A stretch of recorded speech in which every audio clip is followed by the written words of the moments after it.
whenever I come and visit the preserve after not being here for a week or two, this is always the first place I drive. I'd go step out on this wall and kind of take in the river, and I still have these little small moments that just like put everything in perspective, and I'm like, this is real. Since I had the dream of having my property 10, 15 years ago, you know, the fact that we're sitting here on the Mississippi River, it still gets me, yes.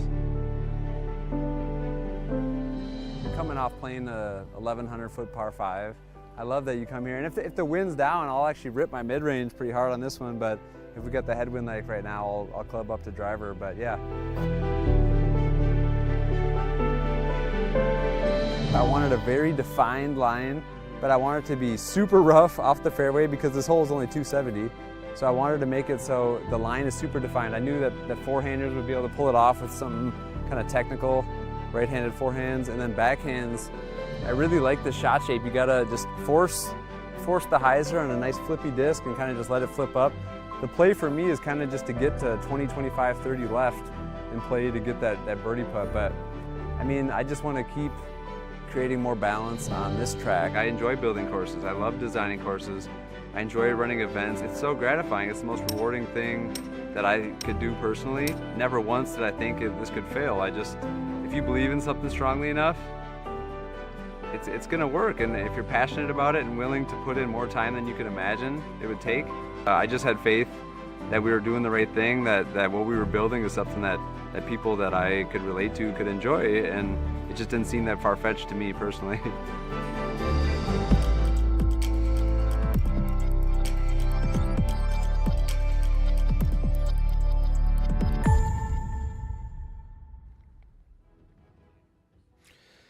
Hey folks, and welcome back here to Tournament Central as we bring you coverage of the 2023 Preserve Championship powered by Prodigy Disc out in Clearwater, Minnesota at the Airborn Disc Golf Preserve. We'll be playing the Black Bear layout throughout the weekend.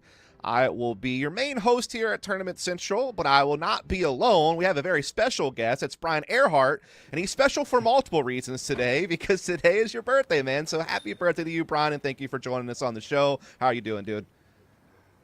Fantastic. I think the Preserve is a place that myself, including and many players coming to compete this weekend, love so much. It's one of my favorite stops on tour. And yeah, 32, not too shabby. Not too shabby at all. You're right there with me. I'm right there. I might be ahead of you, actually, a little bit. I'm about to turn 33, so you got me beat. But anyway, I know that there has been some talk in the past about the air quality out there. And generally speaking, I'd also like to just get your take on kind of what weather conditions the players are facing today as far as wind and things of that nature goes. So can you kind of shed some light on how things are out there in Clearwater? Well, currently air quality is fine. I know the AM World Championships have been an absolute nightmare with weather, air quality. I believe the AQI got up to 260 or 270, which is extremely dangerous. So play has just been suspended out there time and time again. But out here, a little bit different story. Air quality seems to be fine here. And then the weather, beautiful summer weather here. We have temperatures in the 70s. Wind is down right now this morning. The sunshine is out. It is a wonderful day for disc golf. Later in the afternoon, we might get a little bit more wind, which makes this course a little bit trickier. But today, scoring conditions are pretty solid. Well, that's great to hear. And, of course, one of the players we expect to do a whole lot of scoring today is going to be Kristen Tatar, who's coming off of a dominant win at the Des Moines Challenge, winning by 6 strokes. She is your 2021 Preserve champion, having not played the event last year. And we got to hear a little bit from her before the tournament. Last year, I didn't feel it at all. It didn't matter where I placed. I always had that hunger to go out there and get more wins and just execute well. But sometimes I could feel that, I don't know, my focus is somewhere else, so I have to bring it back. I don't know, it's weird to explain it, but I've been feeling it this year. Not that I don't want to win anymore or don't want to play disc golf well, but I don't know what it's about. I look forward to competing here for I think it's going to be my last tournament before Worlds here on the U.S. soil, so I try to make the most out of it. Been making the most of her season. She has 5 wins at elite and higher events, including Waco, the Music City Open Champions Cup, our first major of the year, as well as the Portland Open and DMC. She also has 2 Silver Series wins, so 7 total wins on tour for 2023. Some additional top 5 finishes at the Open at Austin and Texas States. In fact, Brian, her worst finish this year was 6th at Jonesboro. So she's been in the top 6 or better at all 10 tour stops. And if you want to be even crazier about it, Brian, if you dig deeper, she has not finished worse than 6th since 2019 on the Pro Tour. I mean, just a phenomenal story of consistency. Do you foresee things playing out very similarly here for her at the Preserve? 150%, Dustin. I think the way she's playing right now is just, it's foolproof. She's leading in almost every category, or at least top 3 in every category. Her driving statistics are phenomenal. And again, we've talked about this year after year. Driving is getting you high finishes on the Disc Golf Pro Tour. You can miss a few putts, but if you give yourself 18 looks from circle 1, that's not going to be too shabby of a day no matter where you're playing. And Kristen's doing that right now. What's interesting is when you talk to her about when she does make mistakes, it is never a physical error in her mind. She is in the phase of her career as an athlete where it's simply decision making and focus errors, mainly just the focus errors for her. She says, I feel like my mind is somewhere else. I'm not giving the razor focus to every single shot. And you know what happens sometimes for her? She does put focus into almost every shot, and she's shooting scores that no one can touch right now. I mean, she's winning tournaments by 6, 7, 8 strokes. She dominated the major earlier this year. When I watch her play, when she steps up to her lie, I can almost guarantee you what she's going to throw. She throws the backhand when the backhand's needed. She throws the forehand when the forehand's needed. She chips the short, slow approach disc with the forehand whenever she can. And she has a wonderful circle 2, circle 1 putt. So right now it's like we haven't really found a course that she's stumped by. So, I mean, out here at the Preserve, Kale LaVisca says fun is the big factor here. He's okay for players to shoot low. So someone's going to have absolutely have the weekend of their life to beat her now. Yeah, I mean, of course, she was our Preserve champion in 2021, and again, has 7 wins on the season already. And, I mean, we thought that she couldn't beat last season when she had that crazy podium streak, but it seems like she's starting to do that here in 2023 as we're kind of hitting the halfway point of the season. Now, another player we have to keep our eye on is coming out to the Preserve, of course, none other than Paige Pierce. Of course, Paige Pierce was our winner at the Preserve last year. She looked very fired up at the press conference prior to the start of the Des Moines Challenge and looked to be contending for the win through the bulk of that, ultimately finishing in a tie for 9th, though, after slipping after the weather delays. We got to hear from her as well prior to this event, so let's listen to what Paige had to say. What does it take to win at a course like this? I think honestly just knowing your disc well. You have a lot of room to work with, so you know you can get into a rhythm of like where it just feels easy, but you still have to make sure you know what angles to release your disc on, especially when you're exposed in the wind like this. So I think just staying like mentally present and remembering every shot is important, even though it might seem like an easy shot. Honestly, it's looking pretty similar to last weekend in Des Moines as far as like the short grass being so, or you know, the fairway being so short and manicured, and then the rough being very tall, contrasting grass that's waving in the wind. It looks beautiful out here, and I think the improvements were really good. I think the course is going to play a couple strokes harder with those changes. And yeah, I feel like I forgot what your question is, but yeah, now I'm just excited about the course. And again, we had Paige Pierce contending for the win at the Des Moines Challenge for the bulk of it before ultimately slipping into 9th. Again, at that press conference, Brian, she came out and talked about how she wasn't messing around, that she was looking for wins and seemed to have that killer instinct about her again. But then later on in the tournament, we had her asking the crowd to choose what disc she would throw on hole 5. So it just seems like a weird dichotomy at times for Paige Pierce, and I'm kind of curious what your take is on where she stands currently heading into the Preserve, where she's looking to defend her title from last year. Yeah, you know, I actually rode in the car with Paige out to a dinner with some Discraft folks last week and talked to her a little bit more about that. And she said, you know what, she's been on the road for well over a decade, and sometimes the killer instinct is gone. Sometimes she feels like she doesn't need to prove anything to anybody. And I guarantee you, if I was in the same position, if you were in the same position, you'd probably have to try to manufacture some manufacture some motivation as well. And I think she's just working through that right now. She's trying to put herself in the right mind frame. She's trying to figure out what the right mind frame is. She's a different person now than when she was, starting out her career trying to get those big wins. So I think right now the competitiveness, it comes and goes for her. When she's got it, we saw it in round 1 at Des Moines. It was beautiful. I mean, she played that signature style of disc golf that we love watching from Paige. A lot of aggression, a lot of technicality, a lot of reckless abandon. She said in the press conference that she was going to play like that. So, talk to her about the next day or on Sunday, and she said it just happened. Just wasn't a good day of disc golf for her. But she said even this week her energy levels are high. She feels great. She's playing 2 rounds a day sometimes, which is something that she hasn't done in a while. She said she's really loving disc golf. So I mean, go for it, and good luck to her. Yeah, well, she already has a couple of wins on this season at the Open and also in the OTB Open, so we know she's still very capable of winning. And, of course, she is our prior preserve champion, so we expect to see some fierce competition out of her, I'm sure, throughout the weekend. But now we have to make a bit of a pivot here because in light of this week's court decision in a legal situation that involves Disc Golf Pro Tour and Natalie Ryan's legal team and her eligibility at Reserve Championship, the DGPT released the following statement yesterday, and that is that the Disc Golf Pro Tour has received notice of a temporary restraining order filed in Minnesota State Court on behalf of Natalie Ryan. This motion filed against the PDGA and the Disc Golf Pro Tour has now been granted, and with that, the court will allow her to compete in the FPO division at the Preserve Championship. Now, the DGPT disagrees with this decision, but will comply with the order, and the event will continue as planned. Now, the DGPT does remain committed to creating a safe and harassment-free environment, both on-site and online, for all competitors. To review our community guidelines, please visit the Disc Golf Pro Tour website. And we at Tournament Central will also continue on after the break, though, as we will get to hear from Missy Gannon as she seeks her first win of the season.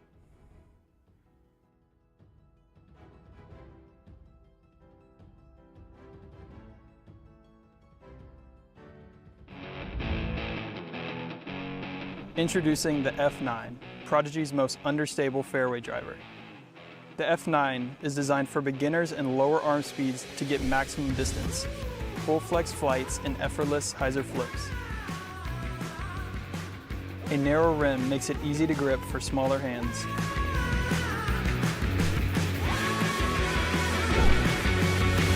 The F9, coming soon to prodigydisc.com.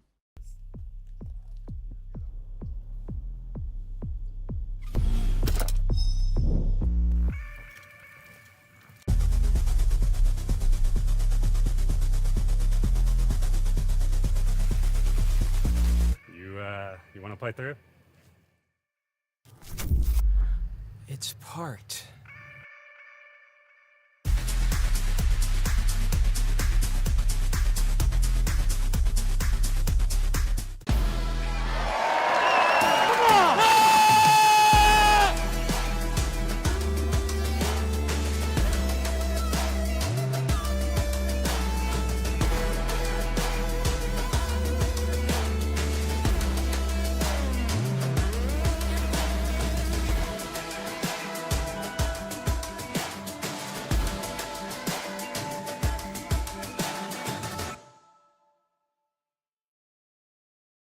I think it's just a confidence in my game and a really simplified game. As everybody knows, it's not a joke. Like, I throw a thrasher on almost every hole if I can, and I think that just helps minimize any sort of confusion or doubt.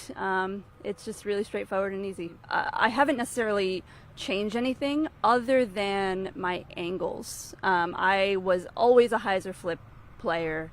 I've thankfully found some really stable runs of thrasher, so I can still throw the thrasher on more of a flat angle or even with a little bit of anhyzer depending on the conditions, and that's just naturally gaining me more distance based on how I'm throwing the disc. So I think that I'm again just throwing more confidently too. When you put some power behind a disc, it's going to go a little bit farther. So a few different things have contributed to that.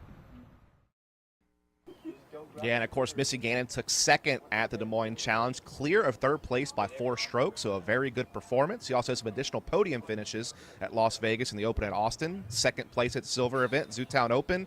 Additional top 5s to go along with that. In fact, she's finished in the top 10 or better at 10 of the 12 tour stops she's attended. So she has some incredible consistency, Brian. But my question to you would be, is what is it going to take for her to get that win? Because she's currently sitting number 1 in scrambling, and she's number 2 in C1X. So clearly doing really well around the greens and getting to them. But what's it going to take her to that next step to grab a trophy here? I mean, for her, it's just when you are a backhand dominant player, she's put work into the sidearm, but it's still not even close to the level of someone like Kristen. She just has to have that great weekend. She has to come out, the backhand has to be working it left to right, working it right to left. Obviously, the distance has to be there, and then she has to putt. She has pretty much all of that together. I think the thing is, the person you're going up against to take that first place spot is playing some of the best golf that we've ever seen in the division. Right. So I think nothing to be upset about, the position that she's been in. And I have to say, her distance is absolutely better than it used to be. I mean, the backhand timing when she's extending a little farther, throwing a little bit harder is finally starting to click.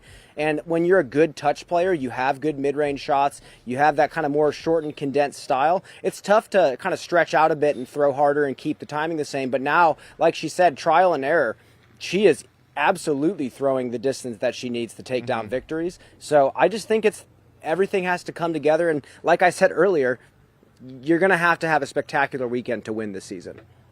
Indeed, and she, of course, is having one already. Just needs to take that next step forward. Another player who had a pretty big splash out on DMC was actually Stacie Rawnsley, who also had a third-place placement at the event. It was her best finish of the season thus far, and we got to hear from her in the press conference leading up to this event.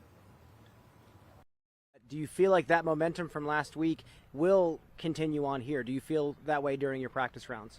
We'll find out.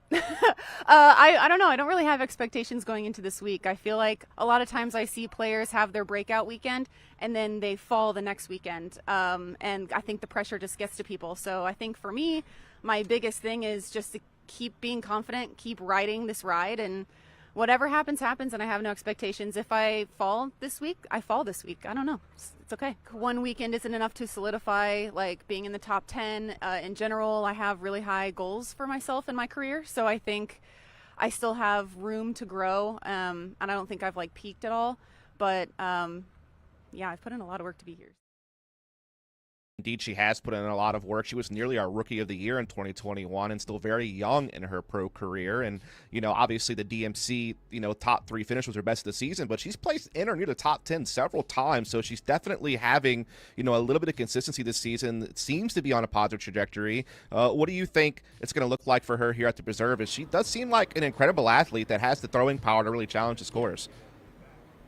Yeah, what it is just, it's a mental thing. And she has openly talked about the mental side of the game, the grind of the week in, week out, trying to catch up to the best players in the world, being stressful. And that's no surprise. We hear a lot of players talk about that week in and week out. But she's tangibly putting in the work to figure out the sports psychology and kind of the mindset that it takes to really internalize and become the athlete that she truly wants to be. And it sounds like it's starting to pay off. She's reading a lot of books. She's reading some sports psychology. She's trying to figure out her own behavior, her own mind. And on the disc golf course, you have to do that. You have to overcome a lot of frustration. There's a lot of unpredictable things that happen in this game, and it's very easy to feel like a victim, but she's clearly overcoming that. She has the physical power. She has the backhand power. She has the forehand power. The thing that impressed me the most physically was the putting. She had some really clutch putts in front of the gallery. She seemed to thrive in front of the gallery, which I think it's just one of those things that you're born into. You are just either a person that likes the crowd or you don't, and she happens to love it. So she's right where she needs to be, and again, I think she's right in saying no expectations. We're just riding the lightning bolt.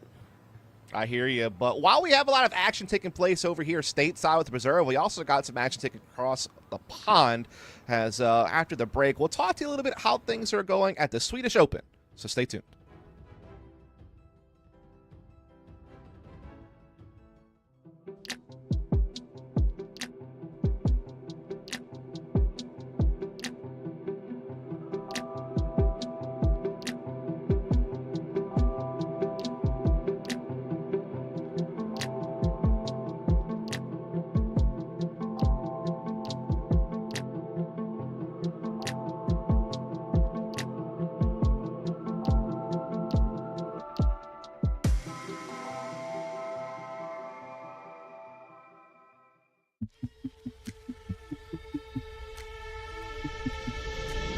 What's up, everybody? My name's Kevin Jones, and the brand new disc to my lineup is the Feedback.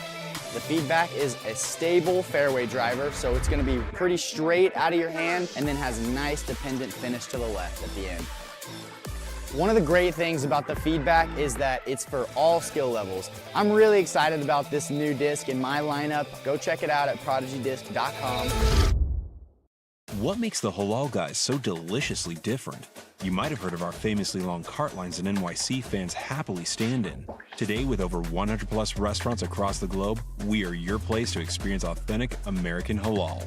Enjoy our delicious falafel, Euro sandwich, platters, and sides topped with our famously flavorful white and hot sauces. Order online today and taste how we make different so delicious. The Halal Guys, bringing something deliciously different to the table. Well, in case you were sleeping, the Swedish Open is underway on the Disc Golf Network as part of the PGA Euro Tour. Here we're seeing Annika Steen, who was in a tie for first as she was on hole 13, but a double bogey on the final hole would move her back in a tie for second. Meanwhile, last week's winner separated herself from the field. That's Silva Saarinen with the park job on 15. She winds up finishing the round with 2 birdies, including this tricky circle 2 putt on hole 17. She'd grab another on the final hole, and with that, has a 4-stroke lead after the opening round.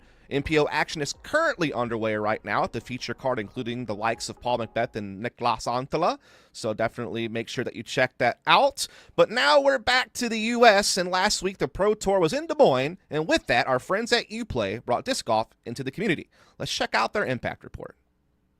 Hey, I'm Ella Hansen. I'm Uplay's program director. We are here at Grimes Community Complex, just outside of Des Moines, Iowa. We just did a program here with Can Play. I got Sammy here. Introduce yourself and tell us what you thought about our program. Yeah, so I'm Sammy and I'm from Can Play. I think this was an amazing opportunity for all of our participants here. I think they really learned this completely new activity to do, and it's kind of unknown to a few, but it seemed like it was a lot of fun to all of them. They were staying completely involved the entire time. They didn't even want to grab water because they just were so involved in trying to sink more into here. So yeah, it was awesome.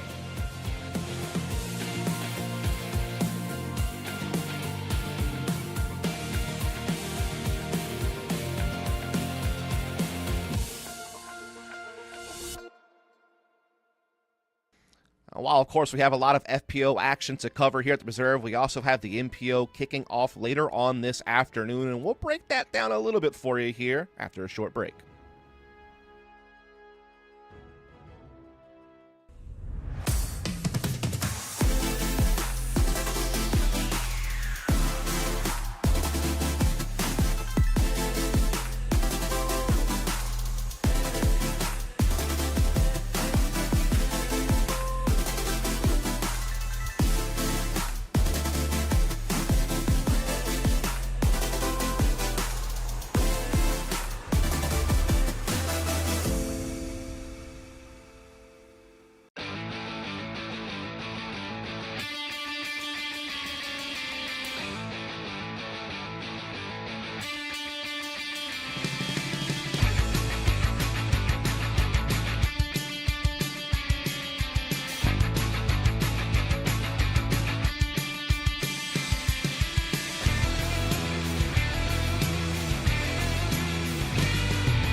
Join the Paul McBeth Foundation's Builders Club to help bring sustainable disc golf experiences to people and communities around the world.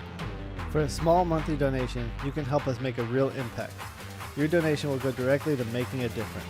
By becoming a monthly subscriber, you'll also receive exclusive updates on our work, special offers, and discounts. So join us today and make a difference with the Paul McBeth Foundation. Together we can make a big impact, one small donation at a time.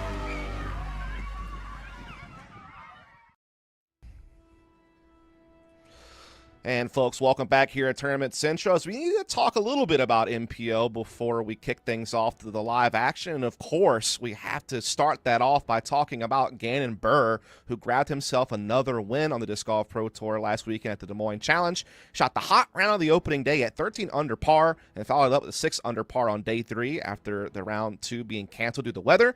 And that brings him to now 3 wins on the season. Let's hear from Gannon Buhr on what he had to say about the situation.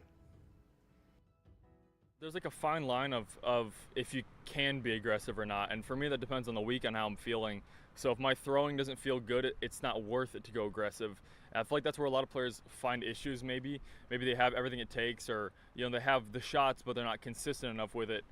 It kind of just depends on situation. Maybe you have a headwind on a hole that is already playing hard. It's really not even worth going for at that point. So it kind of just depends. I'm a very situational player where, I almost never throw the same disc in the tournament as I do in practice if the conditions are different. I'm not really one that will throw the same disc on a different angle. I'll just throw a different disc on the same angle. So that way I don't have to play with the angles too much. Yeah, and again, Buhr comes in the reserve fresh off his win at Des Moines and has now multiple wins on the Disc Golf Pro Tour, and of course made a big splash winning USDGC last year and has really kind of kept up the momentum. A couple of podium finishes at the LTV Open as well as Music City Open, and he's been consistently, within the top 10, I would say. It just seems like the sky's the limit for a very young player who, in my opinion, has the maturity and the experience already as someone well beyond his years. Mm-hmm. Yeah, he's a special athlete. He is a once-in-a-generation player. I don't know if we'll get another Gannon Buhr in his class, so to speak. The way he absorbs information, even at this point in his career, he still watches disc golf coverage. He's still watching chase card coverage, third card coverage. He studies this game more than anyone I've talked to. At least right now. He was in his basement till 2 a.m. filming his backhand form, trying to fix his timing the week of the Des Moines Challenge. This is a guy who is a true student of the game. He is absolutely in love with what he's doing right now. And really for him, it's just don't get burnt out. Enjoy the ride.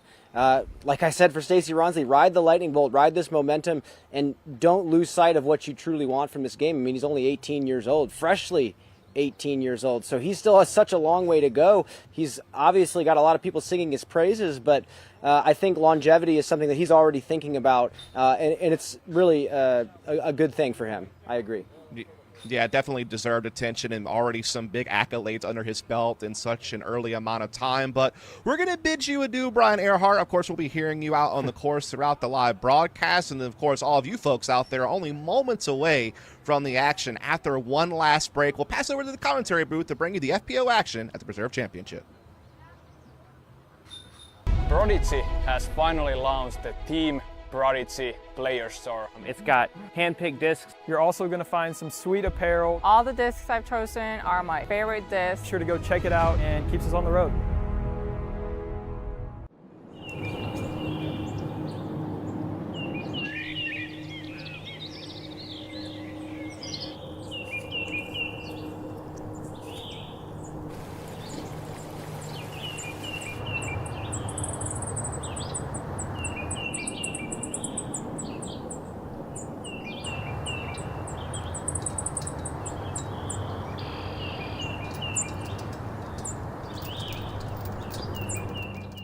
There's something about sand that reminds us of ourselves. What were once great stones have been ground down over years and years into something so small. But sand also shows us that everything we do matters, and that together, even our smallest actions can create great dunes. Because little by little, a little becomes a lot.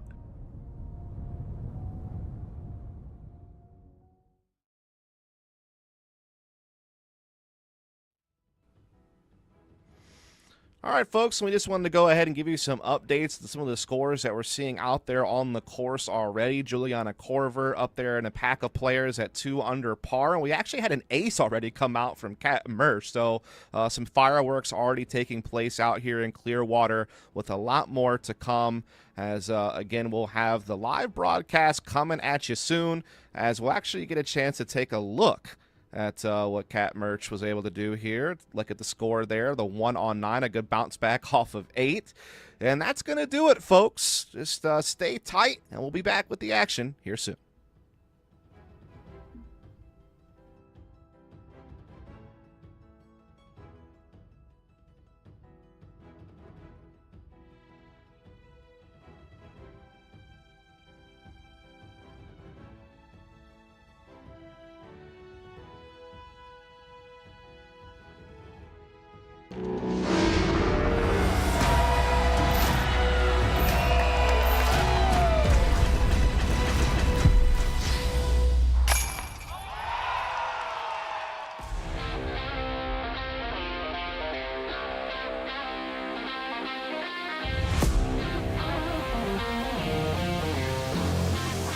Kale, give me the bear, dude.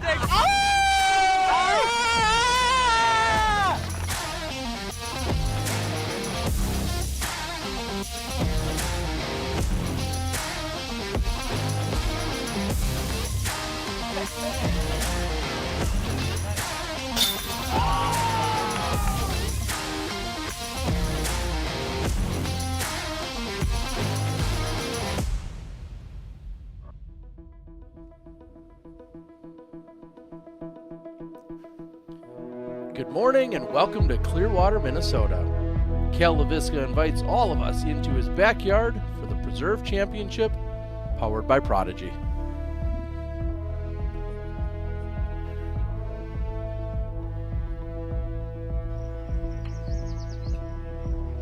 World champion Kristen Tatar, who has hoisted the bear in previous years, back for another chance to win at the Preserve.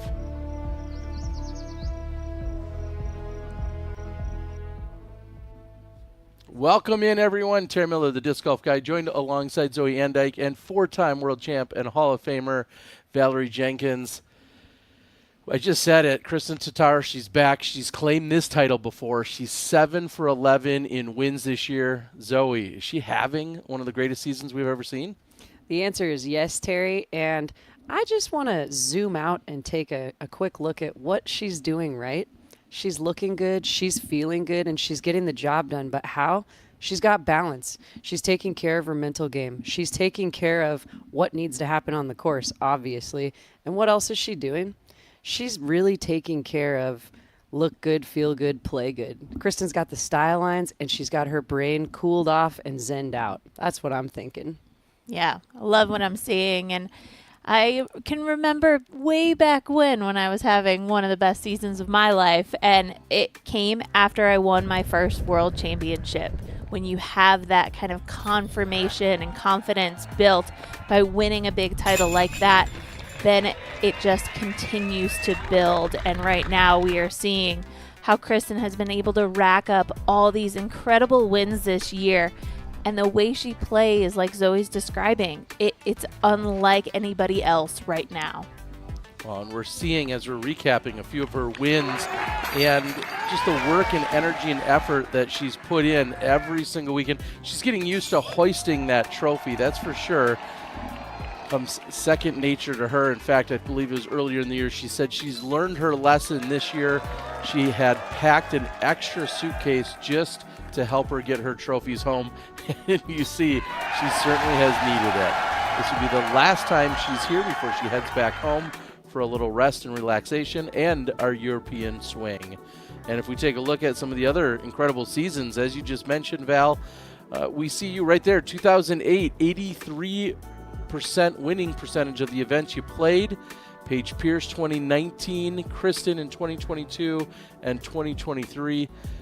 Thank you so much to Statmando, our incredible partners over there, for digging up all of that incredible information. But Paige Pierce, that 995 rating in in 2020. I think about what Kristen had done at Des Moines just last weekend. 1,001 rating for the weekend as that led her to victory. We think about the dominance and what we've seen throughout the years. It's almost the various pockets of domination. Kristen Tatar is leading right into one of those in the current day. We're going to change gears for just a moment. We're going to take a look at some of the news and information that has broke in just the last few days. I'm sure you guys have seen it on social media. So we want to talk about the Minnesota judge rules in favor of Natalie Ryan, who will compete at the Preserve this weekend. And the Disc Golf Pro Tour putting out a statement saying that they received notice of a temporary restraining order filed in Minnesota court on behalf of Natalie Ryan. The motion filed against the PDGA and the Disc Golf Pro Tour have now been granted by the court and will allow her to compete in the FPO division at the Preserve. The DGPT disagrees with the decision, but will comply with the order, and the event will continue as planned. I also saw Natalie Ryan making a post on her Instagram. As you can see here, we know this has been contentious. We've seen our players, our competitors, the media. This is all part of our 2023 landscape. And as we said, the Disc Golf Pro Tour will comply with the order, and the event will continue as planned. Our current conditions today, 75 degrees, humidity 61%, winds very light at just 3 miles per hour coming out of the north to northwest. Maybe most importantly about that, not seeing the Canadian wildfires blowing through. That's affected the AM Worlds, which is just about 4.5 or 5 hours from where this event is taking place. That is southeast of us in Peoria, but we appear to be clear of those wildfires. It looks like we're ready to go with our second to last feature card.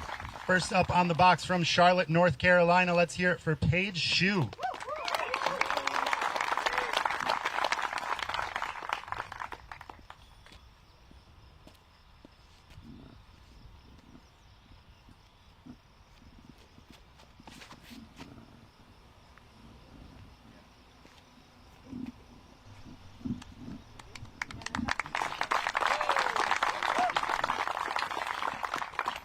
From Sioux Falls, South Dakota, Katrina Allen.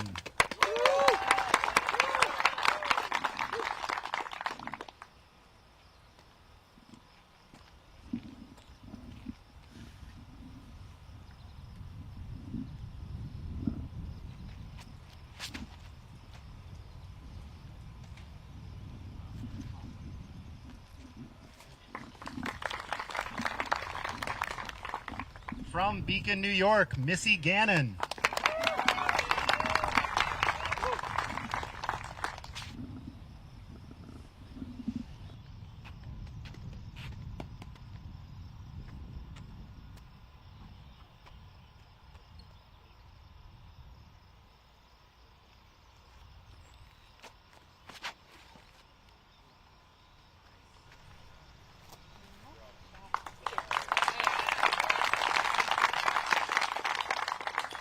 And from Fishers, Indiana, let's hear it for Stacie Rawnsley.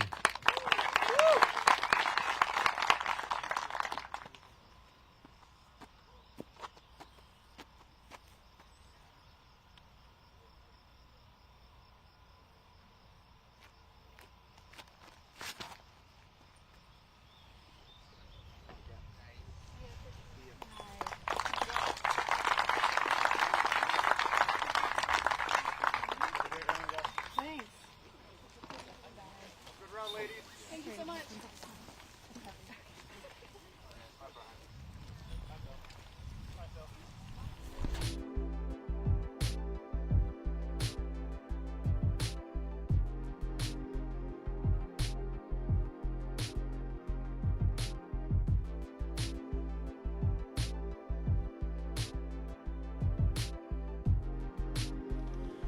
Taking a look at our UDisc course close-up, the Airborn Disc Golf Preserve, the Black Bear, 7th best disc golf course in Minnesota. It's a par 67, 9,648 feet.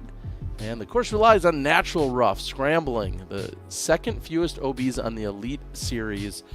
Head on over to UDisc on your favorite app store and download it today. You can find over 14,000 courses, and coincidentally, UDisc originally founded in Minnesota.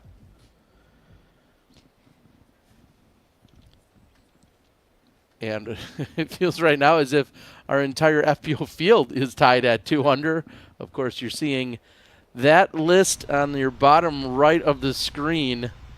We'll see how competitive our preserve plays out for us here this weekend. Minnesota native Katrina Allen. She actually saw professional disc golf for the first time spectating at a Minnesota Majestic back in the day.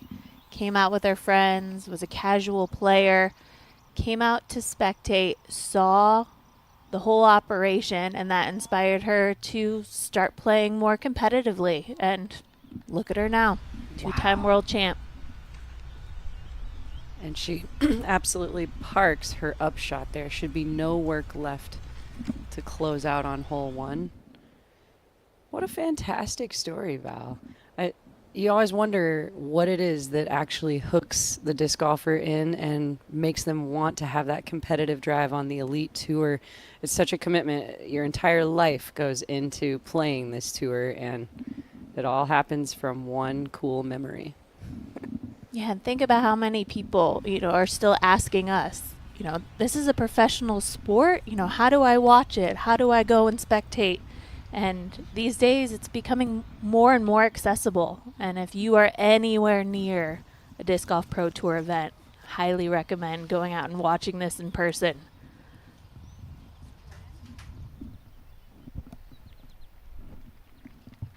Gannon's approach is left of the pin. You see very little movement on the flag, as we were just talking.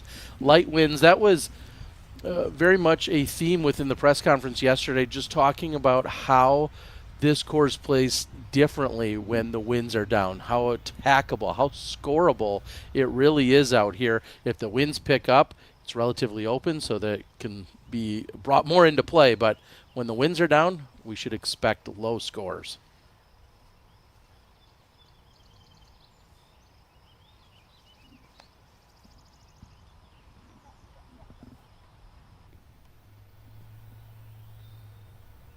Paige shoe left of the pin. Inside the circle, though.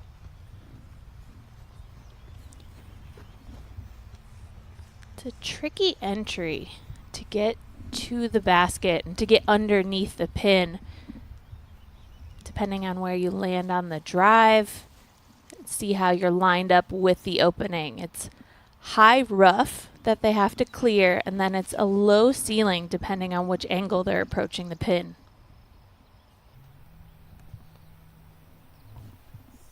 Rawnsley also to the left side. She maybe circles edge. She's going to have work to do. 5-time world champ Juliana Korver, one of the women at 2 under par, the tee of 6, and laces the fairway.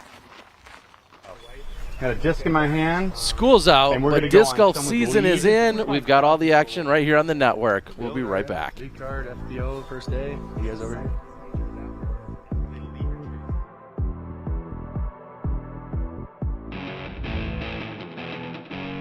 Introducing the F9, Prodigy's most understable fairway driver. The F9 is designed for beginners and lower arm speeds to get maximum distance, full flex flights, and effortless hyzer flips. A narrow rim makes it easy to grip for smaller hands.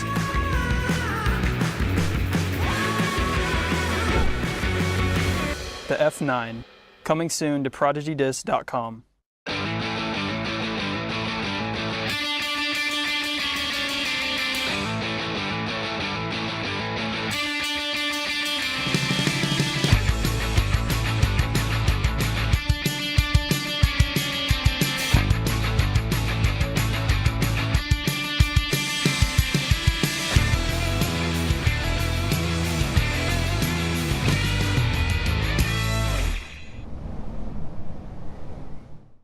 first sign up for a PDJ membership, you're given a PDJ number. Your PDJ number is a stamp for when you got involved in the sport. It's a badge of pride for players and a part of your disc golf identity. Get your number today. Visit pdja.com/join.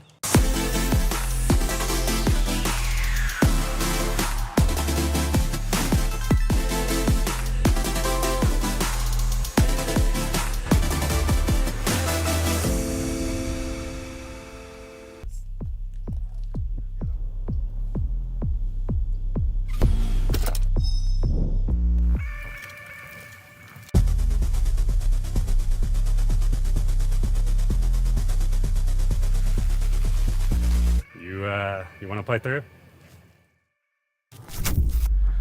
It's parked.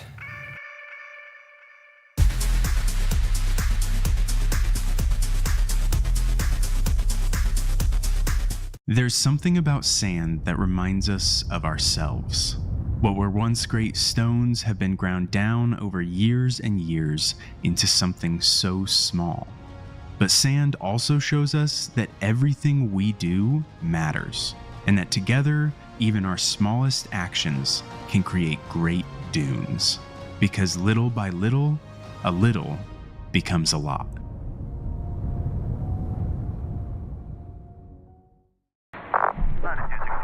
Down here, just finished checking out the telemetry you have, and everything is A-okay.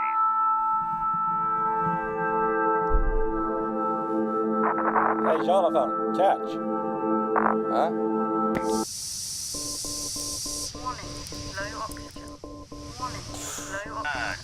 Jonathan, we're getting an anomalous critical failure on your suit. Could you please confirm status? Sorry, man. Warning, low oxygen.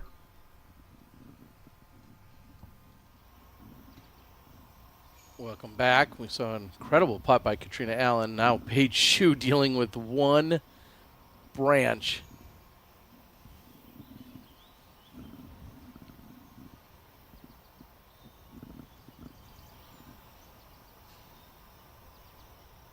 Just those situations you're forcing yourself to try and get comfortable. That branch is just hitting you in every movement. Not opting for a knee, which would be my next guess. And that one's going to frustrate her. And it's so hard to mentally block out anything else if you don't have that comfortability. And it's the first hole. It's the first putt of the day during competition. Unfortunate for Paige. Now back with Juliana Korver on 6. Somewhat of a rare sight to see a forehand out of Korver. Finds fairway. And we're going to take a look at Val's keys to success, brought to us by our friends at blackinkdisc.com, the premium disc golf store. Well, we should be able to see it in these prime conditions. The players racking up the birdies. From our leaders in the previous years, we've seen 9 to 11 birdies on the scorecard. But there's a lot of dangerous holes, whether it's a wooded par 4 or par 5 or a lot of water out there. Avoid disaster, and if you can avoid those big numbers, and we will see what happens when it comes down to getting those bonus putts. Oh, Katrina Allen hitting a very early tree. She did make the double Mando, but it's clipped down quite early.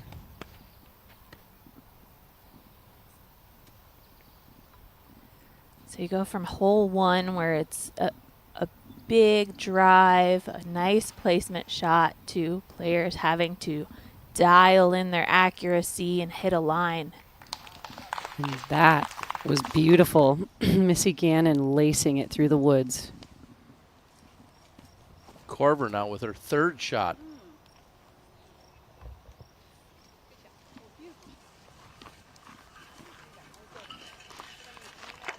Paige Pierce will try to defend her title at the Preserve. On the other side of this break, we'll be right back.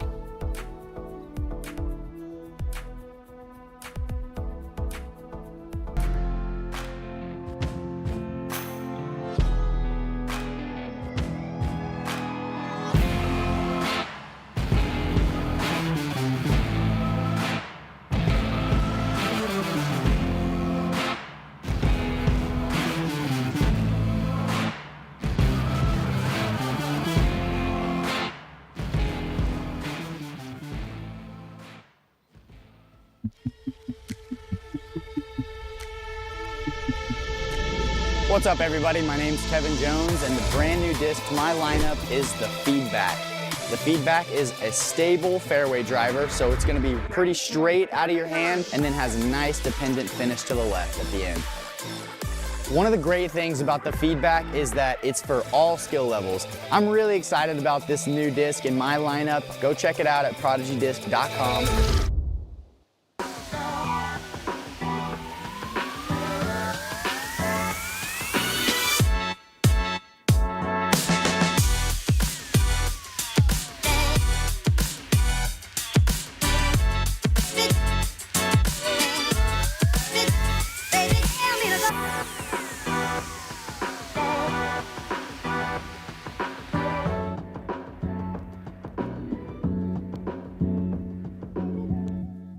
The Trilogy Challenge is back, y'all. My favorite putter, which is the Retro Orbit Pure. Mine will be a Tournament Ice Orbit Warship. And the driver for the Trilogy Challenge is my signature series, Fusion Ice Orbit Vandal. Are you ready to hit the course with these 3 discs for the Trilogy Challenge? I hope you are. If you need more information, then go check out trilogychallenge.com. Trilogy Challenge 2023.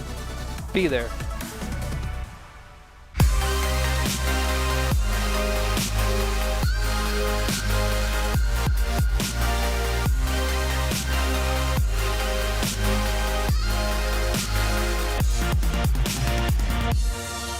If disc golf is your game, make Gotta Go, Gotta Throw your Disc Golf warehouse with a huge selection of discs, bags, baskets, carts, and more. Everything you need for the game you love. Online or at our Minnesota store. Gotta Go, Gotta Throw.com, your disc golf warehouse. The Preserve Championship is powered by Prodigy. Unleash your potential.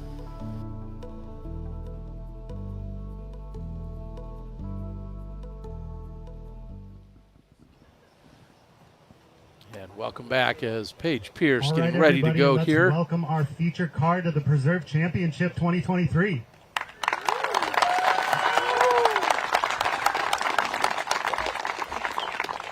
First up on the tee from Pensacola, Florida, please welcome Paige Pierce.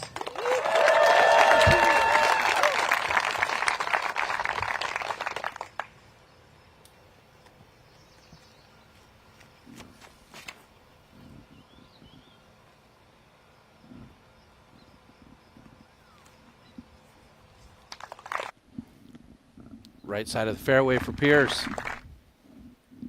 Kristen Tatar.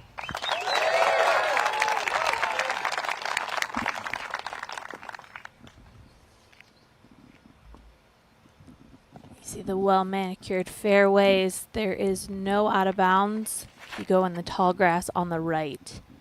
Got the OB pond on the left. Very similar to Pierce's effort. Next up from Seattle, Tatar, Washington, right side Ella of the fairway. Hansen.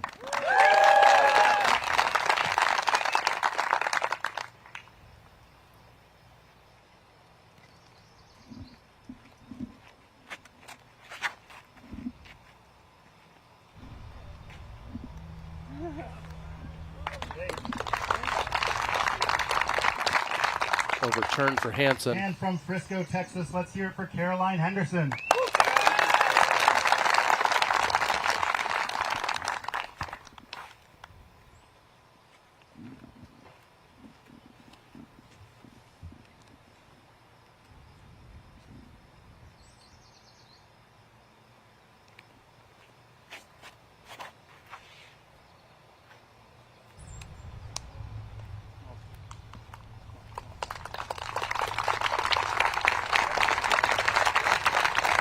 Pushes left side, checks up just short of the out of bounds. Thanks for the umbrella, Trevor. Thank you. Wave that MFA logo proudly. We will rejoin Paige Sue on the tee of 2.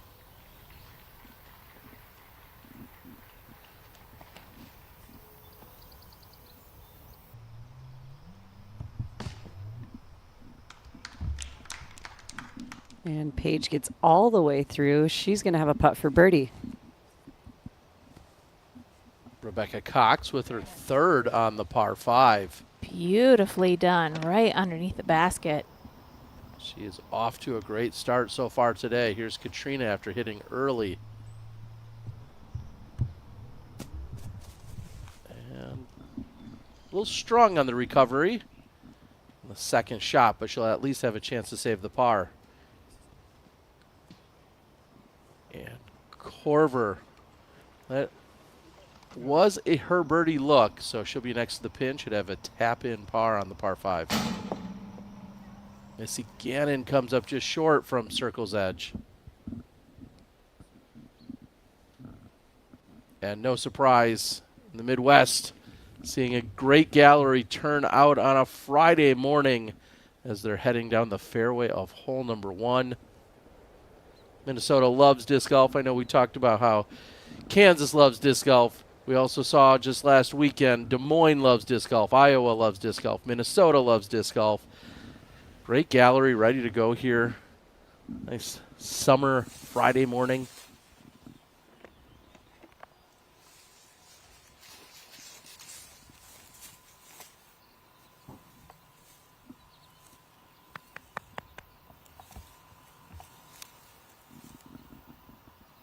Distance of no challenge whatsoever here for Ella on the second. Does she have the angle? Safe but short. Yeah, and being on that left-hand side, there's that bushier tree that we saw Paige Shue have to deal with. So you really want to be so accurate on the second shot. You want to be inside the circle. You want to be inside those trees to give yourself a clean look. It's an awesome starting hole for competition because the first shot is more wide open, kind of gets the player ready for competition, and then the second shot to approach the basket is so technical. Really have to stick it, and that kind of sets the vibe for the rest of the course.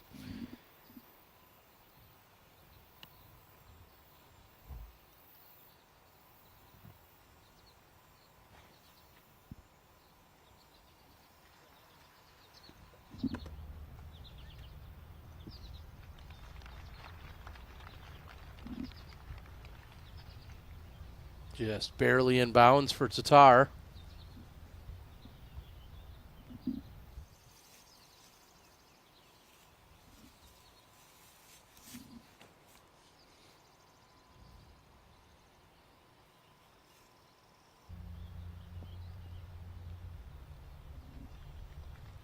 And Paige is also just a little bit short, but squeezes through those trees, and she's going to have a putt.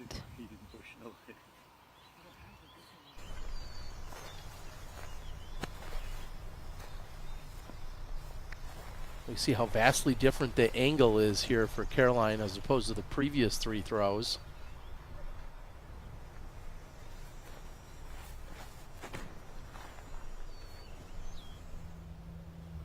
Essentially a hyzer coming into the pin. She just needs to beat the tree on the right, and she'd like to come in shy of it.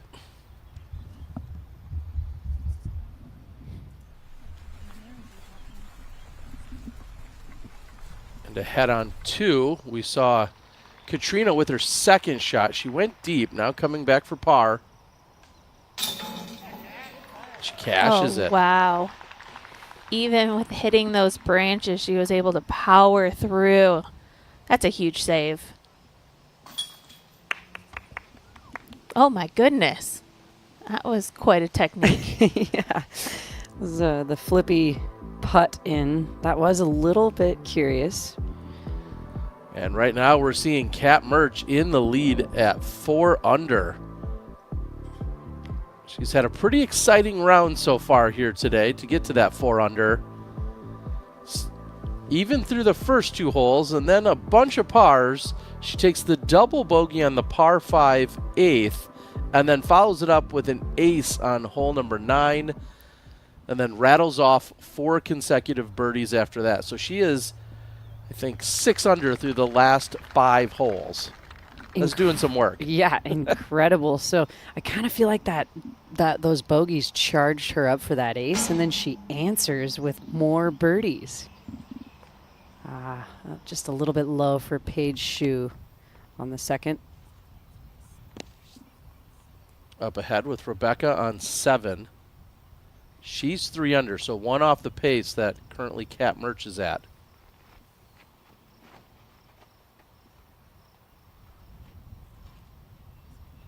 .330 feet to this pin. That'll be left side, probably some obstruction, but inside the circle. Now Missy Gannon, tee of 3, and she's going to like this. Missy Gannon just outside the bullseye.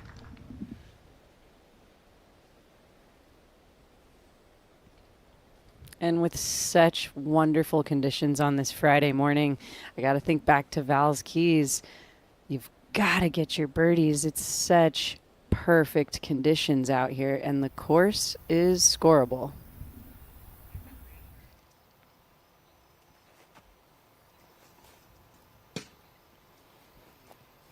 Ella Hansen is just under the basket. It was just a pitch up, so she will have her par.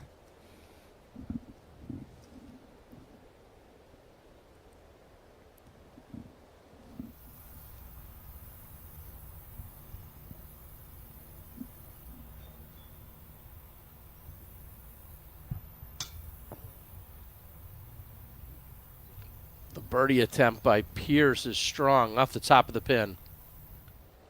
Those circle 2 putts were looking so good for Paige last week at the Des Moines Challenge. Just a little high, but perfectly on line here on hole 1.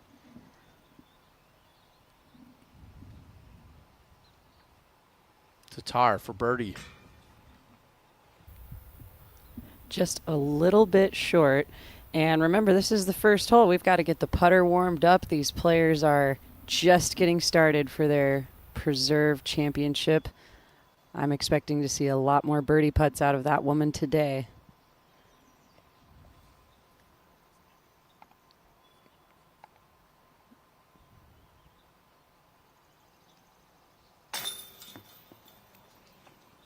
Oh, and just out the backside for Ella Hansen.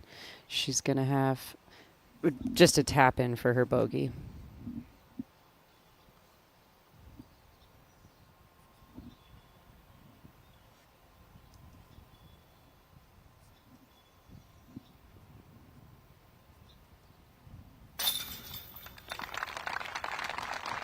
And no problems for Caroline. You see in the background, we've got some very special volunteer guests doing some crowd control. Paige Pierce also in. Those are the middle school campers from the Boys and Girls Club of Minnesota that came for the UPlay Community Connect and now are on the crowd control for FPO. I wouldn't mess with those kids. They look serious.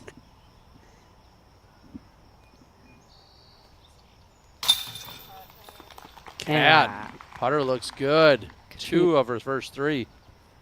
Her stroke looks very confident early. Now Haley King. Last time we saw Haley, she had withdrawn at the Des Moines Challenge last weekend, and huge putt. Yeah. That just looked so casual as Haley makes those circle 2 putts look. Wow, but following up a big number on the previous hole. You can see how quickly that can happen, but we're going to take a look at hole 2. Starts off with a double mando, pretty much immediately off of the tee pad, and then that directs your shot to go just straight down this tunnel. There's one major gap in the fairway to hit, but at 280 feet, players are between a mid-range disc or a fairway driver to get that distance. Hoping to land short of the pin and skip up. Any skips left or right, you can find those trees in the way of your birdie putt.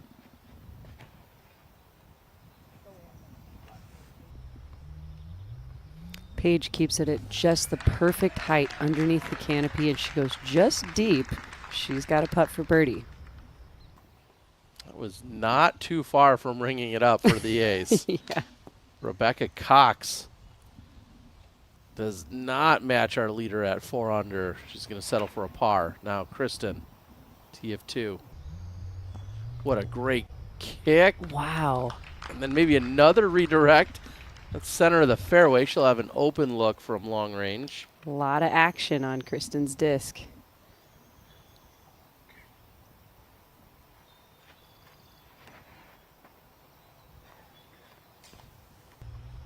A bit high out of Ella's hands, and she gets clipped down about halfway through the flight line.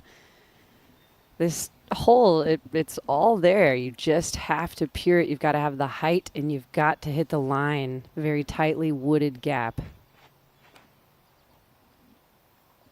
I like this height for Caroline.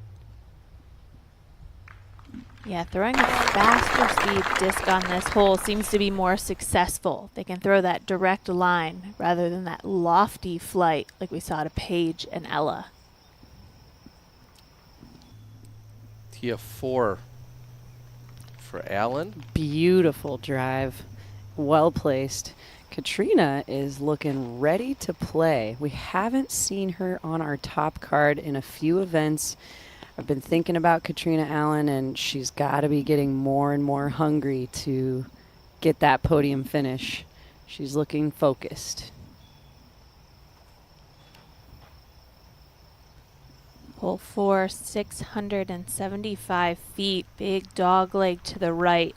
So this first drive starts off with a 350-foot placement drive to the corner.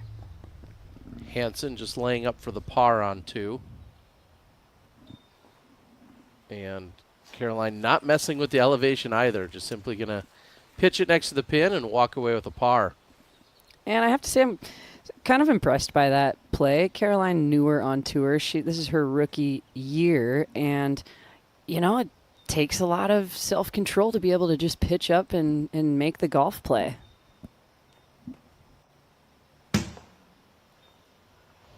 And Kristen gives it a fair bid, coming up just a little bit low. She'll have a tap in for her par.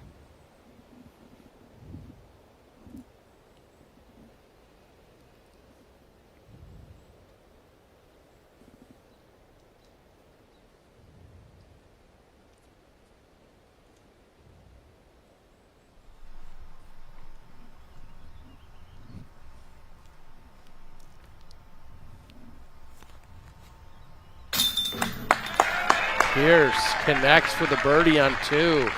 She'll move to 1 under.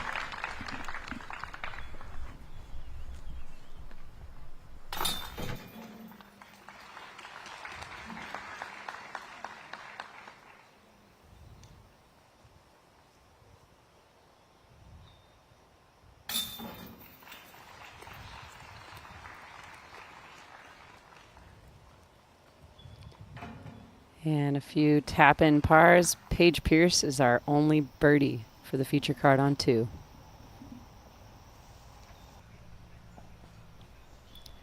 Missy Gannon accessing the gaps. Her second shot very successful.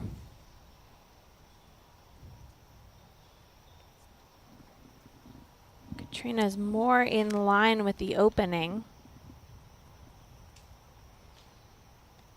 And you could quite get the turn she needed. You can tell she had the aggressive line in her idea there for the shot, but just comes out to the left.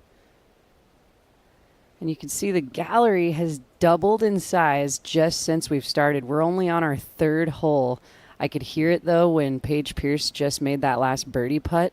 It was loud claps and huge cheers. I could tell it was getting louder and louder. All weekend long, I think we're going to see a very impressive gallery.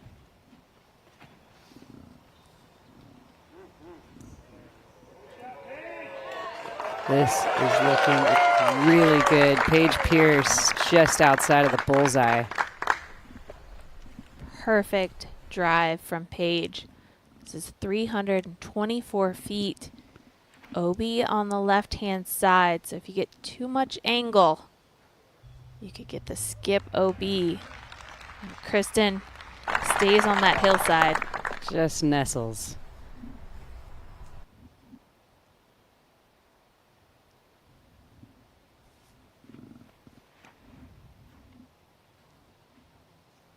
And Ella using all of the fairway on the right-hand side. This goes a little long. Could have used a tad more stability.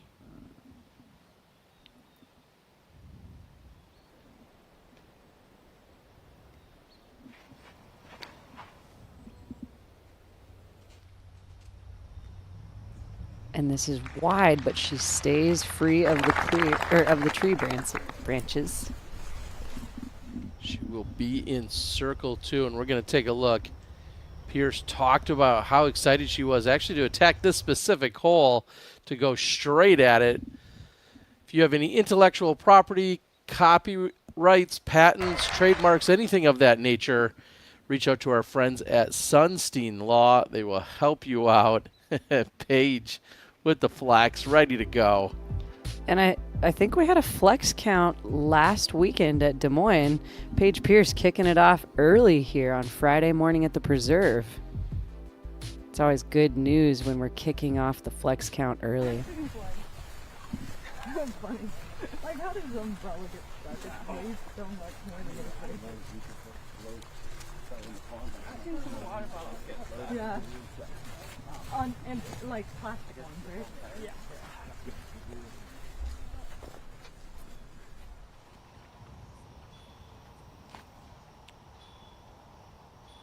Missy Gannon throwing her 3rd shot on 4. Trying to get up and down and secure the par. That should be the result there. Now back to Henderson.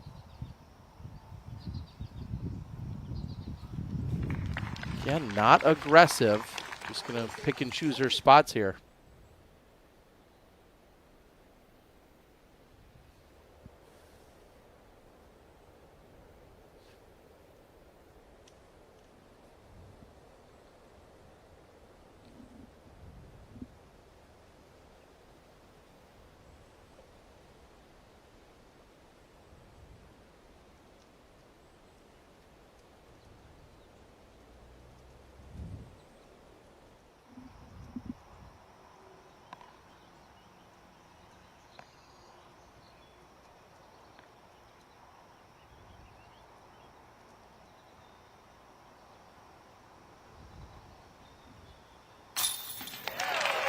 Ella Hansen is in.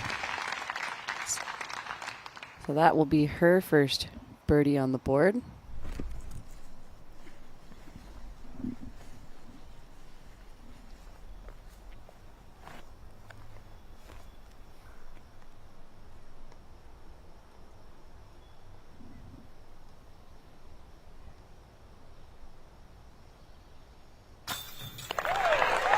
And Kristen catches right side chains. She also will card the birdie.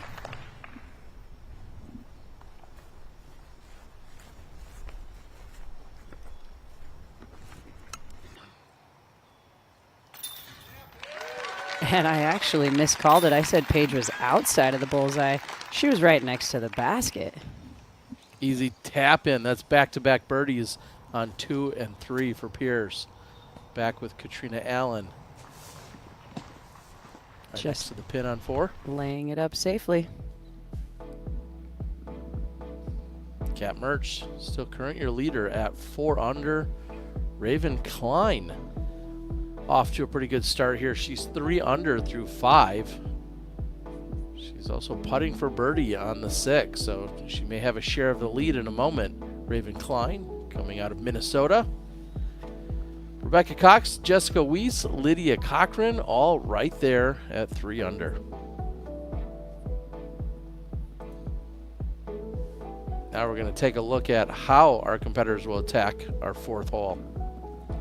So I described it a little bit, but we're going to take a look. It's a very wide opening to hit this gap immediately off of the tee pad.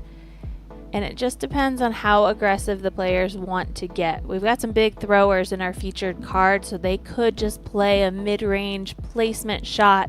And you're trying to land around these 3 trees right here, this grouping, hoping to get a clear look of the pin. Anything short is going to give you a very tight angle to the pin, but if you land in the middle of those trees, you're going to have a straight look down the tunnel here for your second shot. Can you hit the opening? Can you penetrate through the tunnel? And can you give yourself a look for the birdie? It's a very technical ending to a wide open sort of tee shot.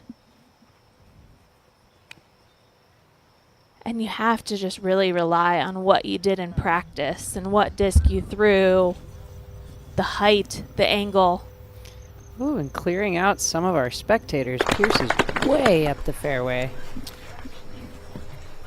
Our fourth commentator this weekend is, of course, Brian Earhart. And not only are we going to welcome into the broadcast and the conversation, but happy birthday, Brian. We need to know how good or bad of a position is that for Pierce?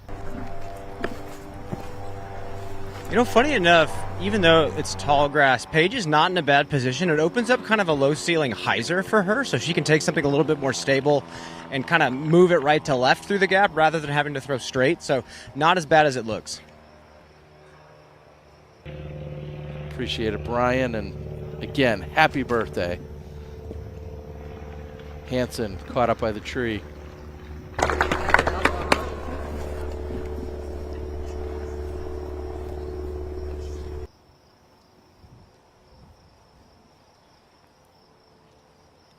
Opting for the sidearm, Caroline Henderson.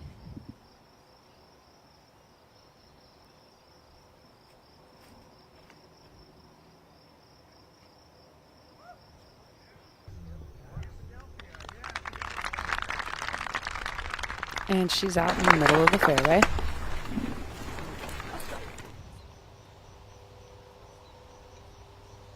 And for the first time this weekend, we're taking a look at the brand new hole number 5 where Gannon is teeing off.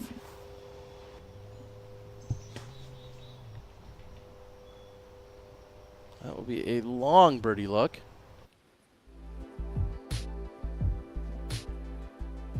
And we're going to take a look at hole number 4 and the birdie zone where you're trying to position yourself. You see Pierce on that high, tall grass, as Brian had just mentioned. See what kind of angle that opens up for her. Big thanks to our friends over at the Birdie Zone, or over at Birdie Pro, I should say. Go out and get your copy today, BodaBrothers.com. And we haven't really seen players out that far to the left like we see Paige. I'm sure she's going to make us extend our blue circle if she's able to get to the pin. She's got the distance to do so, and we'll see just how lined up or not she is with that opening. Definitely not the typical landing zone for our players. I can see her down there in that aqua t-shirt. She's past the trees. Still in the short grass, so that's usually a good sign.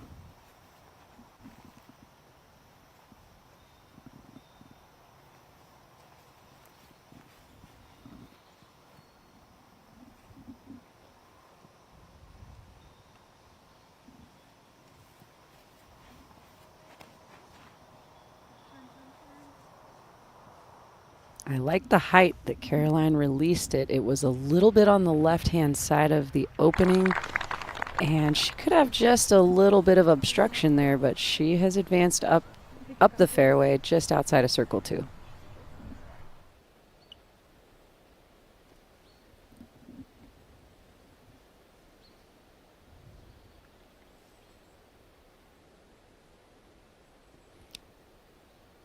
This is a really incredible view, not just of this hole, but kind of what this fairway is demanding. And Val, you talked about beating those trees or the landing zone between those trees, and that view really showed how much the angle has opened up for Paige.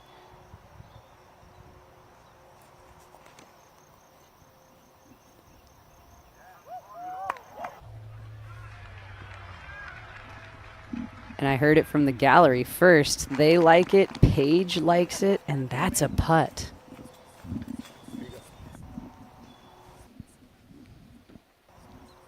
Maybe unconventional, or some would even call it spicy. Paige Pierce going a different route at it on hole number 4. Big thanks to our friends over at the Halal Guys. Head on over to thehalalguys.com and search for a location near you. Ella grabbing range. She's got that nice, newly designed team pound bag the caddy's holding for her.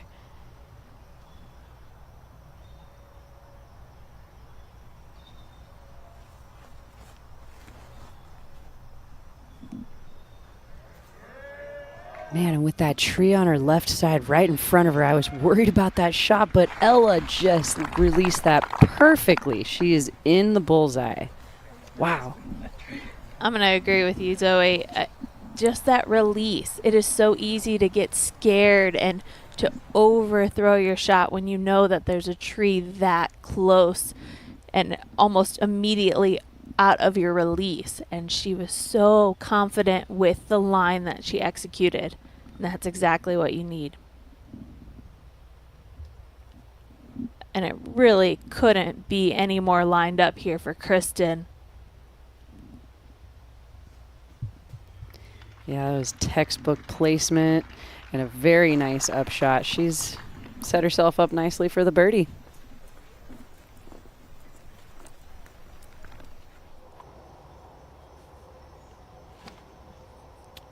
Kat with her second on 5, trying to make a great recovery, and she's going to do just that.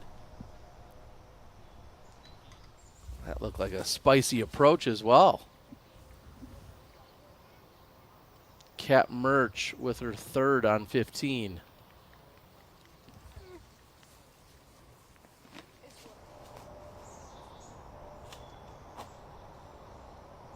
Gannon has a long birdie look and obstructed, so she's pitching right next to the basket. A par in store for Gannon. And Raven Klein did go on to make the birdie on 6, so she is a co-leader with Kat Murch. And a clean scorecard at that. And just looking at Kat Murch's scorecard, I mean, that's pretty unbelievable. I'm sure she wasn't feeling too great through 8 holes, almost halfway through the course, and that ace just sparked her round on fire. Launched her into the good shots, definitely. I would love to be within earshot of Kat Murch after she taps out on 18, just to hear the story of the emotional roller coaster that she went through on this round. Yeah, she's had everything from an ace to a double bogey so far, and she still has 3.5 holes to play.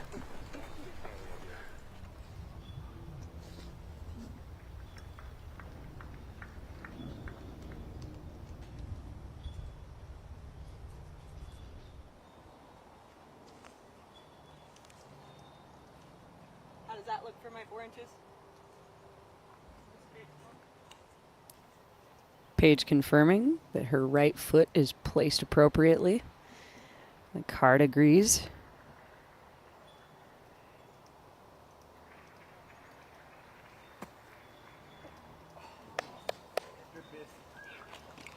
Almost, but she lands just behind the basket. Yeah.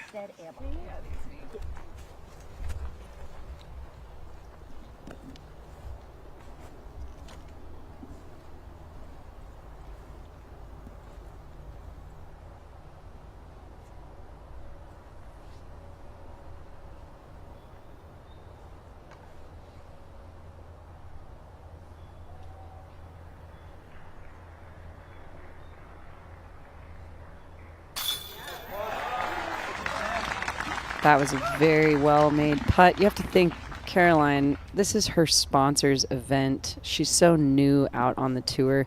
The cameras are all over in her face, so I would imagine the pressure on her shoulders is a bit heavier than her card mates.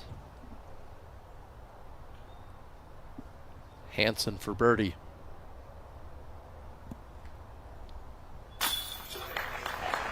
Solid make.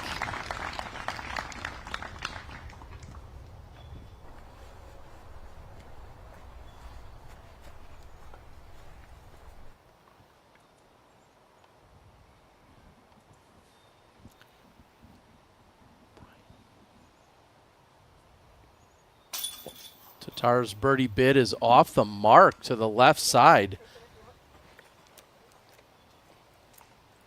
Uncharacteristic miss for Kristen Tatar there, but she'll tap in and move on.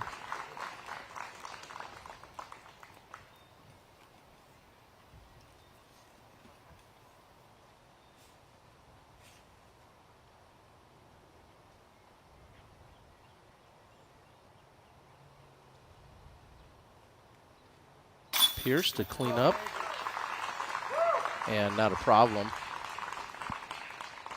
Pierce will remain at 2 under. Here's Kat Murch. This is her par look on 15.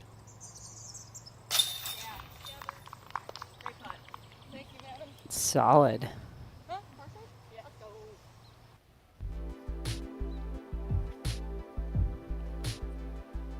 And Raven Klein, now your outright leader. 5 under through 7. Tearing it up here in her home state.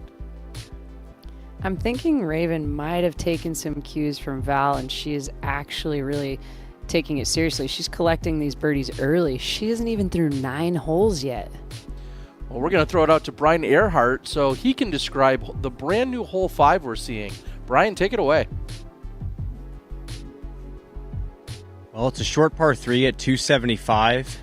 I talked to Kale LaVisca about his philosophy behind designing this little hole. He said woods golf is important, and woods golf is very important in particular for professional disc golf. This one's just a little flex line, bends a little bit to the left. You can't push too far straight if you're throwing the backhand, so you can't go flat with something stable. Kale says if he's throwing the backhand, he's going with a little bit of stand-up, trying to play pin high. If you're going forehand, you can play that kind of hard flex line to get up to the basket. It's just a nice technical hole to kind of cut the fat with a lot of the distance shots you see off the tee. Thanks for the description. And as you were talking about the stand-up shot, that's exactly what Ella Hansen was executing. And she's going to be just left of the pin. Pierce, however, doesn't get through the gap clean.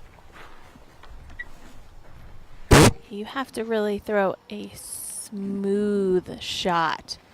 Push that last clump of trees that Brian was mentioning that you'll find if you go too straight. Kristen actually just found that. But ending up just short of those, hyzering in, and it forces you to make a circle's edge putt. If you can get a little farther inside the circle, you're feeling really good on the drive.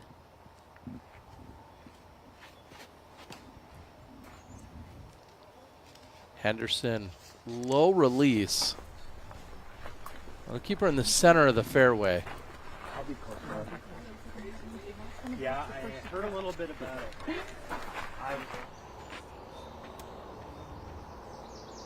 Also with a tunnel shot here on the tee of 6, Missy Gannon.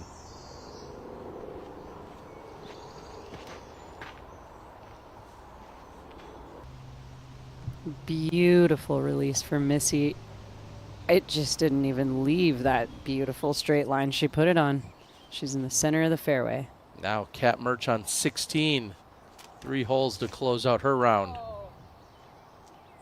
She saws it off. It looks like that's going to come out early and push to the left side. She will have a look at the pin. We'll see how aggressive she is, being that's on the hillside. Now Pierce, forehand approach. Trying to get up and down and save par on hole number 5. And that is perfect. Pierce on the mark.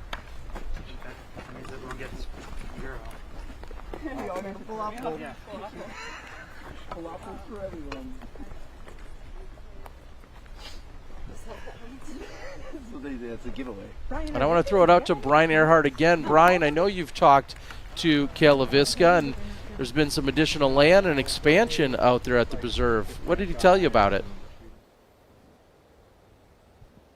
Yeah, he told me that he tried to use this land to add more to the course and maybe lining up his beliefs with his actions in course design a bit. I think hole 5 is a testament to the style of golf that he likes to play. He said he wants it to represent Minnesota, so he loves this technical wooded golf, and adding it to this Black Bear property is just perfect. And some of the courses or the holes you'll see on the back 9 are just beautiful championship style holes right alongside the Mississippi.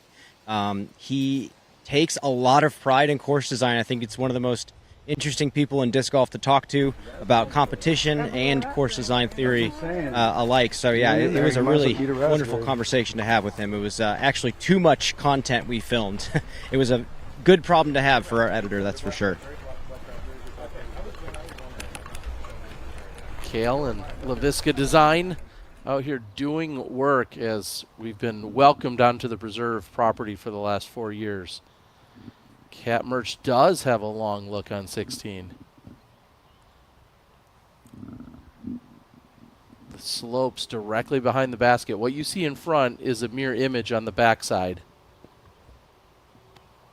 She still gave it a full run, hit that low-hanging branch, and she landed nicely.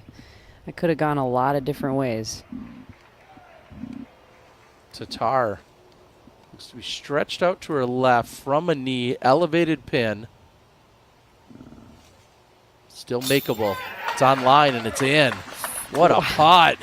You know, we saw some similar makes last weekend in Des Moines when she had to take a knee and make an elevated basket putt. Something Kristen excels at, I would say.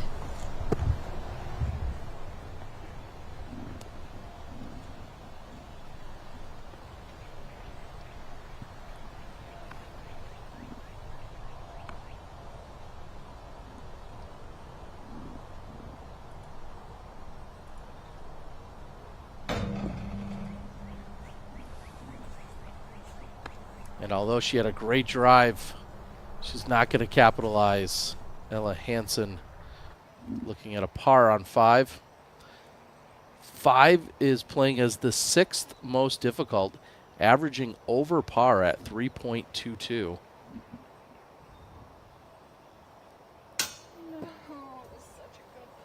Oh, just high for Caroline.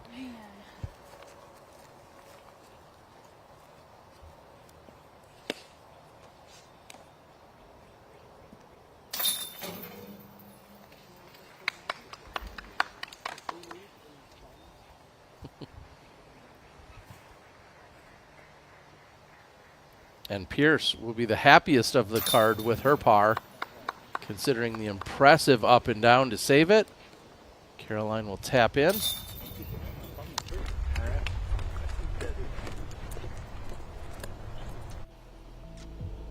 And we'll take another look. Kristen from a knee, burying it at the bottom of the basket. They've got a long walk over to the tee of 6, and we'll be back with the action when we return.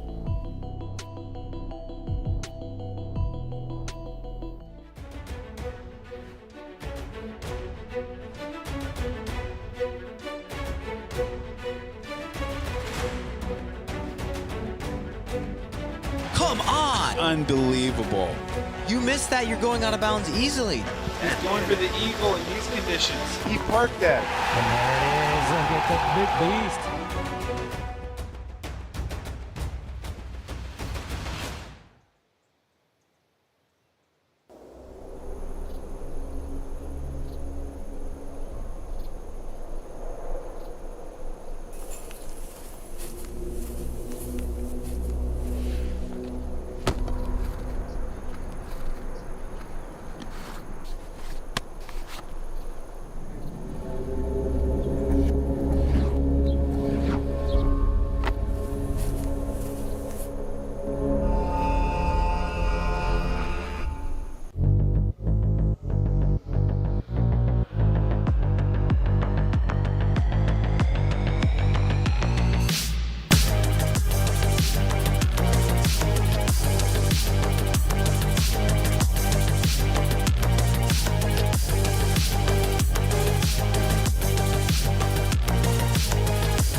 Hello, we're Kenna.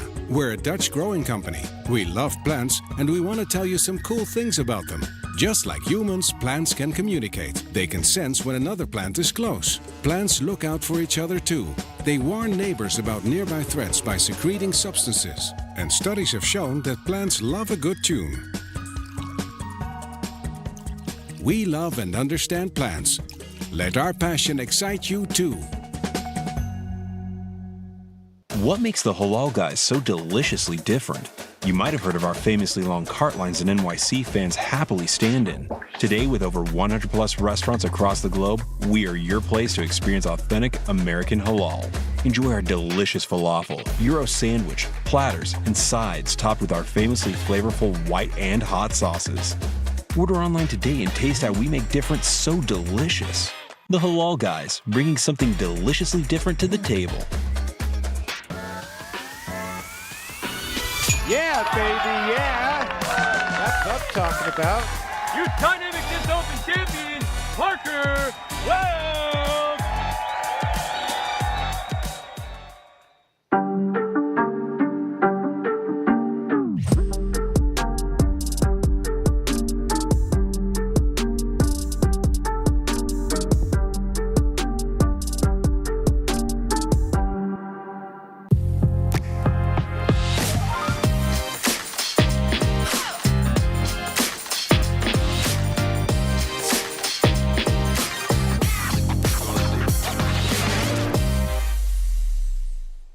Prodigy has finally launched the Team Prodigy Player Store. It's got hand-picked discs. You're also going to find some sweet apparel. All the discs I've chosen are my favorite discs. Be sure to go check it out and keeps us on the road.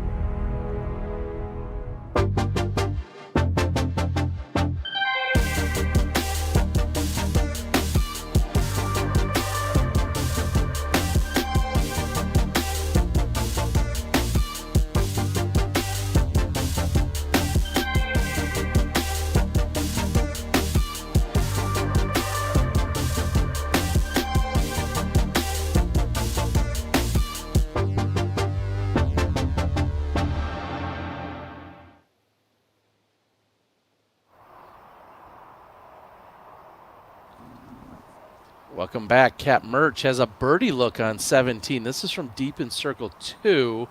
Elevated pin, but not quite enough to pull it in. That should check up. Should be a par for Merch. Now, Kristen.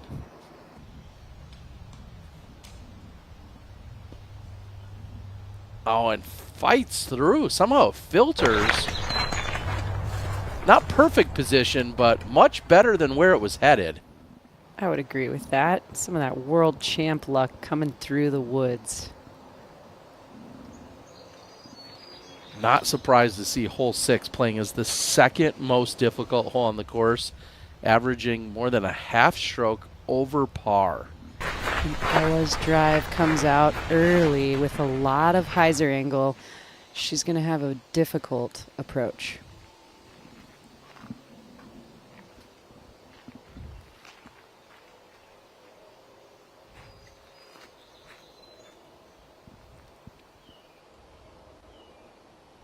Pierce waits for all spotters to find position, and very early release.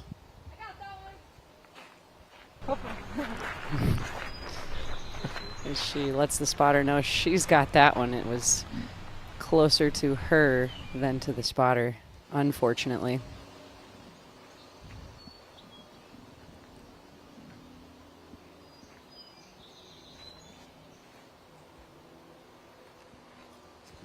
And you see just how much Caroline let off of that one. Not the normal snap and aggressive pull that we've seen on a few of the previous drives. Playing for position. And as I just said, 6 is one of the most difficult holes out here. Let's throw it out to Brian again. Another wooded tunnel shot that requires quite a bit of work, doesn't it, Brian? Lots of work. This is a hole that every player comes and spends a little extra time on during practice days. Just have to put the tee shot straight, but really aggression is heavily rewarded on this opening shot. If you do push something with a lot of speed down there and you're still in that middle stripe, you have a much easier access to the green. If you do choose to play slower, putter or mid-range off the tee, you have a very steep angle to throw a turnover to the green. Forehand doesn't quite cut it. Yeah, appreciate the insight, Brian, as you're looking at just tunnel, little opening, and tunnel again. Accuracy at a premium here on hole number 6. And I love how he described the two types of strategy that you can have. You can kind of lay up and make sure you're landing your drive in the short grass or down the middle of the road, but you're still going to have to make up that distance at some point. And of course, the more aggressive line to get to the corner of this right-handed dog leg, that's going to bring in so much risk. Gannon's straddle putt doesn't connect. So you see some headwind coming at her. Lindsay Fish on the green of 17. Oh, she buries it. She's got some enthusiastic competitors on her card. Cat Merch, always a cheerleader. Paige Shue from way back doesn't get it to stick. We don't know how. That hit all the chains, Terry. Oh, I believe those are brand new baskets. Maybe they're too new and haven't been worked in yet. Paige pitched out to there, so that was actually her third. Par not looking likely for Pierce unless she has a miracle shot or two.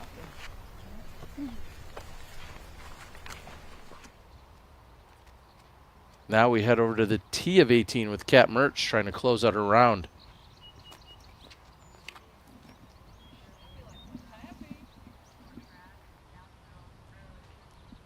Big distance displayed here for Cat Merch as she throws it all the distance up the fairway, and she's got herself a nice landing, easy approach shot.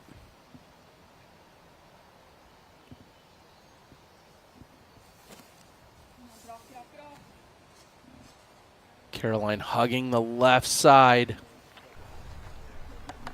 And she does get clipped down, but she's still in the fairway. Yeah, and I think she'll have a similar stance and a similar shot for her next one. I think I'll have like a straight rope. We'll see how it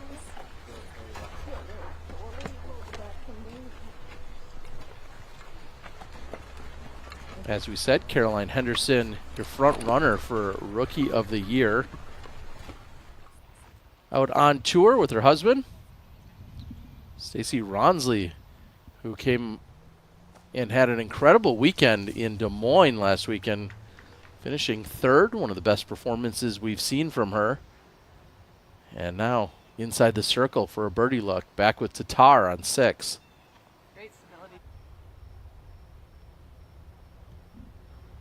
Good positioning.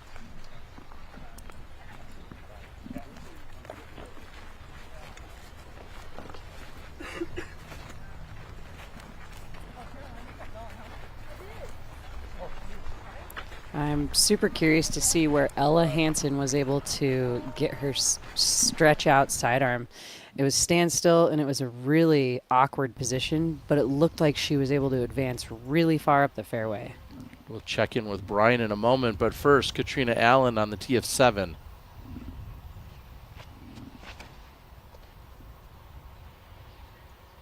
Low line drive. This is heading just left of pin, but Allen should be inside the circle. And Brian, we're seeing what Paige has. Well, maybe could you describe what Paige has, and also what kind of look does Ella have? Paige just got some scrambling to do. You don't know if she's actually going to try to run the pin, but as long as you can just give yourself some sort of positioning in the mouth or slightly outside of it, that's totally fine from where she's at. Ella has a look. Ella has a left side look with that stretch out forehand yet again. Thank you, Brian. Paige thought about the backhand, goes to the forehand. Does she put it all the way up? Gets a skip, and that's going to be obstructed on the right side, but at least an outside chance to save the par if she can find a clean line to the pin. And from one Paige to another.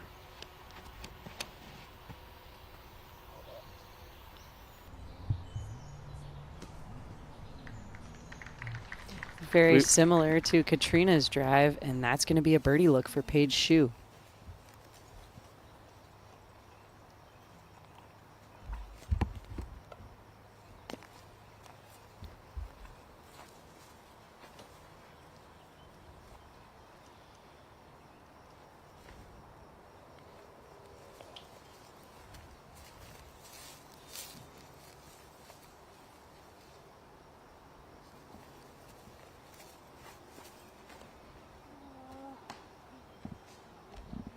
And you could hear it right out of her hands. Caroline knew that she had missed her line. She pulled it right and was clipped down very quickly. Another long birdie look for Missy Gannon. Well, she's giving herself plenty of opportunities.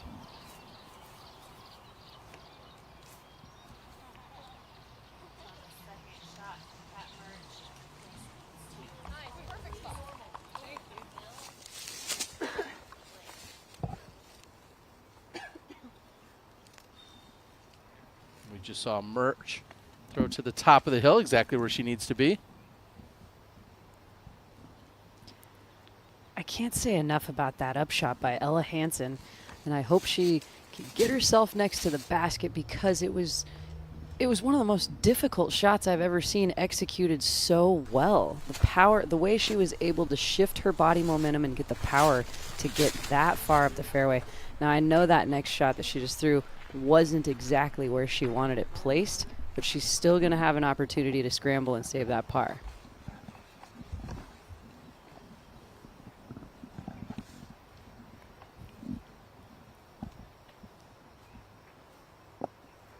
Meanwhile, Kristen's second shot put her right side of fairway, and this lines up well for her forehand approach. Can she throw it straight and flat enough?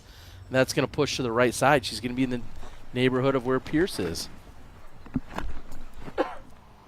Missed opportunity after such a great second shot. Rawnsley now has a look for the birdie. Oh no, she hit so square in the middle and a lot of chains. Take a look at this, but it's almost too much speed on the putter. It pops out the back side of the basket. She's questioning it, that's for sure. Rawnsley, a little frustration. She doesn't pick up the birdie. Now, Henderson.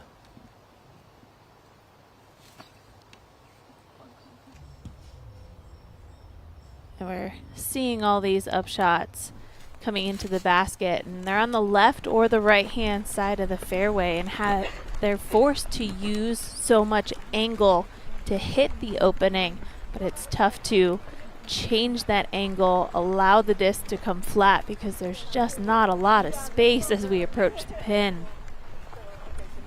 Yeah, it feels like this corridor is all of 12 feet wide at some of its most narrow gap points. The putter is still looking hot for Katrina.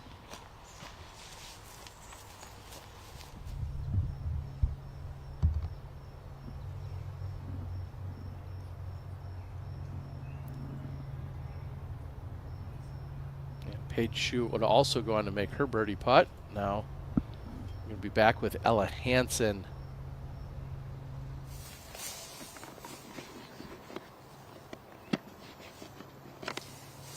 Ella, your current Canadian national champion, and you saw on the side of her pound bag there, she is repping very proudly that Canadian disc golf flag. In just a couple of weeks, she'll get to go back to the Discmania Open Silver Series on our tour this year.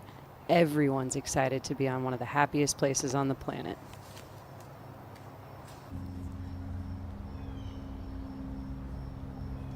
And I think this location right here on hole 6 might be the happiest location because Ella's gonna get that check box for the scramble. That was a miracle shot.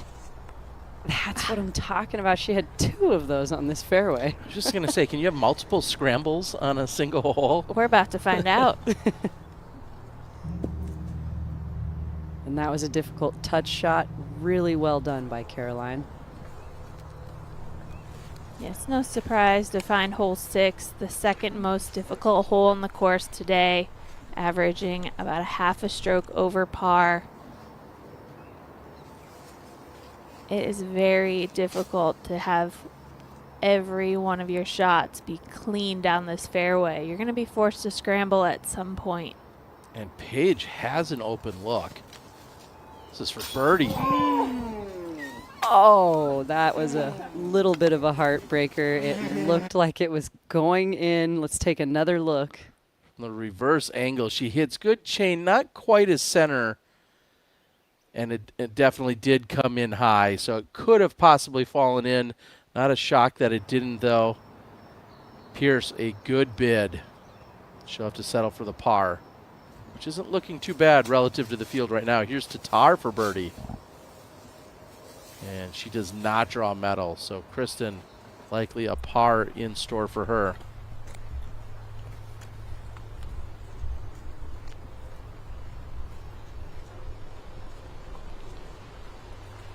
I feel as if there's a sense of relief once hole 6 here is done. Like everybody knows it's coming. You have a long walk from 5 to get over to 6, and then you get there, and it's just so challenging, shot after shot after shot, and it's kind of a breath of fresh air when you finally come out of this woods line and then walk over to the tee of 7.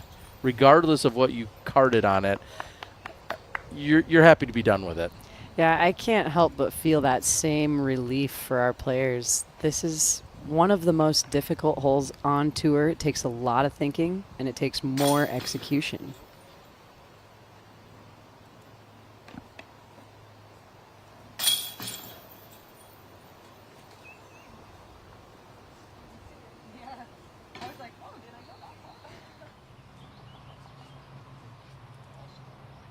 Murch throwing her third.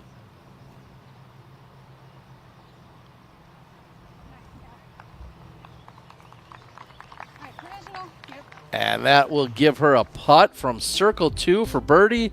Kat Murch in the hunt. We've got more action on the other side of this break. We'll be right back.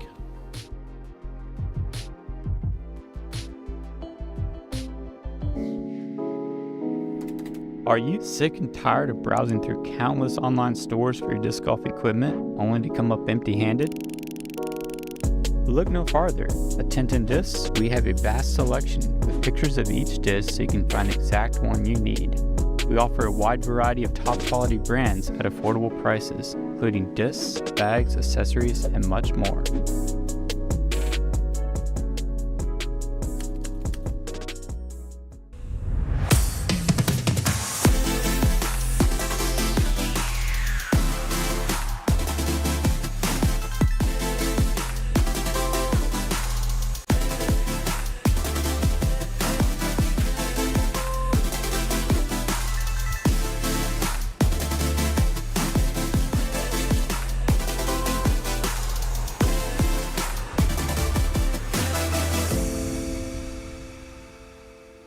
I just got my hands on the Neutron Watt, a great new offering from MVP. It's really reliable in the sense that you can throw it straight and it holds that straight line, but also even ripping it on Annie, you can get it to kind of gently pan, but it still has that nice glide even if you throw it on any sort of angle. It feels like the most happy hybrid between a putter and a mid, dead straight and neutral, exactly what you want.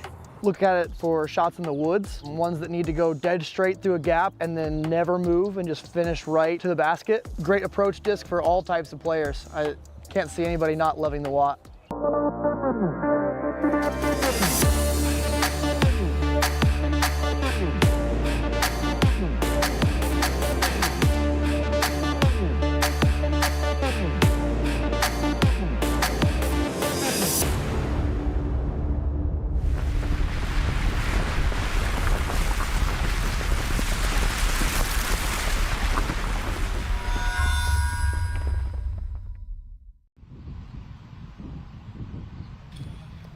Kat Murch trying to close out her opening round with a birdie.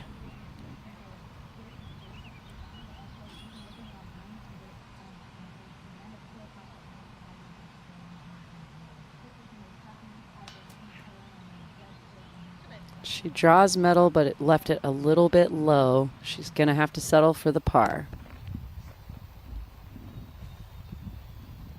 And she parred for the last 5 holes of the round. Cool it off after that amazing birdie streak. And speaking of birdies, wow. Kristen in position on 7. That was an absolute park job.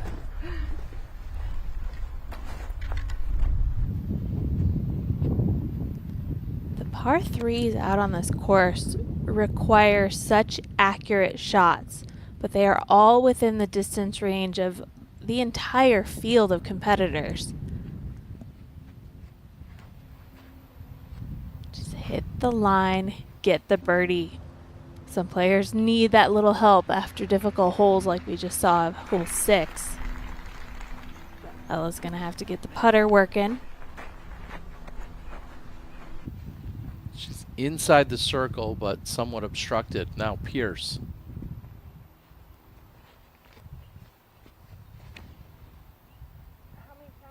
This is low and left out of the hand of Pierce.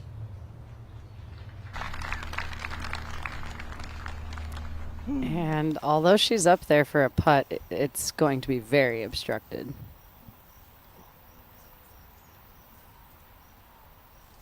Missy Gannon with her second shot on 8.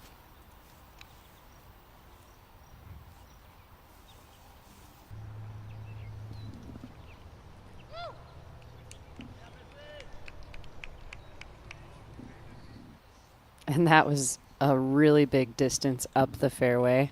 Missy will be happy with that placement. With Katrina on the left-hand side. Has to throw over the pond. But there was a nice smooth placement shot.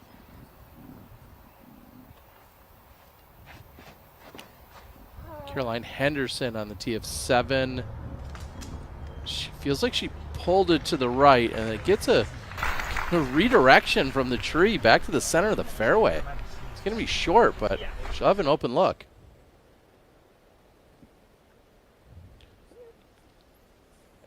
Saw Caroline first at Vegas. And as I mentioned earlier, she is your front runner for Rookie of the Year at the moment.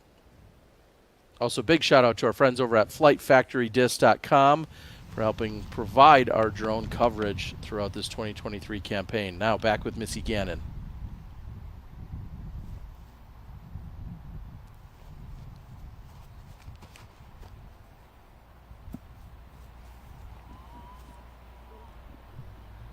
And I thought her second shot was huge. That third shot covered an incredible distance.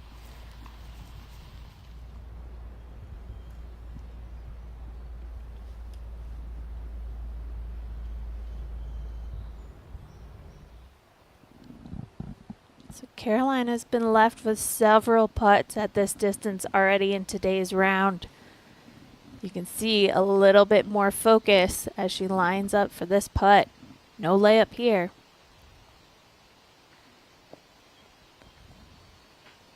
And the 40-footer not on the mark for Henderson. And Paige will have a line. I love this camera angle because it gives us this much information. Paige Pierce absolutely could put this one up in the air and watch it hyzer right into the pin.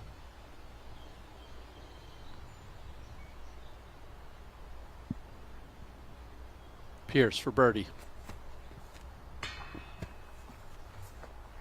Oh man, the line looked good. It was just a little bit low.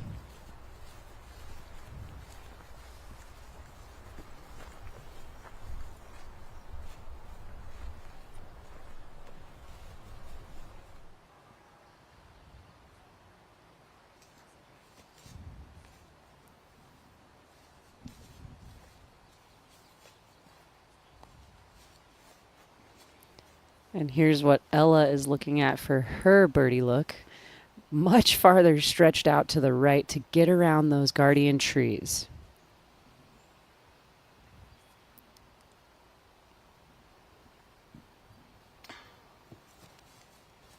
Oh, I thought that it was actually going to fall in, but it goes out the backside.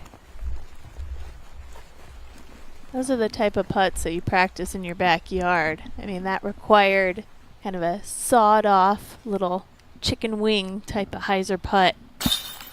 Gotta get really creative in those positions. No problem at all for Kristen. She's in for birdie. The treacherous 8th hole, the par 5 on the other side of this break.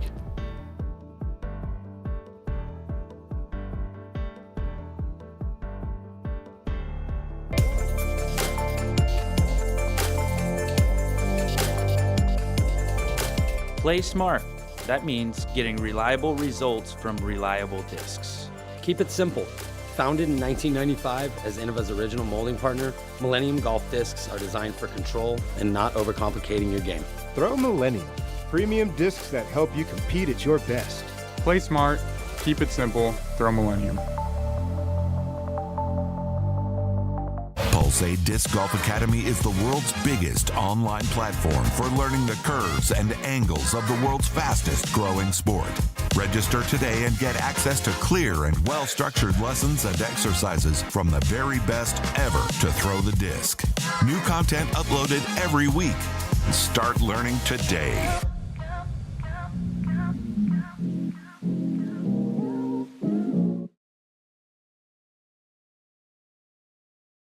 I just think the plastic is very premium. It's a high quality material. The way the disc feels in my hand. I think it's the quality of plastic. It's unlike any other plastic that you'll find in the industry. The quality is better than any other company out there. Again, just consistent plastic. It's something I can consistently trust on every single throw. There's so many discs to choose from, and I guarantee if you tried every disc in the lineup, you're gonna wanna put multiple discs in your bag. It's extremely high quality. You can only say so much, they have to eventually just try it themselves and see.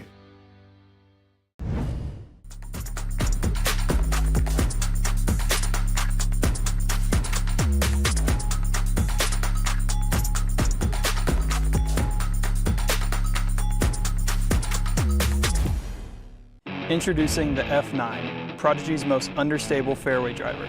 The F9 is designed for beginners and lower arm speeds to get maximum distance, full flex flights, and effortless hyzer flips. The F9, coming soon to prodigydisc.com.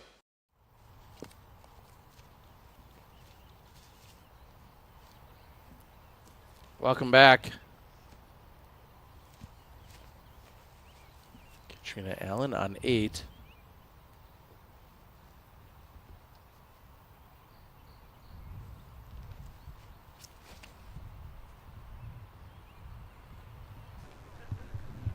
Beautiful turnover, hoping it will hold, and it does.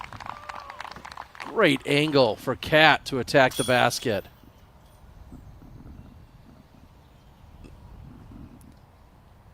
Now Raven Klein. Co-leader. And one of the few women to have a clean scorecard still. Jessica Weiss, Missy Gannon, Raven Klein, and Kristen Tatar, just a few bogey-free. 5 under so far for Raven through the front 9. There's still several birdies in the back 9, but she's on the longest hole on the course, a hole 10.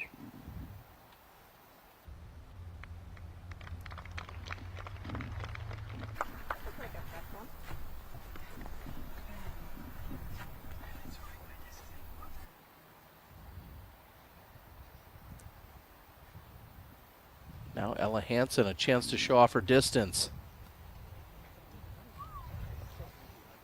Requires controlled distance here as Ella throws it on the right-hand side of the fairway. Ducking and weaving.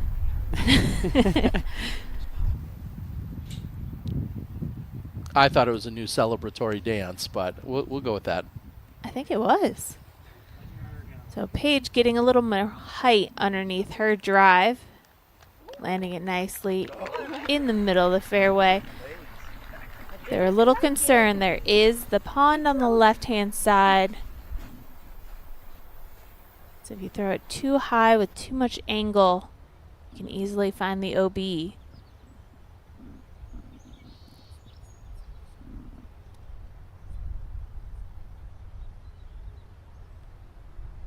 This could be trouble if this continues to push left.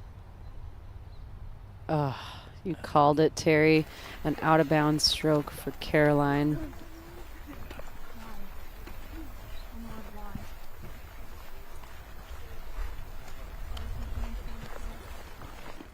You know, Brian, yesterday in the press conference, you talked to Caroline a little bit about her development, her skills, what she's doing to train, and even a coach that she's been working with. Can you elaborate on that? Yeah, she said that she wants to work on her nose angle control, obviously working on distance when you control that nose angle, and obviously throwing some stall shots are good for touch, but on the tour you have to have that elite distance. She worked with Coach Chris Taylor, who helped to put on the distance competition this week, which was a very big success.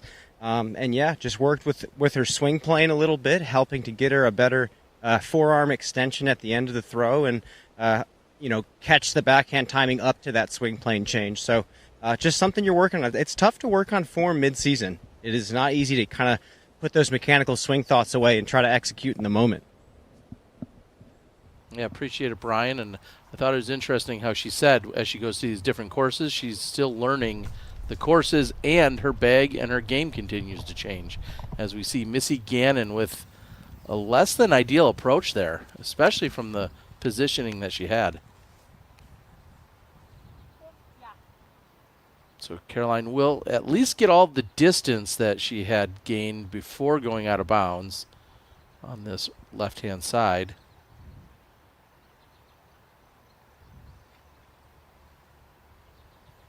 Caroline taking advantage, knowing that she can go on really any angle coming off of the OB. That's a rule that's been adjusted just within the last few years. Bring it up to 1 meter. Going to take advantage of all of that, trying to stay away from the water.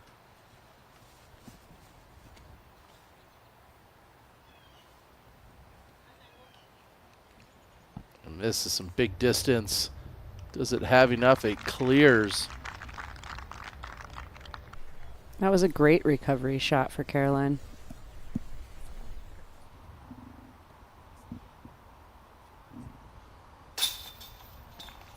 And you can cover up a less than impressive upshot if you've got a good putt like Gannon. She keeps going on the par streak.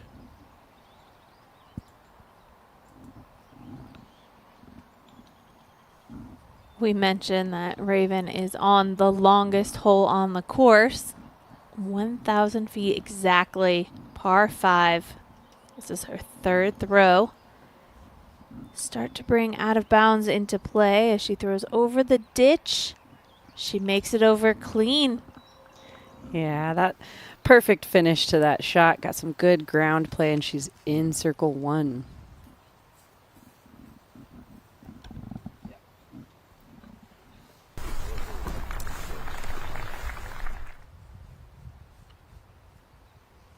Kristen happy with her upshot. Now Pierce.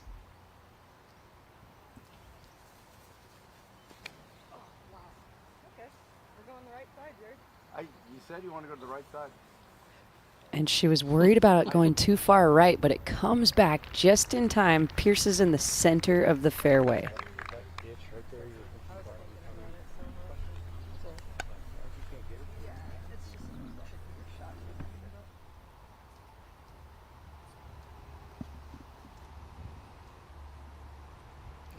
After the great approach by Allen, she's got the look for birdie. She converts.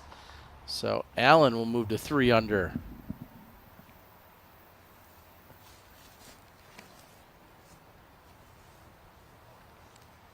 And Ella having a difficult angle for this big approach shot.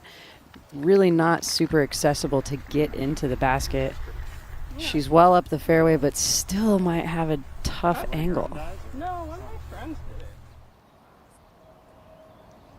Seeing Deanne Carey for the first time today. Oh, and gets it just barely to squeak in. And that is a birdie for her on hole 10 now. Allen. T of 9.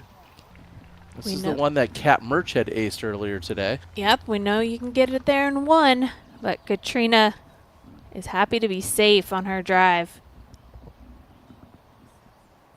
Raven Klein trying to become the outright leader at 6 under through 10, and with authority. What a round for Raven Klein. You're from Minnesota, you'd say, you betcha. And She's Raven doing work. Klein feels right at home. She's back in her home territory. She's comfortable, and her game is looking sharp. Seeing Raven on the top of the leaderboard for the first time this season solo, very exciting Friday for Klein. 100% fairway hits, 100% C1X putting. So she is looking very locked in with the most important parts of your game. Raven comes from Burnsville, Minnesota, which is on the south side of the Twin Cities, so about an hour, maybe hour and 15 minutes or so from where Clearwater is over at the Preserve.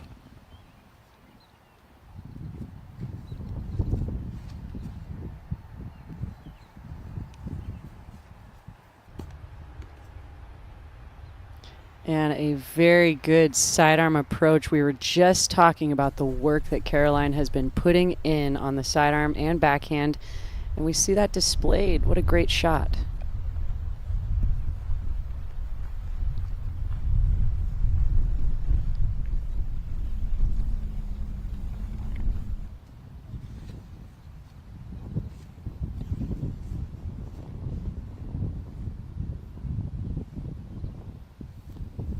And no longer just 3 miles per hour for the wind. Oh, this looks too tight. And she'll be happy it bounced out to that spot, but definitely an errant shot there by Kristen. That tree, that large clump of guardian trees right there at the very end of this hole, it makes a difference on how these players place these second shots. And then it really protects attacking the green. And you can see Kristen just wasn't in that line where she had a clean shot. Let's see what Ella's got. She's in similar position, but might have that wide left-hand route instead.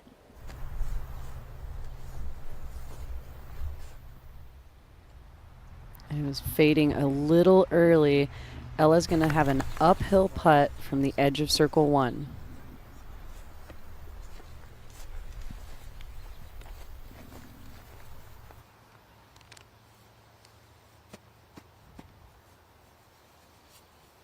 Not an ideal angle here for Pierce. Yeah, she's got a low ceiling on the right and has to flip something up and still finish to the left.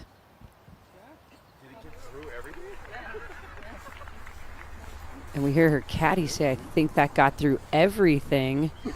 Great shot for Pierce. Well, back on 9 with Allen.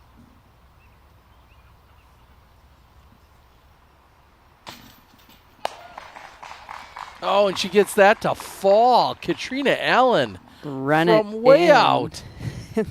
That is her third birdie in a row. We will roll the Zuka replay. 50 feet. That was huge.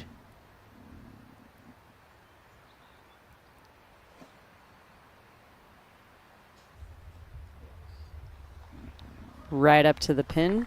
Should be no work left for Kristen Tatar.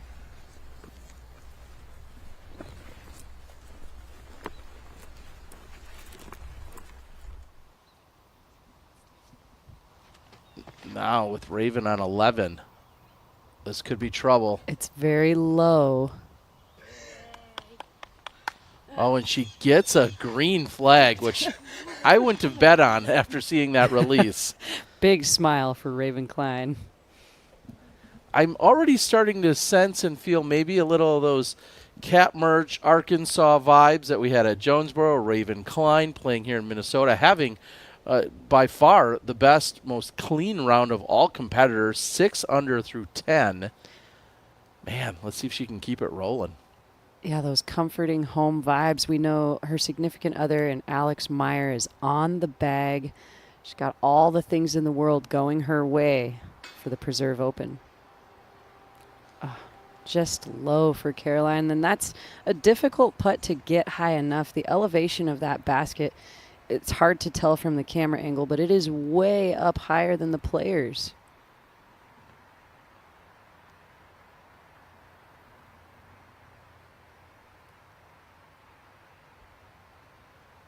Hansen for birdie from inside the circle. It needs to sit down, and it will eventually check up for her, but Hansen holding her breath for a moment. As was I. When we have a steep green like this, we've seen some nasty rollaways this year on tour that just compile the bogey strokes, so it was nice that her putter sat down in the bullseye. And now Pierce looking to take advantage of somehow filtering through everything on the right side. She is pin high on flat ground, level with the basket. And she converts.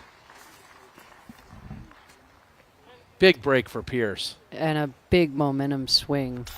At a clutch timing, we're about halfway through the round, just in the first opening round.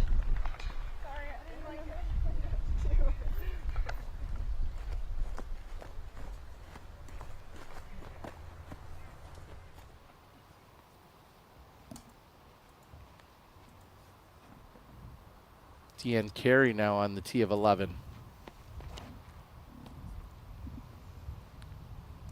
Around 270 feet. Deanne put great height on it. Nice stability in that disc, and she's going to have a circled look for birdie.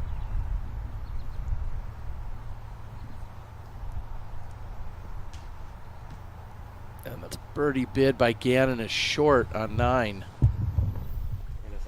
That seems consistent with Gannon's theme today. She's been short on a number of her looks. In fact, I would say that's consistent with a lot of the birdie looks we've seen in the FPO field, just short.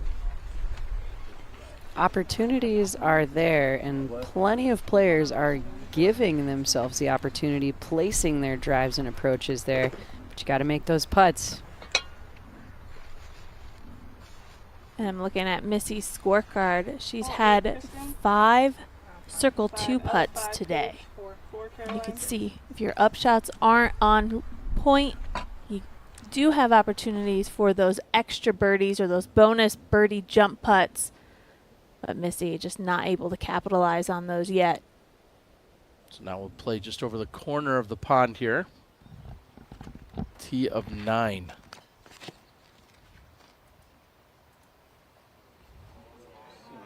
That's tracking right to the pin. It's going to check up left, but a great shot by Pierce. Getting the gallery hyped up, Paige Pierce has a birdie putt.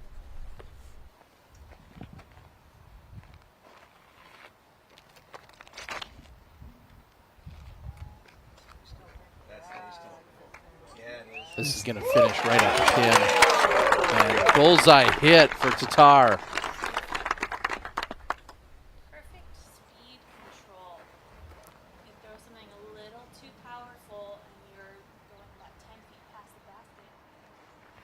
Can end up long if you go too powerful.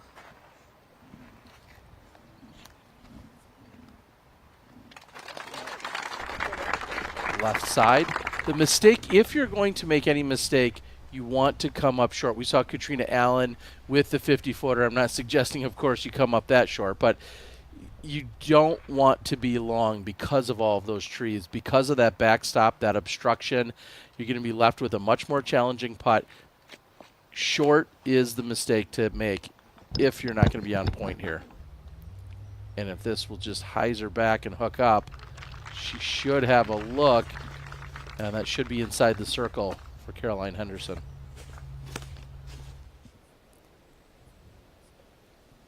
And if you do end up short of the basket on this, you have a almost guaranteed open putt. Of course, you want to make it over that pond. That's the first obstacle. And we are clear with our featured card. And a roller for Katrina Allen. We know she's one of the best players in the field to put down the backhand distance roller. This grass looks a little bit thick, though. It looks like it took a lot of speed off there. I don't think she maxed out on the distance that she wanted.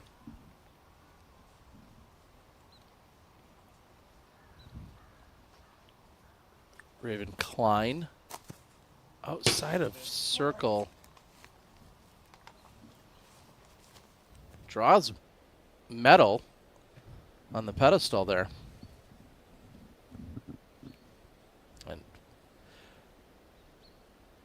gallery making them making their way around the pond, taking in all of the action. Not bad for a Friday mid-morning. I'm thinking back to Val's story about Katrina Allen watching an event out here to start her competitive career, and I'm looking at the crowd and I'm just scoping who will be our next Preserve Open champion in 10 years in that crowd that doesn't even know they want to play. Hansen from the edge of circle.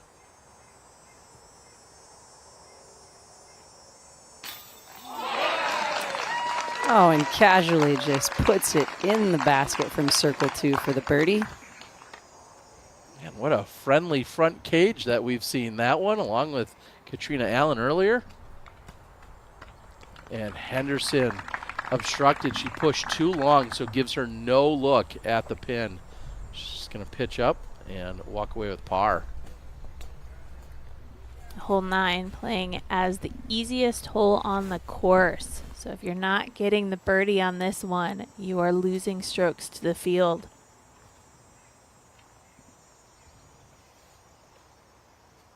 And this is what I worry about. We saw it by Henderson a moment ago, and also even Pierce. Too much power brings all of these trees, all of this backstop and these woods into play. Pierce has no problem with the putt, though. She'll card the birdie.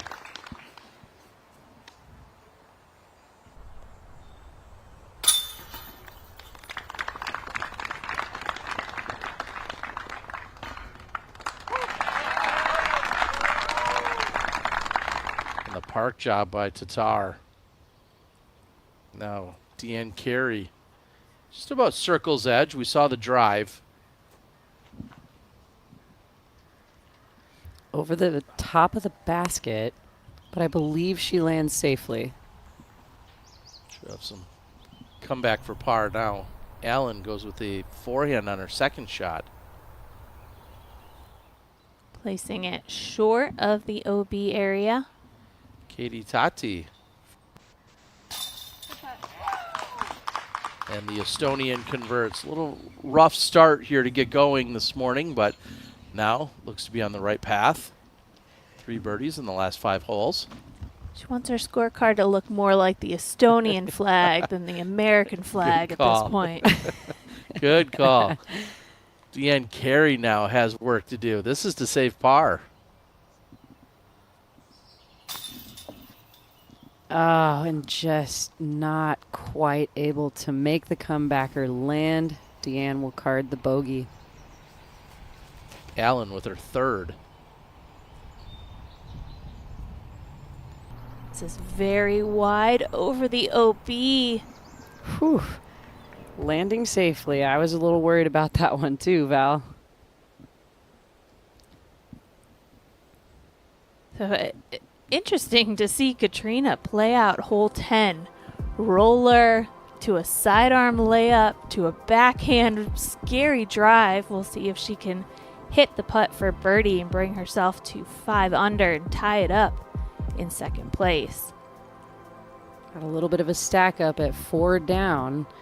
So our field is starting to level out on the leaderboard here, and Raven Klein still finds herself on top after 11 holes.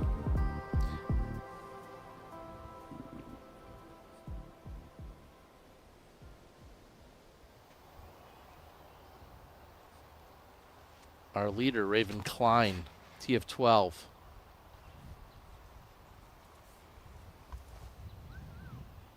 As a well-placed tee shot for Klein.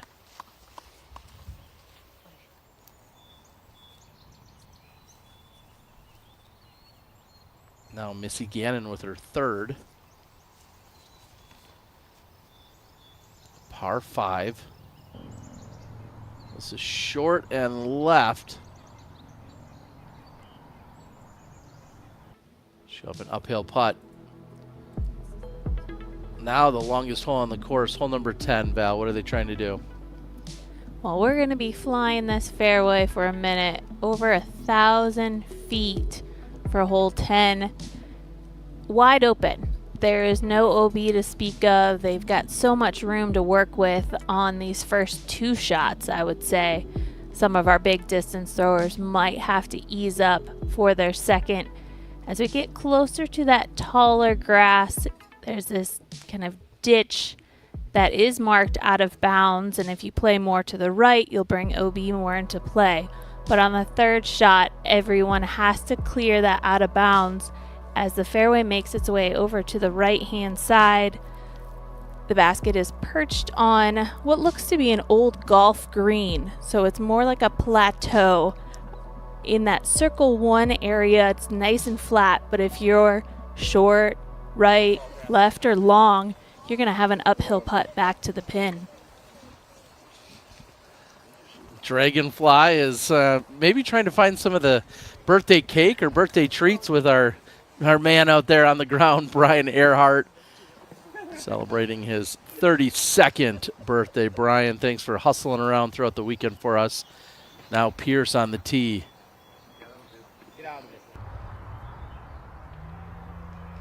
And what a crush by Pierce. Also invite you guys to make sure you join in for Tournament Central before and after every round. Brian Earhart along with Dustin Moray giving you all the analysis and breakdown. Tournament Central found right here on the Disc Golf Network. Tatar, much lower line. Maybe even too low, but in the center.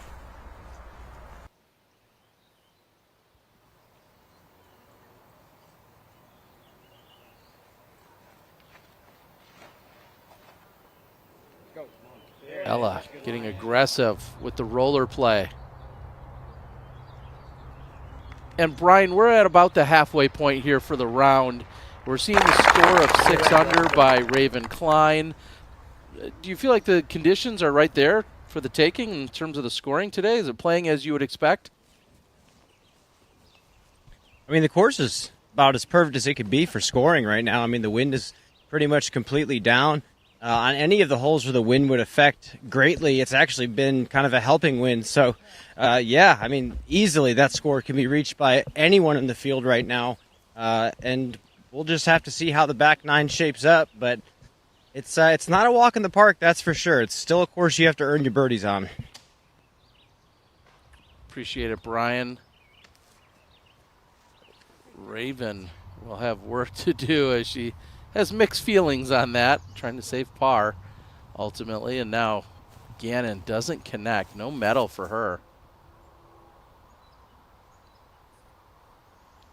Birdie look for Katrina Allen.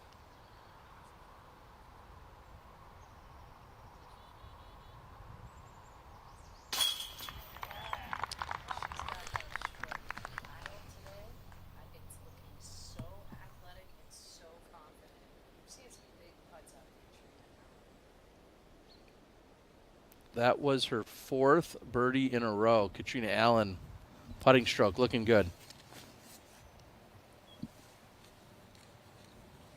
Kristen is trying to push this as far as she can, but still stay short of those reeds in that OB ditch area.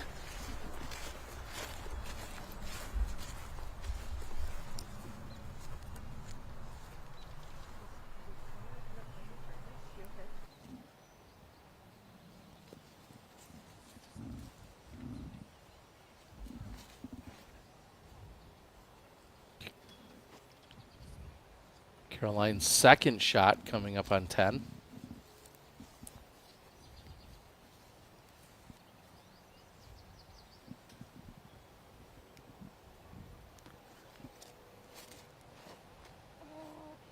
And low immediately out of her hand. She's going to have a decision there. She's going to be in a really weird distance to attack the pin. But then also it will be a very short layup if she chooses to lay short of that ditch. So maybe just go over the ditch on the left-hand side and pitch up from there. I'm sure it's not something she practiced. Yeah, and that's what I was just thinking is the difficulty level of what's happening inside the player's mind. The between the ears is just going, and it's hard to make a good decision. And you're already having a little bit of a strugglesome round. Caroline Henderson has really got a lot of thinking to do and not much time to make that decision. We are here from Brian, though, that Caroline might be dealing with some type of blister or ailment on her hand or her finger and could be leading to some of the challenges with the release.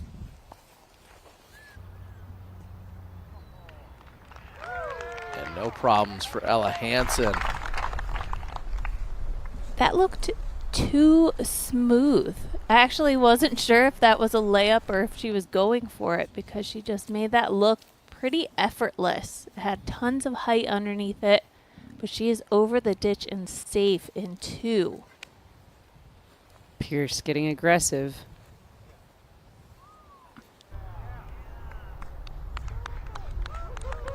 Boom. This should be an easy up and down tap in birdie for Pierce. And that's the advantage that distance can give you on this shot.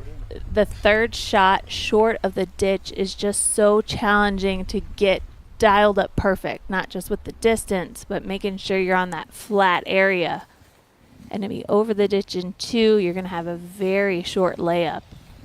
So I'd throw it out to either of you. We saw Caroline back at Jonesboro, and she really struggled during that opening round. Again, whether that's pressure from just thinking about playing with her sponsor being the presenting sponsor of the event. Anything we can make of that? Is that just also maybe learning about playing with all these extra cameras in a rookie year? People always ask, what's the difference between playing amateur and playing pro? And it's consistency. You can have really great rounds, really great shots, great moments, but how consistent? How can you chain those all together in one round? Can you do it in multiple rounds and put together a good tournament? That's what it takes, and it just takes some learning. You have to have more experiences with the pressure on, and that's the only way you're going to grow as a player. Someone who has been on the tour for more than a decade, Katrina Allen. This is her drive on 11. It comes up short, but it does kick and stay in bounds. She'll be in that neighborhood where we saw Raven Klein a few moments ago. And as we just saw Henderson walking down the fairway a moment ago, you also notice her looking at her finger. That may be the blister of which Brian spoke of. Now Tatar with her third.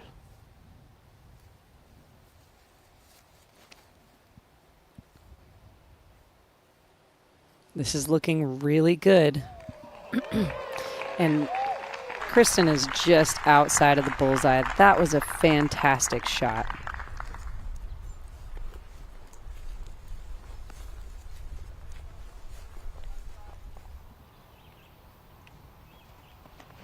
Paige Shue now on the tee of 11. High, wide hyzer. I like how this is tracking to the pin. And it's going to bounce off the bottom. Shue inside the bullseye.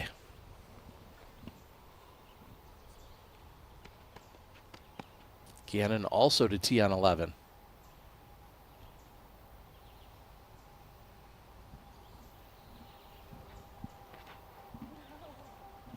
This is low. This could be trouble. Oh no. It does not get the favorable bounce.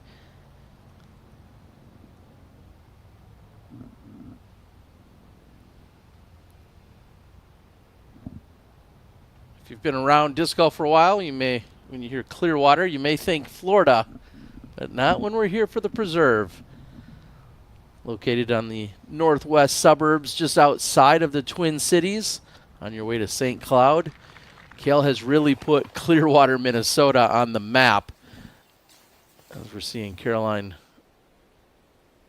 with her next shot.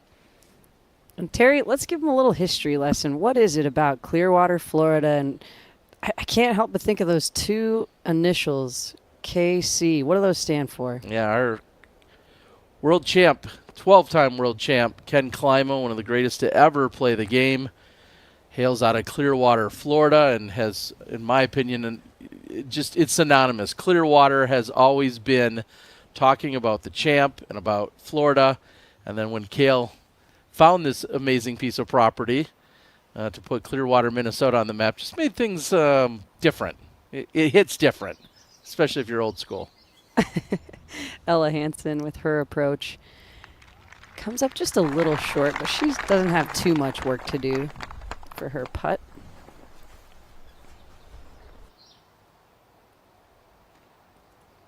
Should be a simple up and down for Pierce. And it is. She's in the bullseye to card her birdie.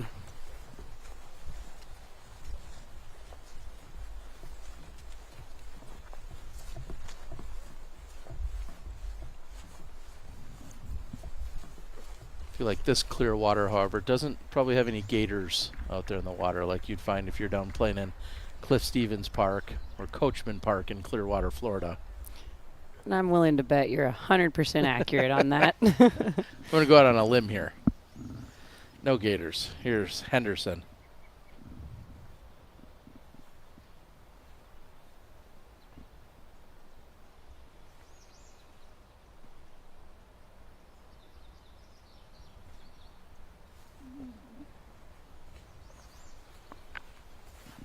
She's not able to connect.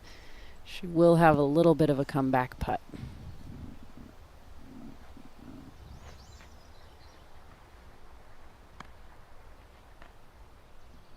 And now this is for Ella Hansen's birdie. And she's in. And I can't help but think of all the Instagram videos I've been seeing leading up to this event, talking about gators. There was a lot of swimming happening. I saw Ella Hansen on a rope swing, jumping into the Mississippi. And you called it, Val. One of the main draws and one of the main reasons the tour is so happy to be at the Preserve is really kind of for everything that's happening outside of the already amazing disc golf. We've got summertime. It's almost the 4th of July. We got river and pond swimming, rope swings. The tour has got a general really happy feel over this weekend at the Preserve. And a lot of people are camping out on the property. So that's when you really make it feel like home, when you're camping up there for the week. And Katrina Allen. I gotta say it. It's the putter's hot, and it's the athletic, repeatable stroke. Let's watch this confident swing. And it's the same every single time. Katrina Allen is really leading some putting stats today. And what a hole to get. It all looks the same on the scorecard, but that was such a massive save from Katrina. Massive enough to get her tied for first place with Raven Klein on top of the podium. We've got Kristen and Rebecca stacked up at 3rd, and then a small stack up at 5th.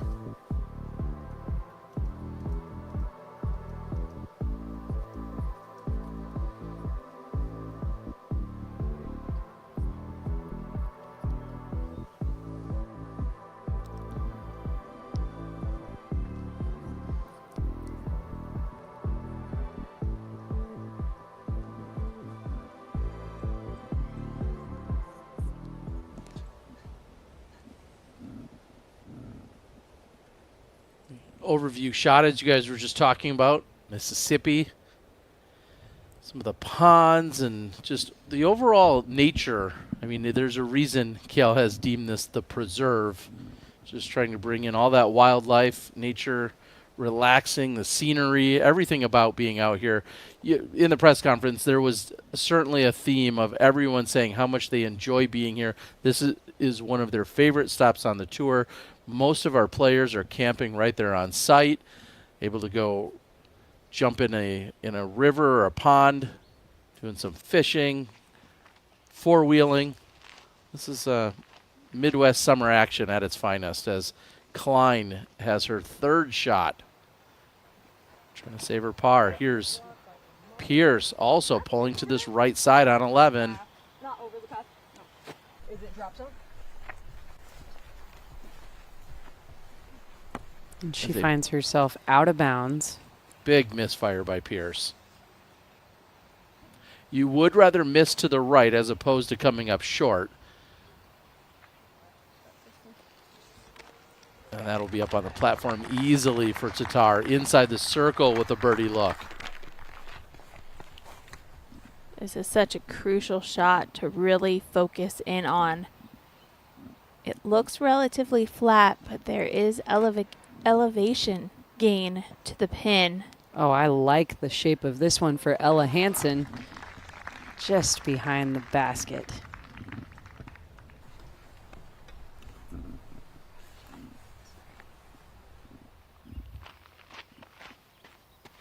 And after Raven tapped in for the par on 12 a moment ago, here she is on the tee of 13.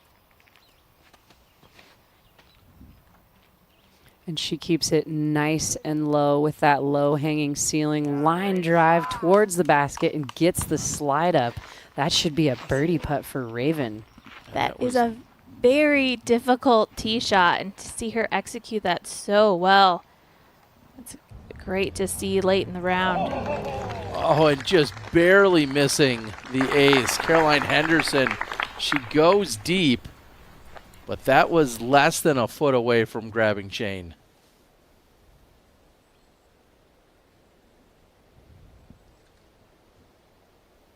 This gives us a beautiful view of what the landing zone is. I was going to call it green, but it's actually that light brown grass that they were trying to land on. So there is no drop zone for going out of bounds, so Paige will have to take it from the last place that she was inbounds. And although I mentioned island, it's not actually playing like an island hole with island OB rules. So right of this cart path and beyond, that's the out of bounds area on the right hand side. And then of course the pond and short on the left is out of bounds as well.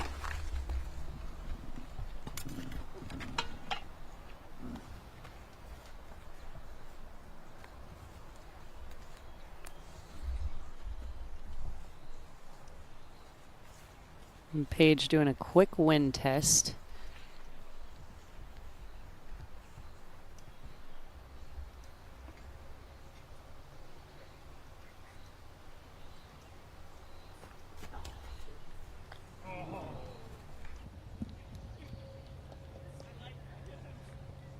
And a reasonable bid for Pierce, but she does not draw medal. She'll have a putt for the bogey.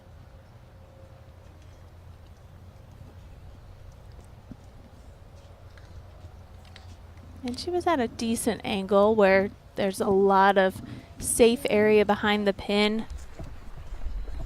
And knowing that the rest of her card mates are up and around circle's edge, or if not closer, good to see her give it an attempt.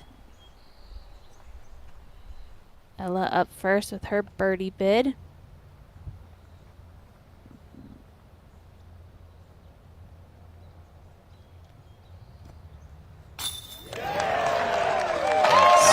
Jams it home. Very smooth. She's definitely found her stride mid-round and beyond. Putter is looking way more confident. Let's take another look. And speaking of the looks, did she raise her sunglasses just for that? Is that part of the strategy here, Zoe? I think so. I feel like she's had sunglasses on most of the round. A little more clear of a view. And Caroline Henderson will find the bottom of the basket. She'll be tapping in a par.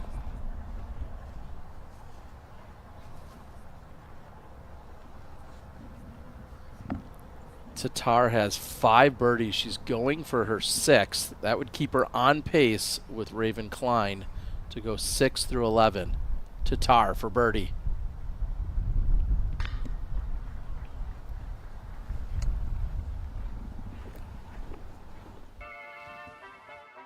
What's up, guys? Welcome to Grow Generation. Today we're in Redding, California at one of our flagship stores. Let's go check it out. We are the largest hydroponics retailer in the country with over 60 locations nationwide. At Grow Generation, we carry thousands of products, from personal home gardens all the way up to large-scale cultivation facilities. So head over to growgeneration.com where you can find the store closest to you.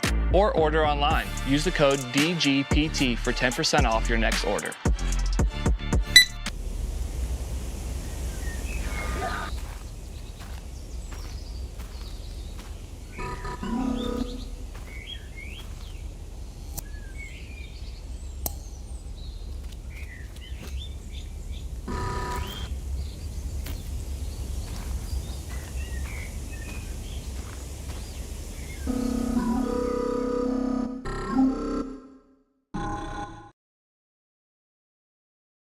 Trilogy Challenge is back, y'all. You get 3 discs. The Retro Orbit Pure. Tournament Ice Orbit Warship. Fusion Ice Orbit Vandal. Are you ready to hit the course with these 3 discs? Go check out thrilljchallenge.com.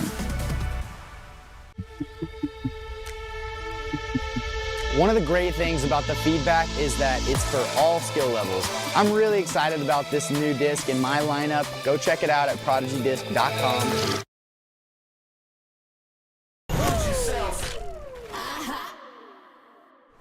You're in control. You're in control. You're in control.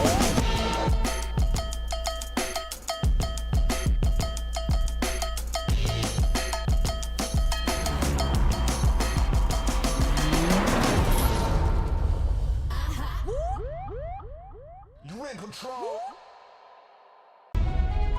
Prodigy has finally launched the Team Prodigy Player Store. If you haven't already checked out, I have this new player store available. It's got hand-picked discs. You're also going to find some sweet apparel. All the discs I've chosen are my favorite discs, and I love them. You guys are going to love the artwork on these discs. I'm loving this disc, and hopefully you guys are loving those too. Be sure to go check it out. It directly supports us players and keeps us on the road.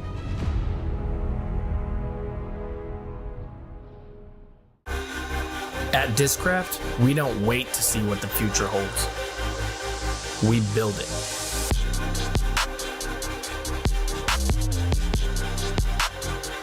The future is in your hands.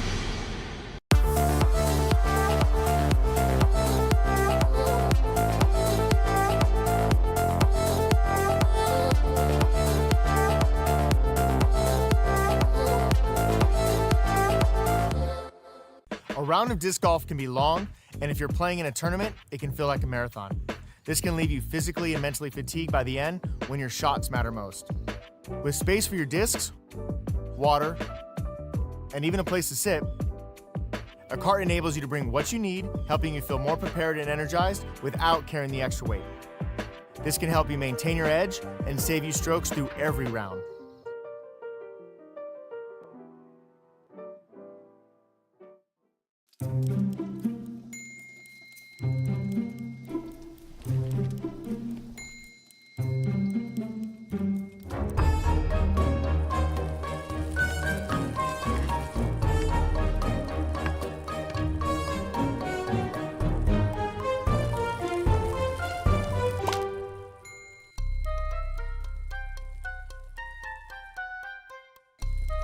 Check out the whole lineup at clashdisc.com.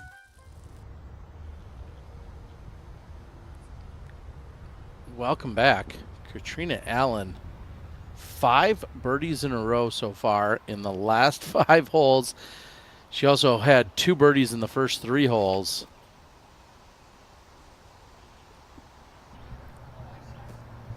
Looking to set up on 12, and she'll be inside the circle.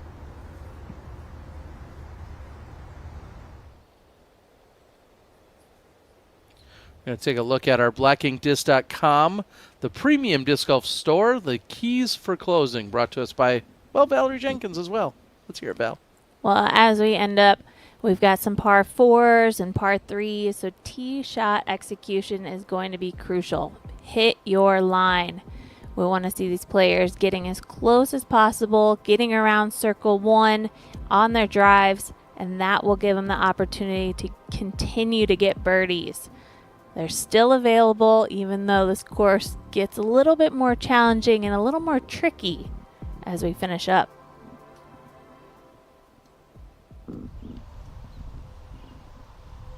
Missy Gannon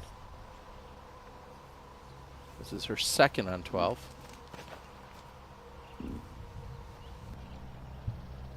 We saw this course change last year on hole 12. Tee shots are very challenging, but it's mostly about that second shot. Missy Gannon's looking good.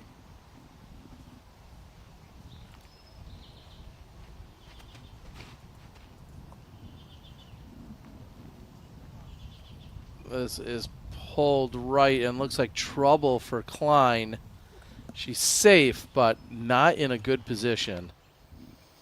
And speaking of trouble, Raven did find some trouble on hole 13 after that incredible drive. She carded her first bogey of the round. I'm going to Illinois, so my car's there for Ledgestone, and then flying out. So we'll see. She's been looking so comfortable. She's been looking very confident. And then all of a sudden, there's one hole that may or may not rattle her. We'll see how smoothly she can get through.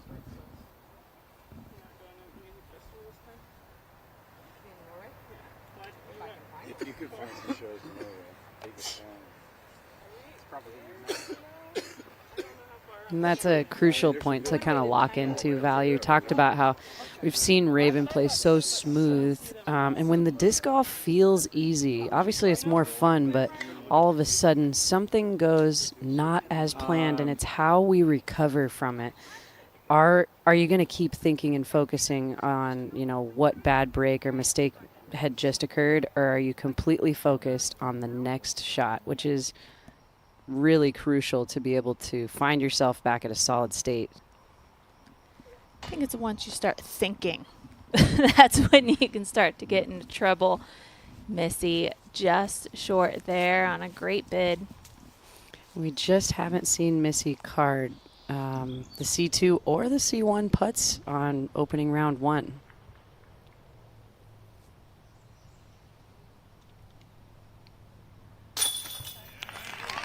Rawnsley with authority.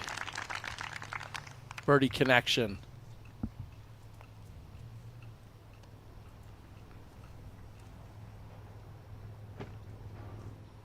Rawnsley talked about the added attention that she got over this last week after a great performance in Des Moines, saying she got through most, if not all, of the messages, but then also I feel like really remaining humble in the sense that she said, I had a good weekend. Of course, I'd like to continue it. However, I may not have it this weekend. It is that consistency that I need to work myself into. And speaking of consistency, Katrina Allen, that is 6 in a row. Kat is making a charge. She is looking solid and staying confident. And as you were just mentioning a few moments ago, Val, we saw the drive originally by Raven. This was where she landed deep on hole number 13. So that is her look for birdie. And then that ultimately rolled away. So when you saw the putt in the picture-in-picture, that was actually for her par that she didn't convert on. And that's how that bogey was added to her scorecard.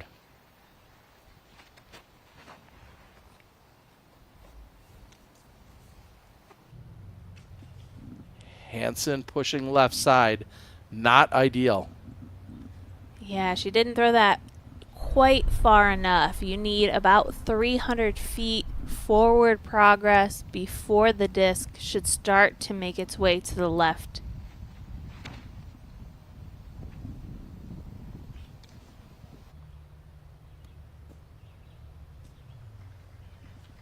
And even Kristen is pushing the limits there. She is in the fairway on the very left-hand side.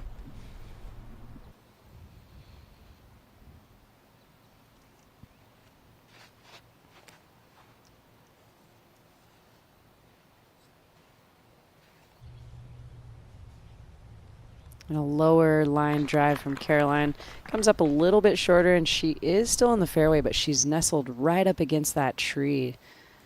Could provide some difficulty for her approach.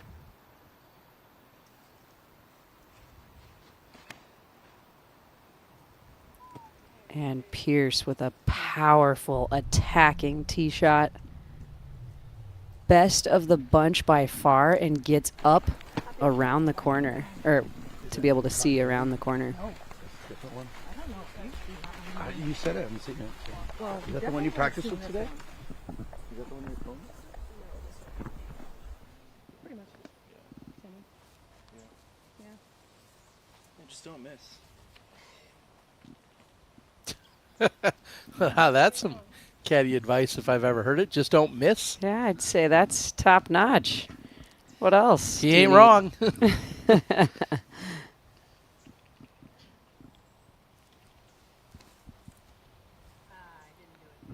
Stand still by Klein. This could be trouble if it leaks too hard left. I gotta hand it to her with the aggressive decision there, though. I mean, she could have broken that up, and she went for it. Yeah, she is going to be out of bounds on the left side.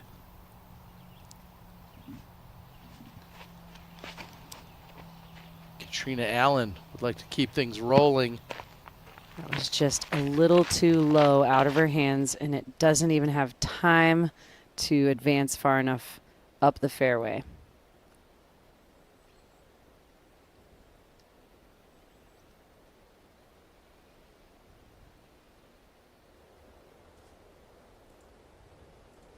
Big thanks to our friends at FlightFactoryDisc.com, providing us with our drone and aerial coverage here in 2023, especially this weekend out here at the Preserve Championship.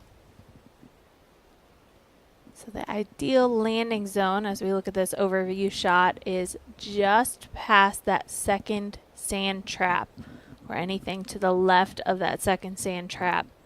They're going to have to penetrate through that wall of trees to get to the pin, around 300 feet for the second shot. And of course, anything short, we see, I think 3 of our players are in that shorter part of the woods. Let's see if they can get out. It's a par 4, so there is still a chance to save par. But it's got to take a recovery shot, and that did not sound good. Yeah, that hit wood right out of her hands.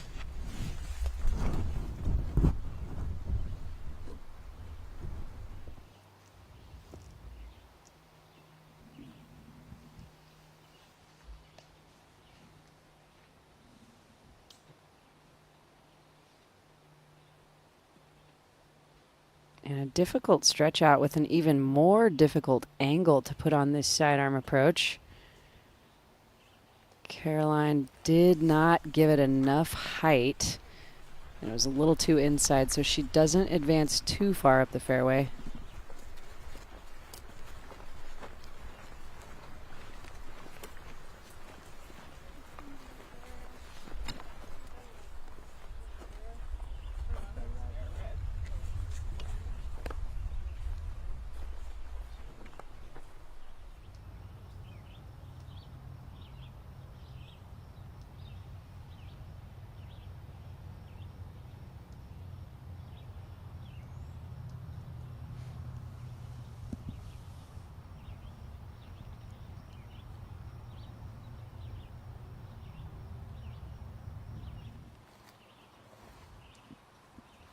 I would give Kristen about 250 feet to the basket. And with her being in that short grass, it gives her all sorts of opportunities.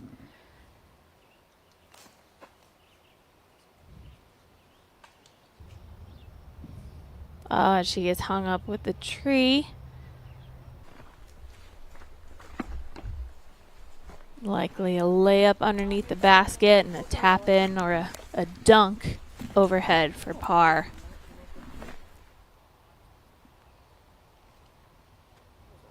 Back with Katrina Allen. Currently sitting 7 under. Left a little on that. You'll have to at least think about it.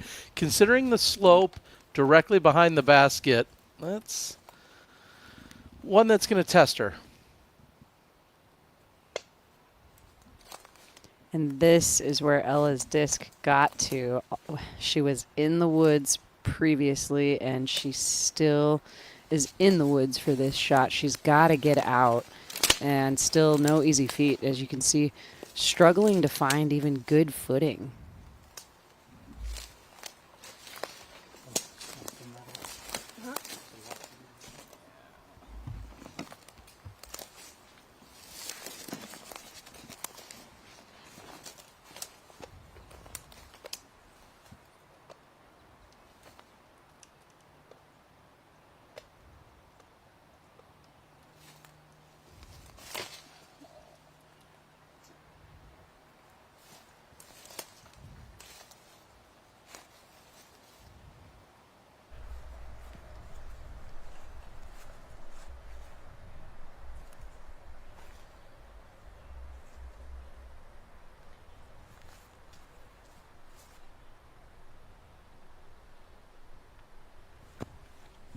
Pierce contemplating her options. Looks like it's going to be a forehand.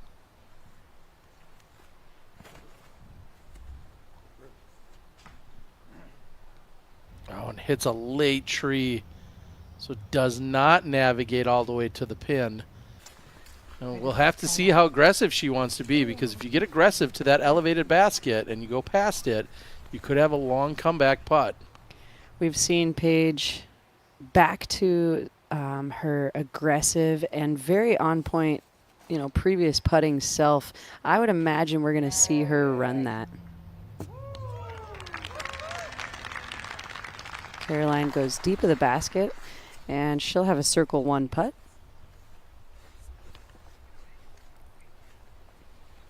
Again, that finger, or the blister that is on her finger, certainly a concern, as Brian had indicated earlier.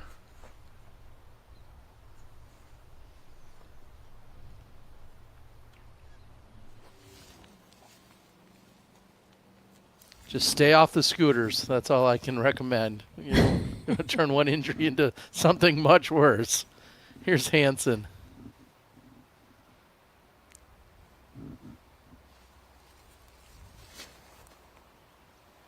Can she get up and down to save the bogey? And that will bring her inside circle one.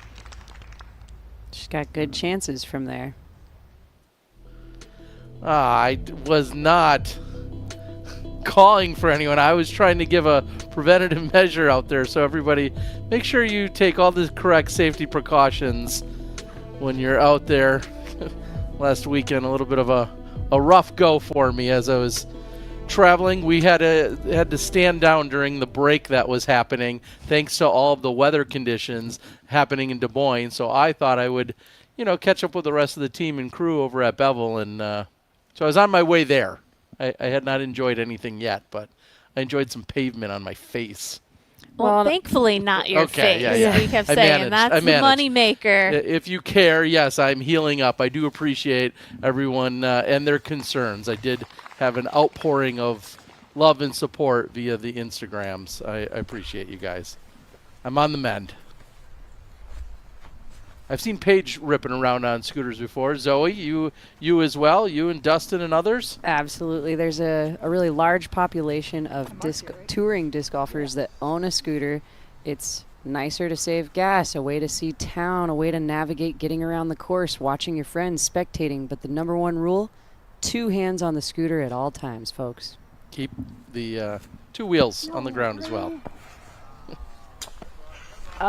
Just low and left for Paige Pierce. She wanted that one. You can hear the frustration.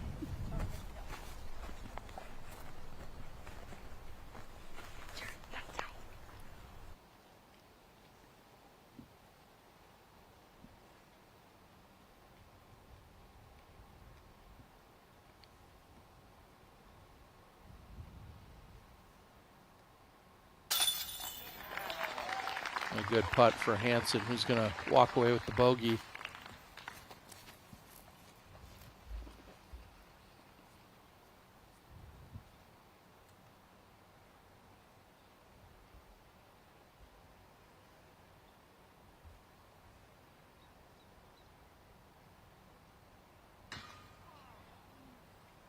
Oh, no. And just lacking the effort. Caroline keeps it low on this elevated basket, so not going to card the par. I want to throw it out to Brian. Brian, it feels like once we got to this spot in the round, the vibe, the momentum, everything seems to have just come to a crawl. Is that what you think we're seeing out there 2/3 of the way through the round? Maybe a little bit. Energy's dropped a little bit, but I mean, the players are still playing well. Just this last hole they played is really challenging. I think the second shot is not easy. Paige Pierce looked like she was in the middle, but actually had almost a worse lie than Kristen. So it's just a really tough hole, and yeah, it's just been a little bit, been a little bit slower, but still a lot of golf left. Appreciate it, Brian, and noticing the clear skies in the background there over the Mississippi. A few years ago, we were dealing with the Canadian wildfires that had been blowing down into Minnesota. That was affecting the play, affecting really how we were going out, and actually helping implement new policy for the Disc Golf Pro Tour. And we saw something very similar this week taking place at the PDGA Amateur and Junior World Championships about 500 miles away in Peoria. Play had been halted. They started on Tuesday.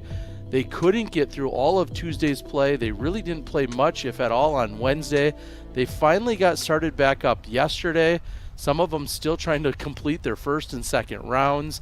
And then an incredible rain and thunderstorm came barreling through Peoria. So best of luck. It's been a rough week down there at the World Championships for the AMs and juniors, but hopefully everyone is making the most of it as Kristen makes the most of the drive here on hole number 13. Parked. Absolutely park job. Her competitors are celebrating with her. Pierce to follow it. Right side and hung up. Off the mark for Pierce. At best, a par coming up.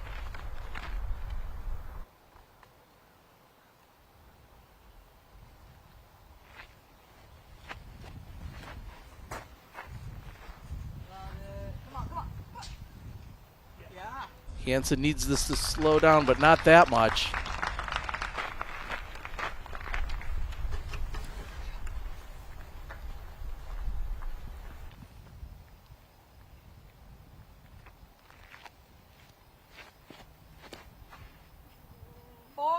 And this comes out early for Caroline. She hits the grouping of trees early on the left, and she's cut down. Take another look at Kristen Tatar. She makes this look so easy. She starts with a hyzer line and allows the disc to flip up. And at around 350 feet, it's another one of those holes that's between a driver or a mid-range. Yeah.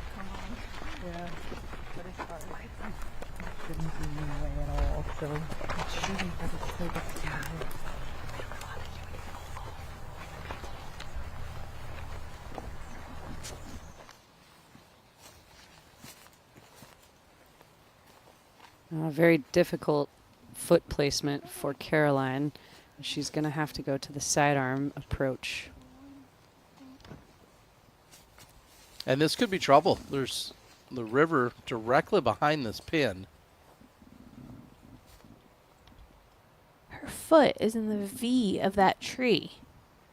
I'm just hoping she doesn't injure her ankle trying to throw this. It was all arm, no leg or hip movement whatsoever, and sadly not high enough to catch any spin and be suspended in the air. She peels out and burns out to the right on the ground. Now Katrina Allen on the tee of 14.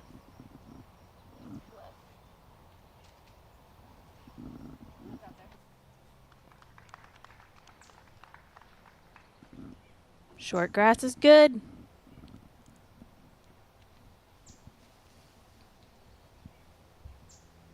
The tee shots, they're throwing over an OB ditch area, and then you have the tree line on the right. That's all safe, and then a cart path on the left. And Paige is assessing any airspace if there is any type of a gap. I mean, we're looking at a wall of trees in front of her. Brian, we rarely see people this much off of the fairway on the right side. What does she have? Can she actually get to the pin?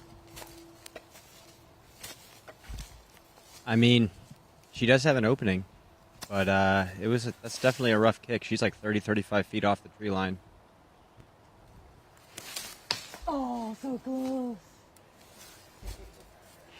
And you heard it from Paige. It was so close, but not quite out of the tree line yet.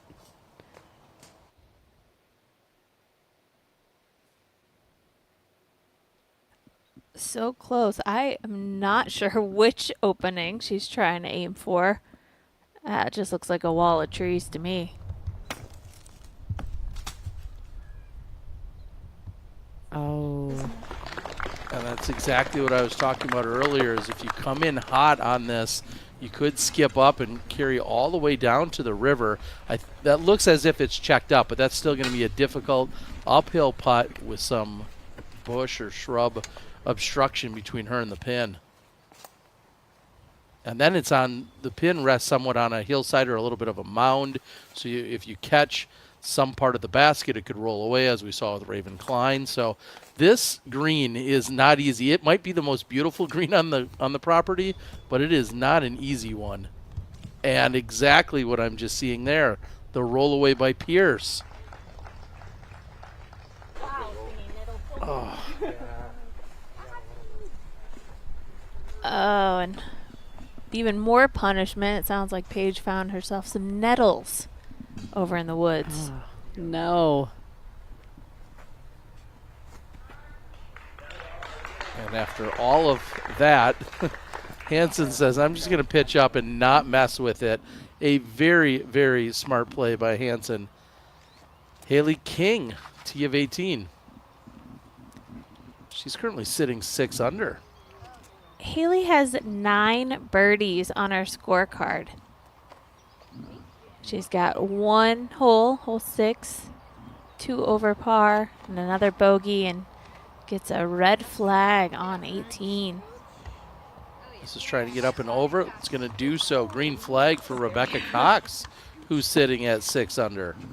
Currently tied for second.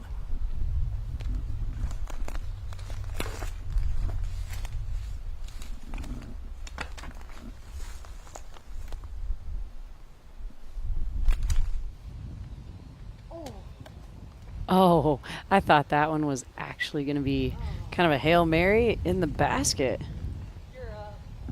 A good approach. She has a little bit of a death putt to come back. And this is really cleaned up in the last few years. This used to be have a lot more bushes and these trees and such down here, and they've cleaned it up. That brings it all into play, including getting to the river, and Pierce off the mark.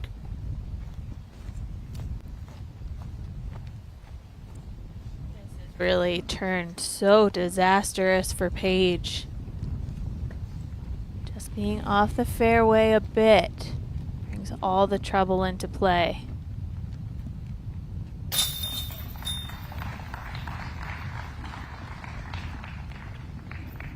Think of the stroke swings happening between Paige and Kristen. It's for double bogey. With that double bogey, it means Pierce has gone 3 over in the last 3 holes.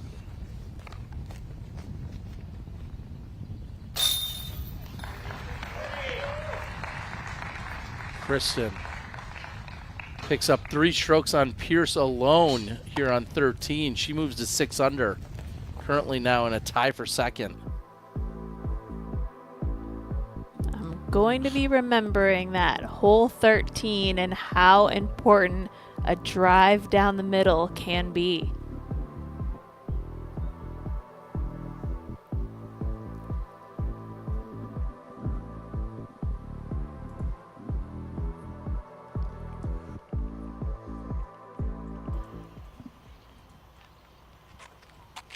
After the OBT shot, King goes to the drop zone. And it just would have to take so much power to get herself back into that ideal landing zone at the top of the hill. She can still go for the basket from there.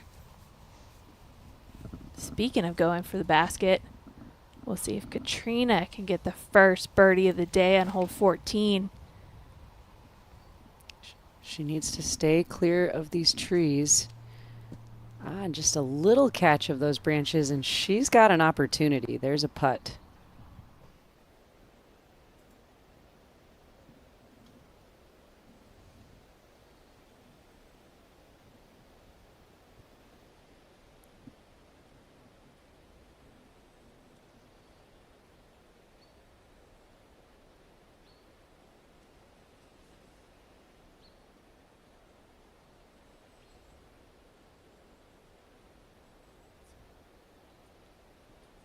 And so this is another course change that we've seen. They're actually skipping an entire hole that we've seen them play in previous years. It was a beautiful tee pad, actually, out the tunnel, a sidearm shot, but a very difficult birdie for the FPO division.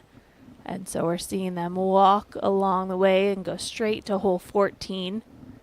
We will actually see the men playing from the tee pad, and they're playing a new combined hole this year. So it's been fun to see in the last, couple of years of seeing this course on tour and the developments that Cale and his team have made, changing up the distances, making the course more challenging. They've got plenty of room to work with, and I'm glad to see them taking advantage of that.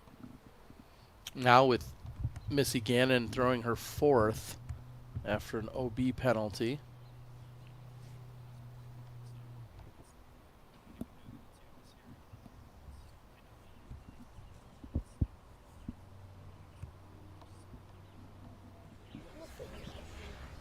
Zoe, you called it at the beginning of the round. We've got some special guests out here. Yeah, and these guests are doing the crowd control. Some of the most professional help we could have gotten. Volunteers, middle school age campers that were part of the UPlay teaching event, the Community Connect last Tuesday. 2 months prior, their director had planned out the kids doing crowd control. They couldn't wait because they wanted front row seats for shots like those. Kristen Tatar absolutely putting on a show for these kids. Kristen, a bogey-free 6-under effort so far through 13.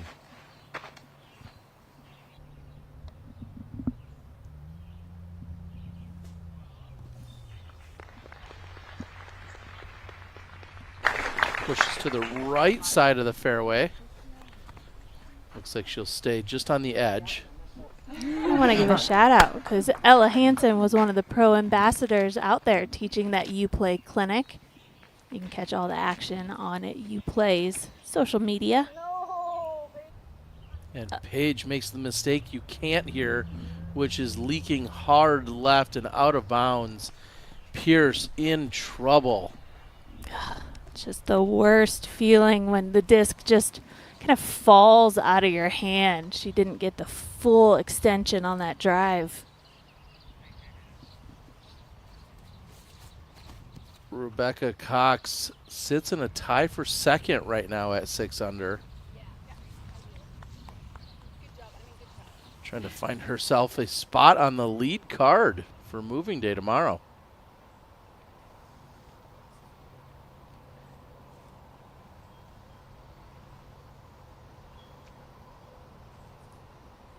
Katrina Allen has a birdie look and to move to 8 under, and she converts.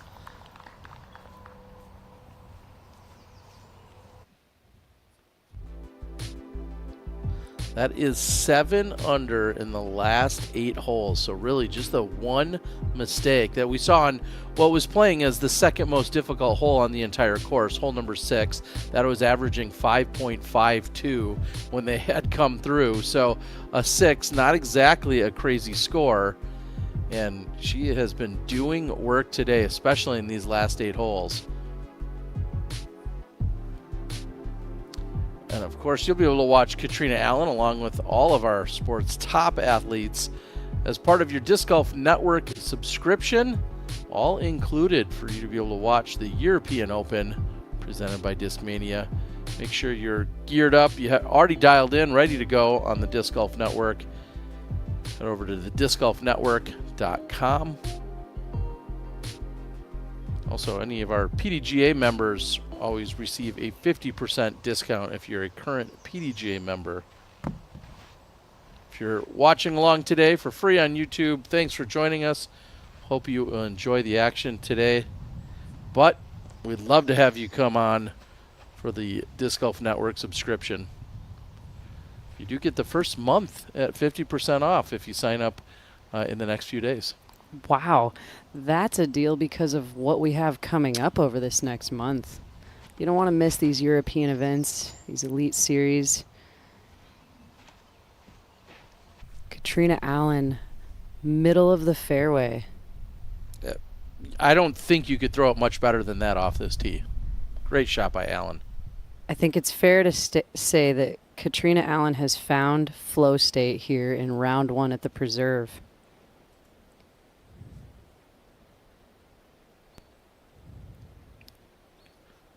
Currently a 2-stroke lead over the rest of the field. We also saw Haley King out of bounds on hole number 18, so she'll be struggling just to get the par. Kristen, bogey-free effort so far, 6 under.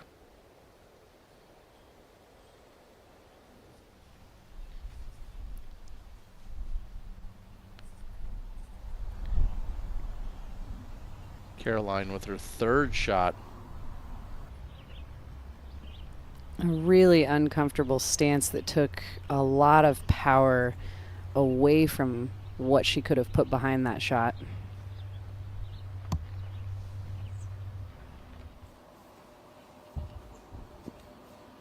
So Pierce gets all the distance before going out of bounds, so she very much can get up and down and save the par here. She'll need a good 2nd shot, and this is pushing to the right. Flips up, turns over, and it does stay on the edge. But not a great shot out of Pierce.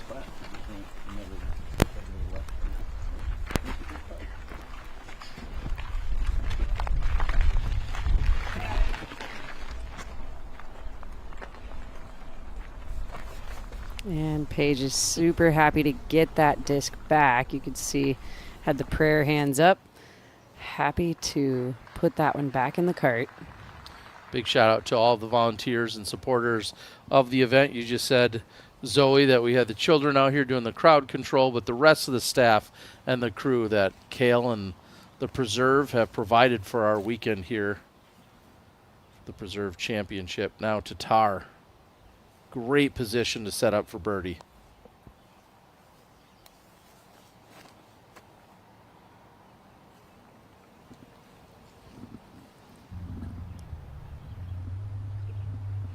Oh, and doesn't get the skip she wanted out of that sidearm shot. But I love the selection of shots. She had so much more space on the left-hand side.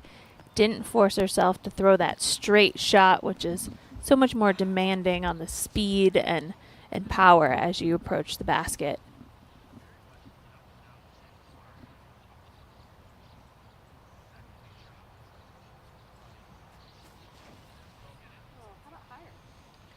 Throwing up and over the out of bounds. Does she have the distance? It looked a little bit high. Oh, close call, but she gets the green flag. Hansen on the right side of the fairway. Also very difficult positioning. She's got just enough room that she can use leg power, but not much. Still going to be on the right side.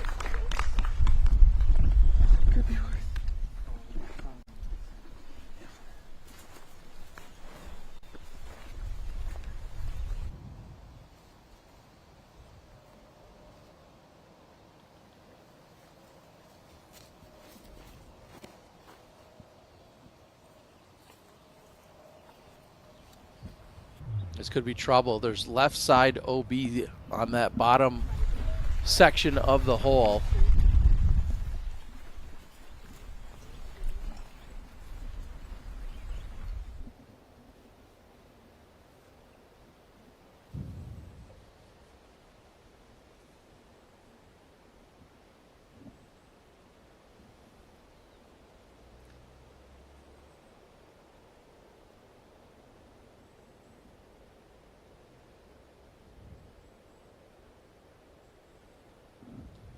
We'll see how aggressive Paige, Ella, Kristen. They're not comfortable inside the circle. And this does have a drop off behind the pin. So we've seen in the past, we've seen the rollaways happen. Or even just a missed putt, you can go 15, 20 feet long. Nice safe layup from Ella. Yeah, she didn't want anything to do with that danger. Yeah, sometimes the decision is made up for you already. If you are well outside the circle, you have to lay up. There's no other option. Yes, definitely. I'm closer to the circle, guys. I'm still outside the circle, but...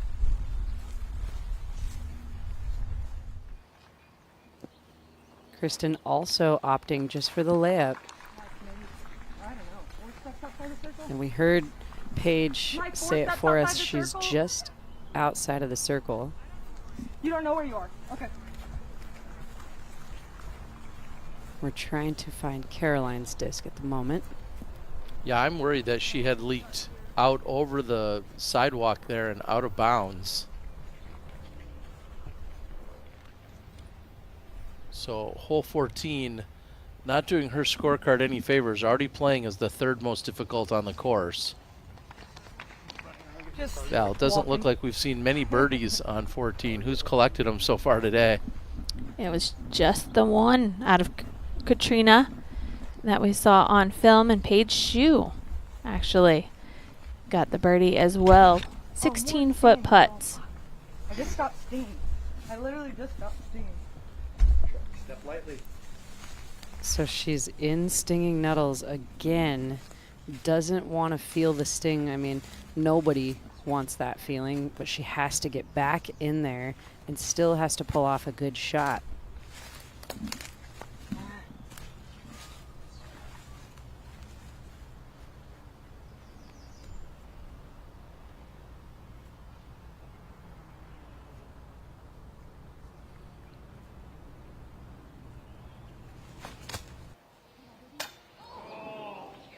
Oh, I wanted to see that one drop for her. It was a strong attempt, dangerous attempt, but she lands safely by the basket.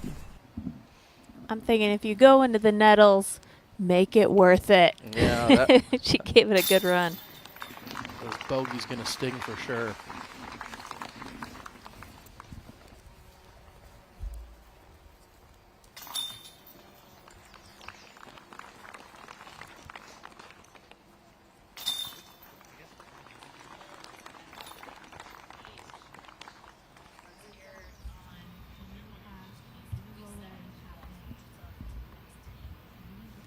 And Rebecca Cox had gotten the green flag and trying to close out her round.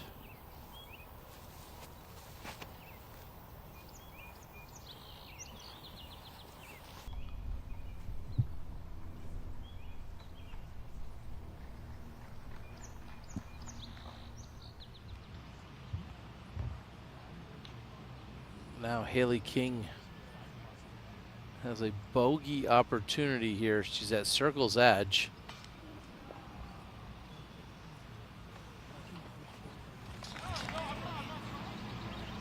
And actually there was an update. Rebecca Cox was out of bounds, so that will be a tap in for bogey. So she's going to finish at 5 under.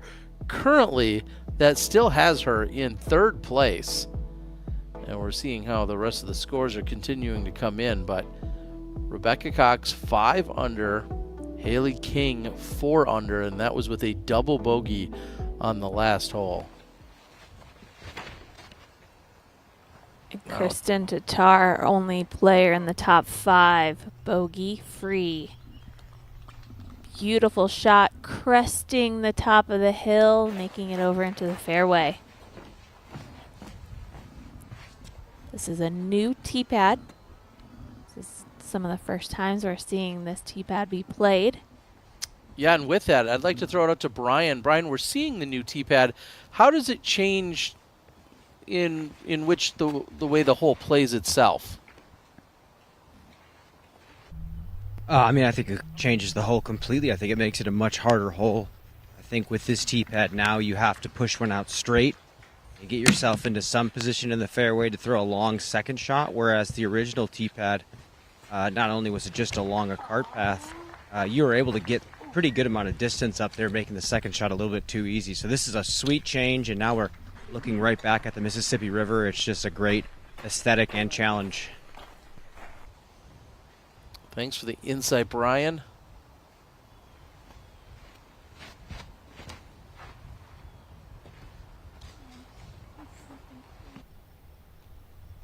They've not only lengthened the hole, they've really brought in that mandatory. You see Caroline staying far to the left. The third shot by Katrina Allen.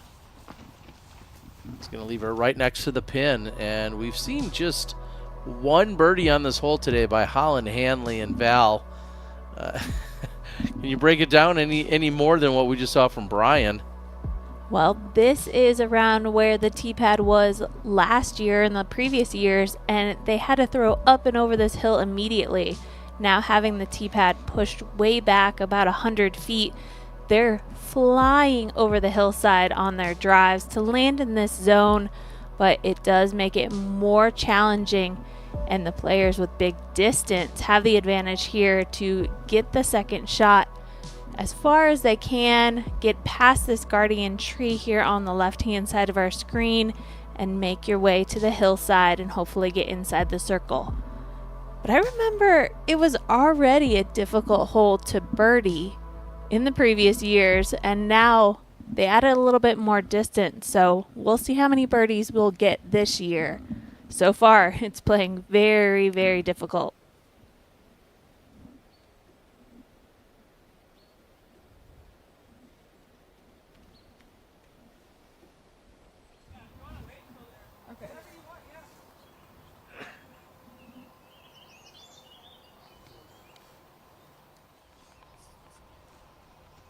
Up ahead on the green, Caroline and the rest of the group are waiting.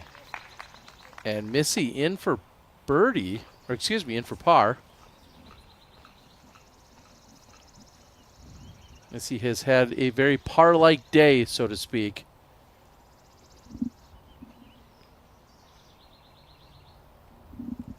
And that's not a good thing out here. You really have to get the birdies. So Missy is hanging out in a tie for 7th. 2 birdies, 1 bogey, 1 under par. Yeah, she was off to such a great start, getting 2 out of those first 3. But otherwise, plenty of pars. And speaking of plentiful, there is a ton of action going on right here on the Disc Golf Network. You could be watching the Swedish Open. I believe they have their entire first day complete. Round 1 on the FPO side and on the MPO side, both are in the books, but more than 20 hours of disc golf action each and every day right here on the network. So make sure you tune in. Man, you never even have to turn off disc golf. Just all day long. Take a quick nap, maybe go get something to eat, and then come back, and then there's more disc golf on.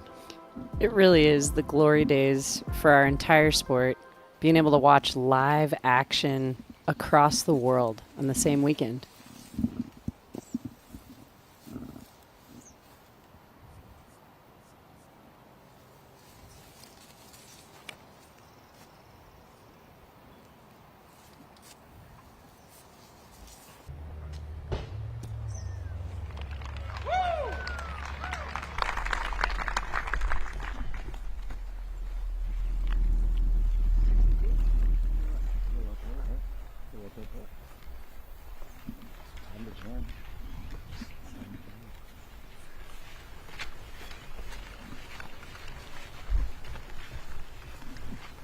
The FPO side over there at the Swedish Open, Silva Sarnen currently in first. Sizable lead over Anniken Sten.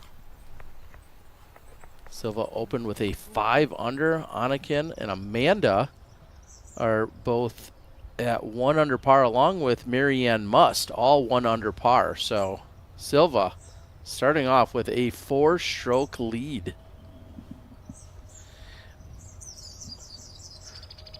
Marianne Must, the winner of the Pro Forester a few weeks ago. Also, I love to see of the top 4 women over at the Swedish Open, 4 different countries represented.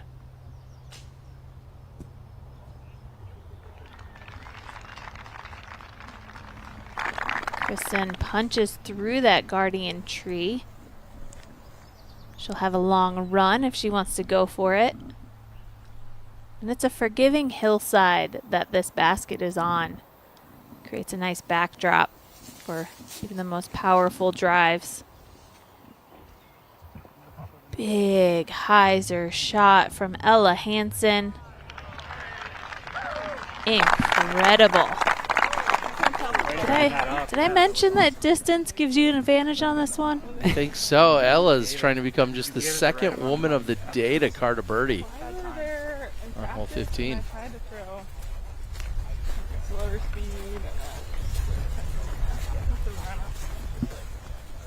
Holland Hanley with a 50-foot throw-in to get the only birdie.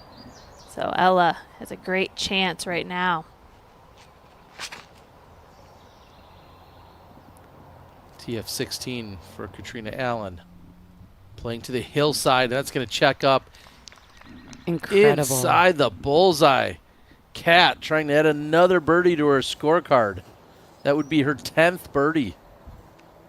Katrina Allen is definitely getting work done out here on the course during round 1. She is leading the tournament by a couple of strokes.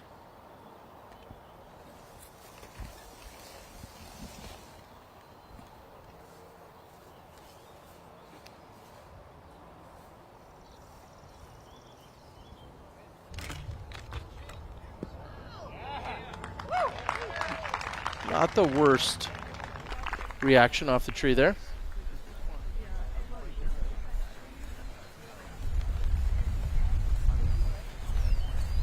And just seeing her continually looking at her hand. I mean, we are in the peak of the season. These players have put in so many practice rounds. They've had to throw so many big drives. It is just so challenging to get through an entire year without an injury or a blister or just something. So unfortunate that she's having to deal with that this weekend, and that can be one of the most challenging things to overcome. Not only does it affect her drives, but what is she bandaging herself with? Is that affecting her putting stroke and the way that the disc feels in her hand?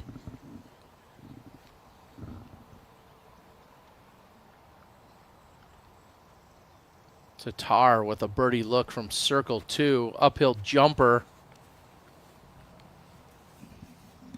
And she does not draw any metal, but lands safely not too far behind the basket.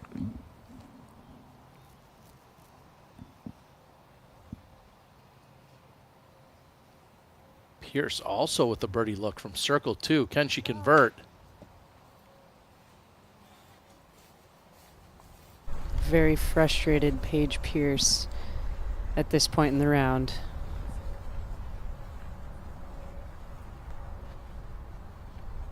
And a big opportunity for Ella Hansen right here. The only person to find circle 1 for a birdie putt. And she got it.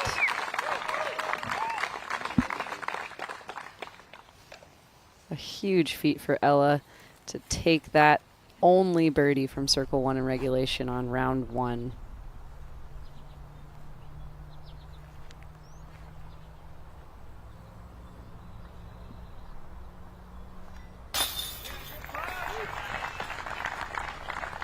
Henderson cleans up the par.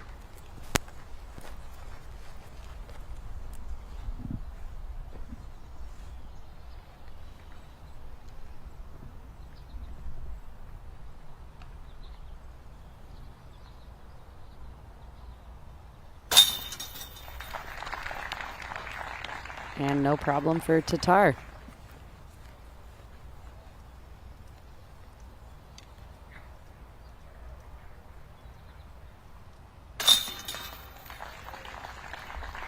Paige is also in. Gannon has a birdie look on 16. Puts another one on the scorecard. So a relatively flat day out there for Missy Gannon, but at least the colors are the good ones. And it's never too late to play great. As we've heard many of our champions and heroes of the past in disc golf say, play to play great, and it is never too late to play great. Keep that hope alive. And Katrina Allen picks up her 10th birdie of the round. And she's keeping the mojo alive and strong.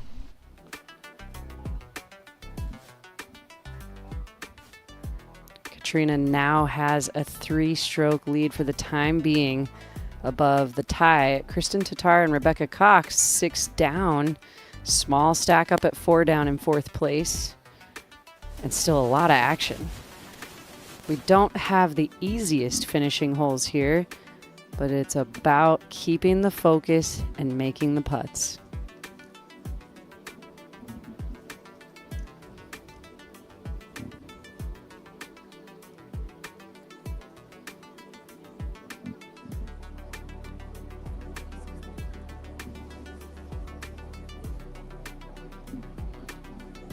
And even though we just have a few holes left, there are still plenty of birdie opportunities. Starting here with hole 16, just over 300 feet for our backhand right-handed throwers. They're going to throw big hyzer shots and try to get the disc to land on this knoll that the basket is perched on. Anything too sharp can find its way to the left-hand side, and there's that large bush that is just so frustrating when you land on. But landing on the right-hand side, hopefully you stick on the hill. If you're outside the circle, you can end up putting back and forth and back and forth. But this should be a gotta-get birdie in the minds of the players.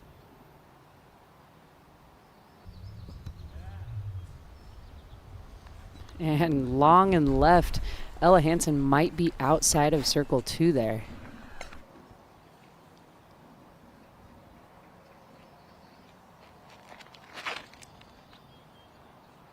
Kristen keeping it much lower and a bit wider after watching her competitor.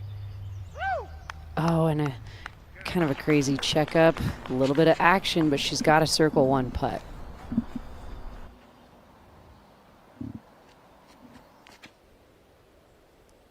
Pierce trying to make something happen. She's deep of the basket in circle 2.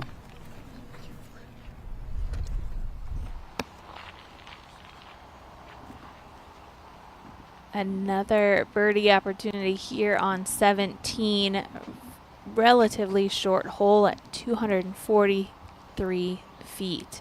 You gotta hit this tunnel through the trees, but control the speed because there's the out of bounds line beyond with a pond and then just roped out of bounds on the left.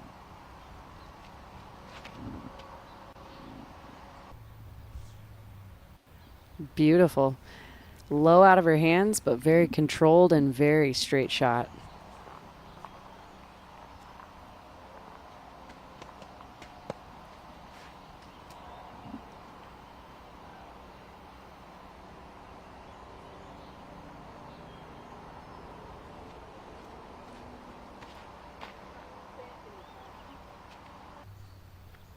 And good shape there for Missy Gannon as well. Easy to be tentative on that particular drive, knowing that the out of bounds is directly behind the pin. And also you're so concerned about making sure you hit the line and not square up any of the trees, pulling it to the right or letting go early, hitting something on the left. Sometimes fighting through, if you hit early, fighting through just to get to the pin can be a challenge. And your control is that much more difficult because of what's directly behind. And Right now, Disc Golf Network is the home for live disc golf. Go out and subscribe today. You can find us on discgolfnetwork.com. Just mentioned there's some discounts available to you as a PDGA member. Also 50% off of your first month. We invite you to join us. Disc Golf Network will exclusively have the conclusion of the event here at the Preserve, and also a ton of events taking place over in Europe, including the Swedish Open that's taking place this weekend. Not much of a choice for Hansen, as she says, boring, and has laid up. Pierce is going to need to get something going. She's got just a few holes left to play. Her title defense is going to be a struggle as she is burying herself with it, or digging herself a deep deficit today so far, because this woman, Katrina Allen, is on a tear. Just one of our women that has put together a string of birdies throughout the day. She's not going to mess with it. She'll lay up. Kat will remain at 9 under.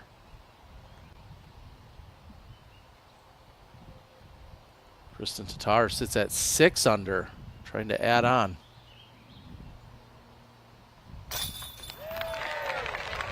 Right in the middle, squared up, and Kristen Tatar has done it.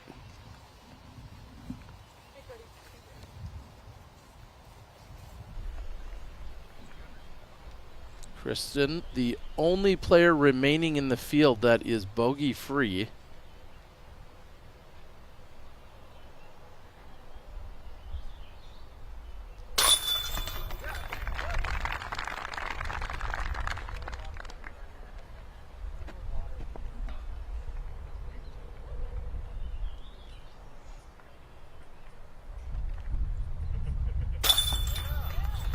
Caroline will tap in for her par, as she's had a rough go here today. And Hansen will clean up for her par. Ella will remain at 4 under. Gannon has a long look at birdie on 17. Taking an extra moment to think about this one. She gave it a run, landing at the base.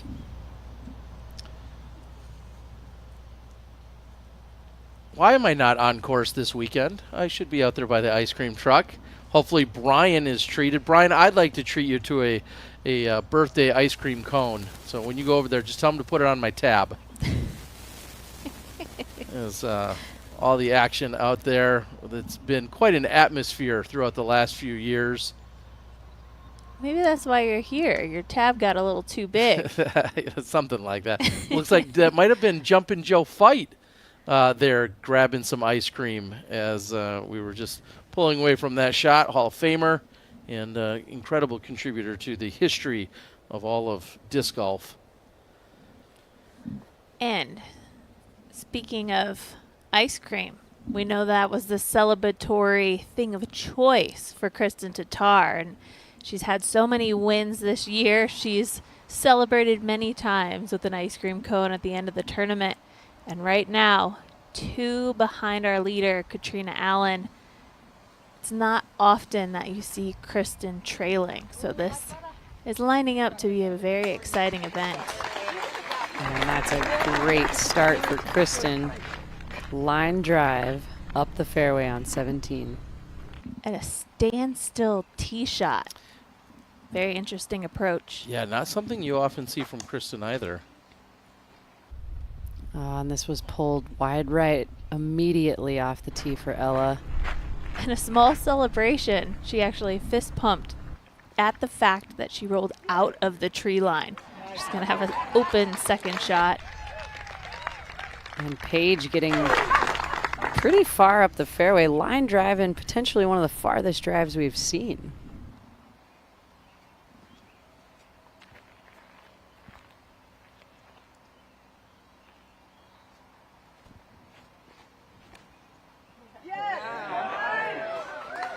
Oh, this is incredible for Caroline. Some high fives from her competitors. Big pick-me-up for Caroline on hole 17.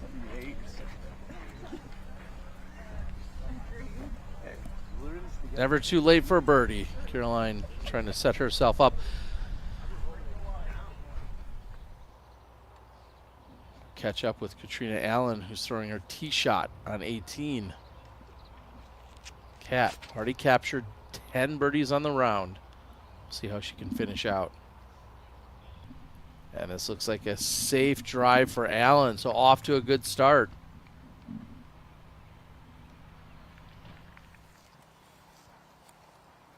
Now Ella.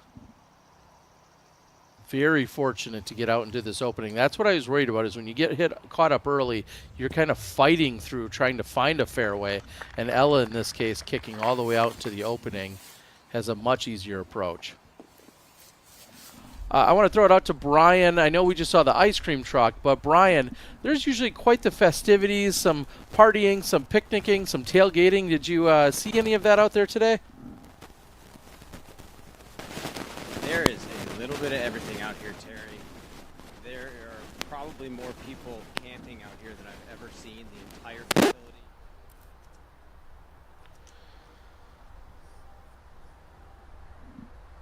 And Kristen doesn't draw any medal. She's going to be safe and should have the easy tap in.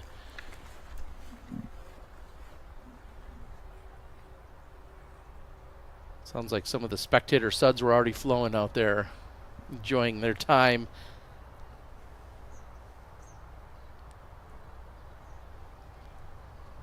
Henderson, birdie look, 17.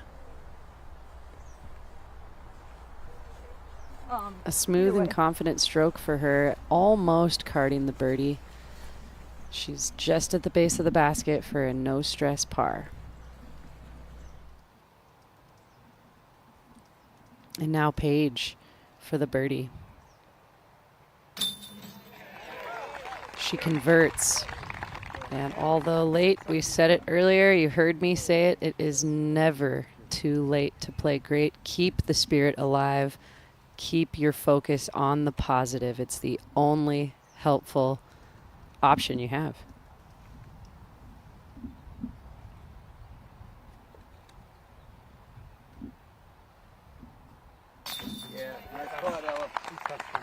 Ella also in. Doing some work on 17.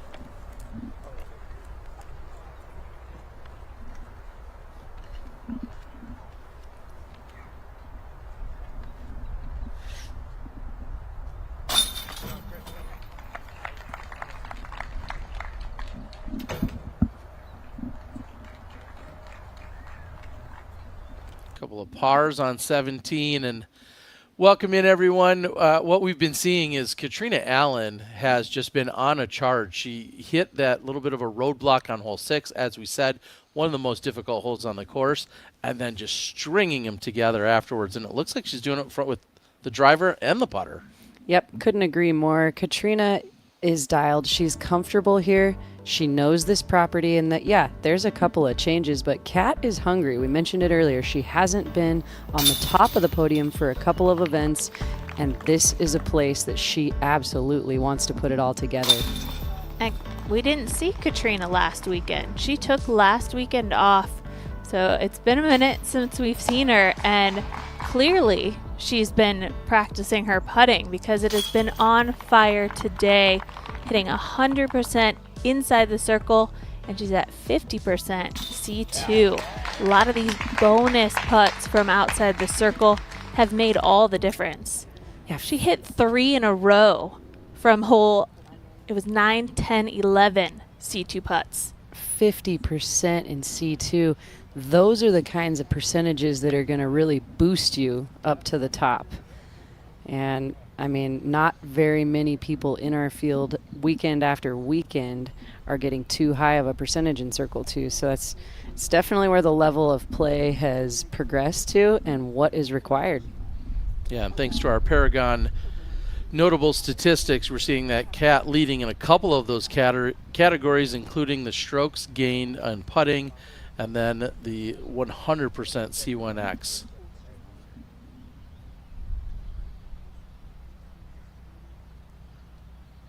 So many activities taking place. Everybody enjoying the camping and the wildlife, or just taking it all in. Got Kevin Jones out there. And you know he's getting ready for his round, but he wants a relaxed and comfortable place to view the FPO action. Just like any of you guys could do at any of these Elite Series, do yourself a solid and grab a ticket if you are anywhere near one of these Elite Series events. It is a learning experience, a fun experience, and look at this relaxation you could really be enjoying for yourself out at the preserve. Yeah, usually you have to provide your own canoe or paddleboard or whatever it might be, but some of those might be available out here at the preserve. Last weekend we saw Leah Sinigini along with Kat Murch out there enjoying some inner tubes in Des Moines. I don't know if it gets much better than that.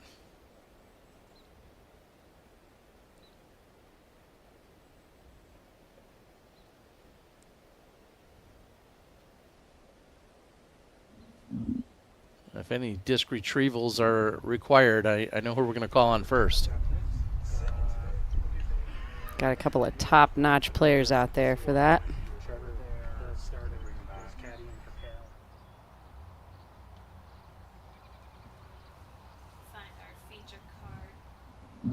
Feature card in a backup. We've got Katrina Allen in the middle of the fairway. This is all about a placement shot for the second throw. Oof, and placed just safe on the left-hand side. Good distance up the fairway, but cutting it a little close to the danger. Yeah, just a little farther than that. It's an out-of-bounds line just at the base of that hill. Any shorter than that, the footing can get very tricky as the players have a sand trap that they could land in, so that really can take the feet and the leg power out of play as they throw over the water on their third shot. And we're finishing up on what UDisc is calling as the most difficult hole on the course. So the players still need to maintain that focus and make sure every shot is landing exactly where they want. Yeah, we have 50 competitors in the FPO division this weekend. Roughly 25 or so would be making the cash line. We saw what that looked like. Just a little better than even still is right there in contention for the cash. Let's take a look at hole number 18, Val. We've only seen one birdie on this hole, and that was out of Danny Clyden with a circle's edge putt. You can see what they're faced with off of the drive. They have to throw over this pond to land into the short grass safely on the other side. And there's really a lot of room that they could work with. You could throw very short to the left or longer. And we will see in a minute of what they're faced with on their second. A huge, powerful run-up for Paige Pierce. We saw her gather with a few extra steps and blast it way up the fairway.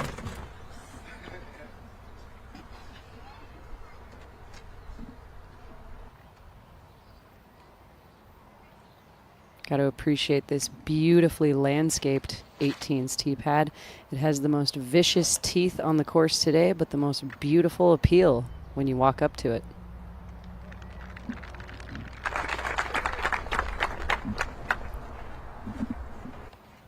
A good shot for Kristen.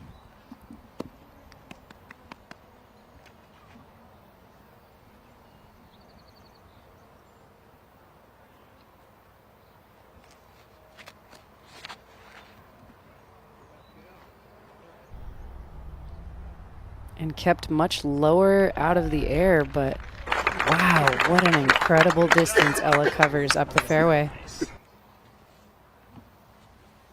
And although this hole is almost 1,000 feet, I don't really feel like distance. You have an advantage on this. Everyone has to play the same shots. You play the drive over the water, and then you have to throw that layup shot.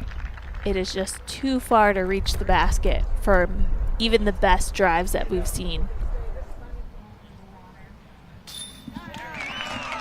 And Holland Hanley's going to finish with back-to-back birdies and close out her opening round.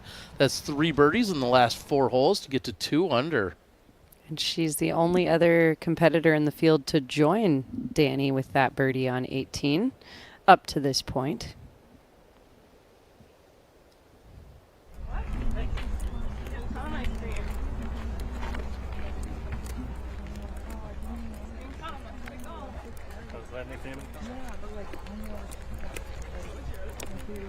Yeah.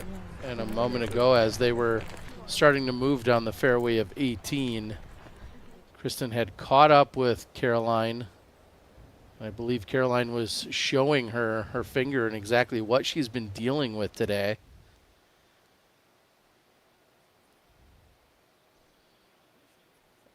And you see the reaction by Kristen.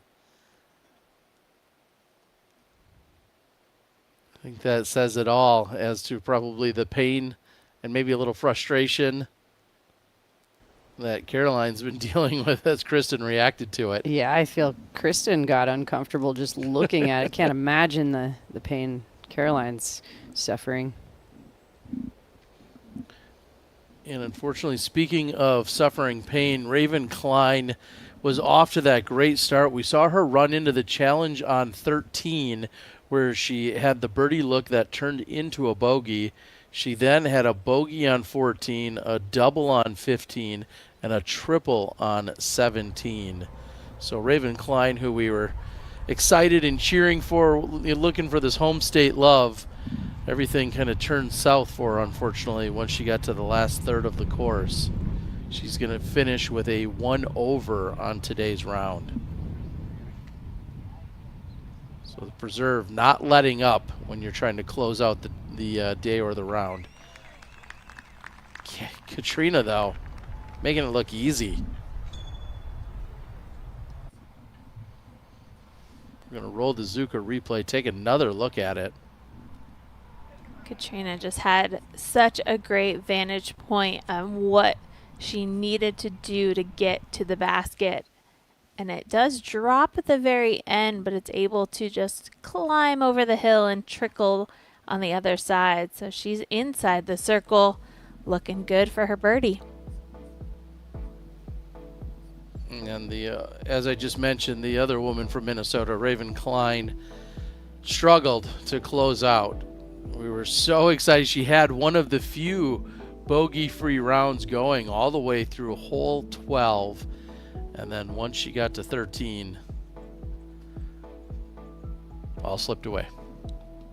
It's going to be a learning experience. That's what she's going to have to chalk this up as, because hole 13, that's what we said. You had 2 decisions. You know, how are you going to come back from that? Are you going to let it affect the rest of your round? And that's kind of exactly what it did. She played great in the opening part of this round. We'll see if she can start it off again tomorrow, but she's got some climbing to do. Kristen would love to land where we saw Katrina Allen just a few moments ago. She's not going to push it quite that far, but she will be in good position to attack for her third.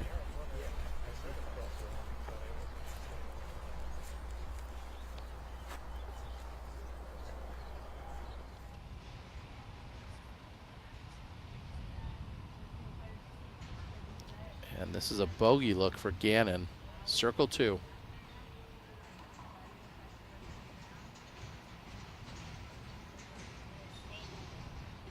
And it looked right on line to land in, barely grabs metal, and she's behind the basket. If she finishes with a double bogey, that would bring her to even for today's round. But now Hansen.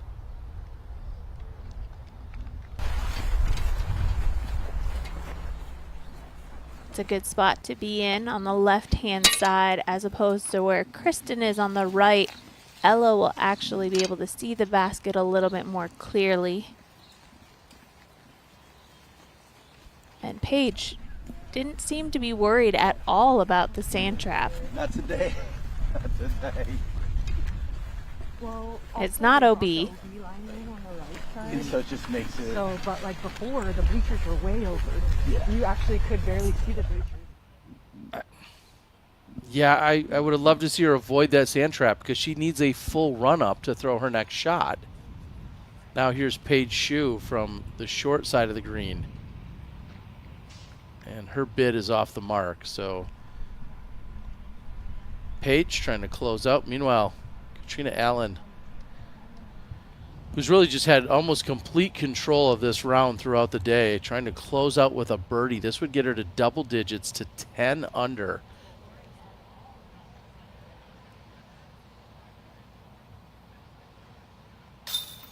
Kat's in for birdie. And what a solid opening round for Katrina.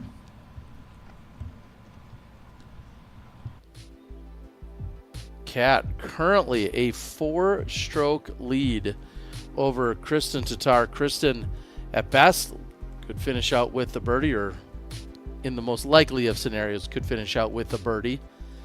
And that would still give Katrina a 3-stroke lead if that's the case. Rebecca Cox will be right there on the lead card. Ella Hansen has a chance to still pick up a birdie here on 18. Haley King in the clubhouse, along with Kat Murch. Missy Gannon officially in with that double bogey.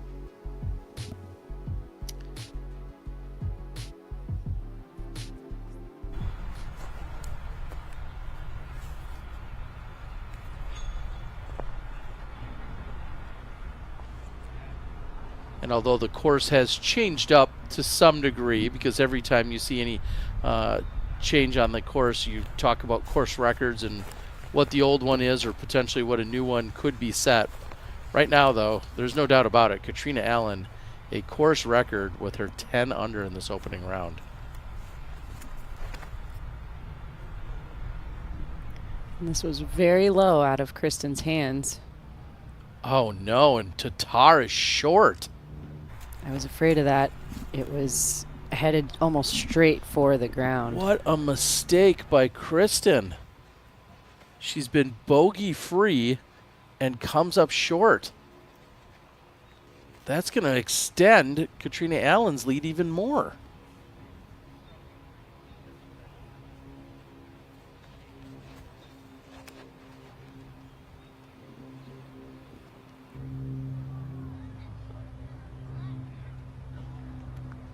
Henderson, safe but short. She'll have a putt similar to what we just saw from Paige Shue a few moments ago.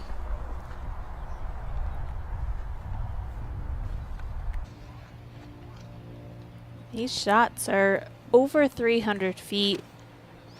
The basket is slightly lower than where the players are throwing from right now. So it's easy to get the distance, and Paige gets plenty of that. She's at circle's edge. And I may have been overcompensating thinking of the sand trap that was there. It looked like her footing was actually pretty solid.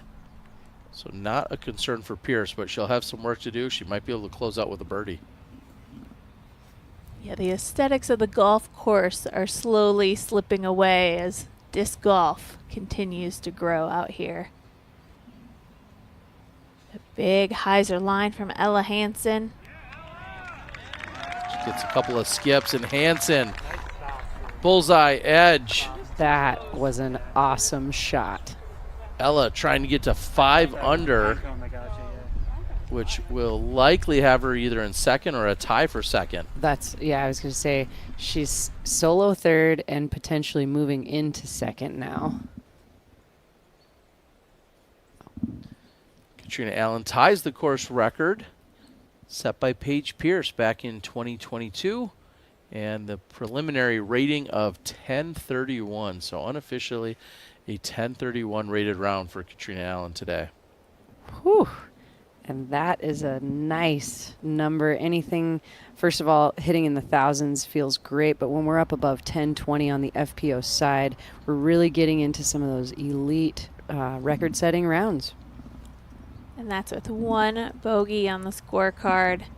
Kristen Tatar was our player that still no bogeys.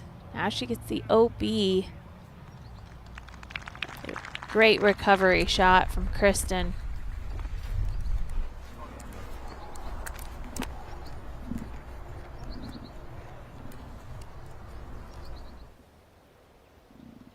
So, assuming Kristen's able to make this putt coming up for a single bogey, we will have nobody, not a single player, come out of this course without an over par stroke on their scorecard.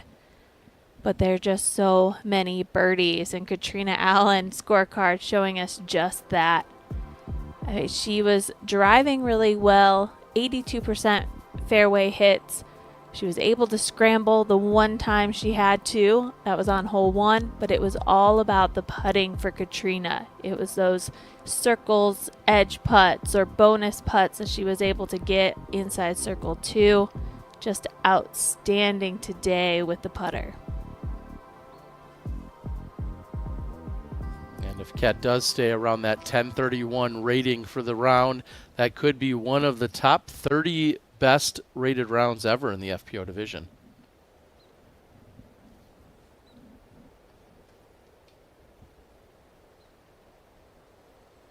As we know, most of the rounds that are rated above that come from the likes of Kristen Tatar, Paige Pierce, Val Jenkins, and Katrina. That's who makes up most of the list when you're talking about the highest rated rounds of all time. Not on the mark at all for Caroline. We'll have to see what she can do, if that's possibly bandages or some new skin or super glue. There's a lot of different little hacks and tricks to dealing with blisters on your throwing hand, and we've seen competitors dealing with it for decades now. That will be all part of this rookie year learning curve for Caroline Henderson. Pierce to close out with a birdie. And she got it. A solid last 2 holes for Pierce. She desperately needed for this first round, and a good memory to walk away from round 1 on. Hopefully that'll propel her into round 2 with positive energy and the focus to drive up the podium.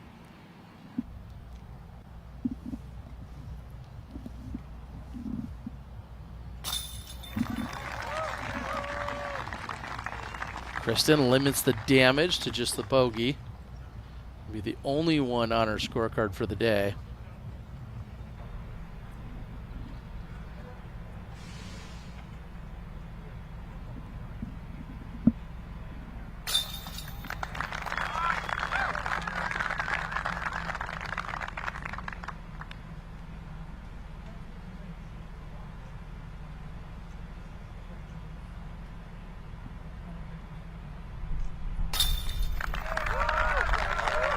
Great birdie by Ella Hansen to close out.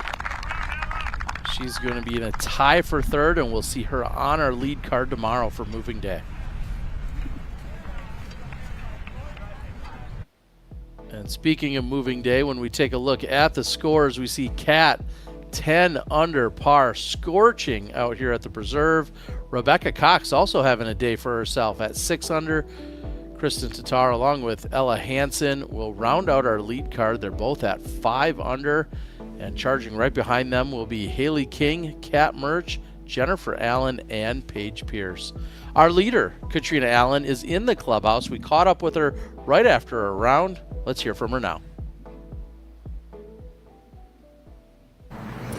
Okay, I'm joined in the booth by Katrina Allen after what we heard to be a course record first round here at the Preserve Championship. Katrina, what are your first impressions walking off the course? I'm in shock. Not like in a bad way, but just I felt like the course was just giving some birdies, and so I really thought, we have a lot of heavy hitters here that I'd maybe be in the hunt or tied for the lead. So really stoked to be where I'm at.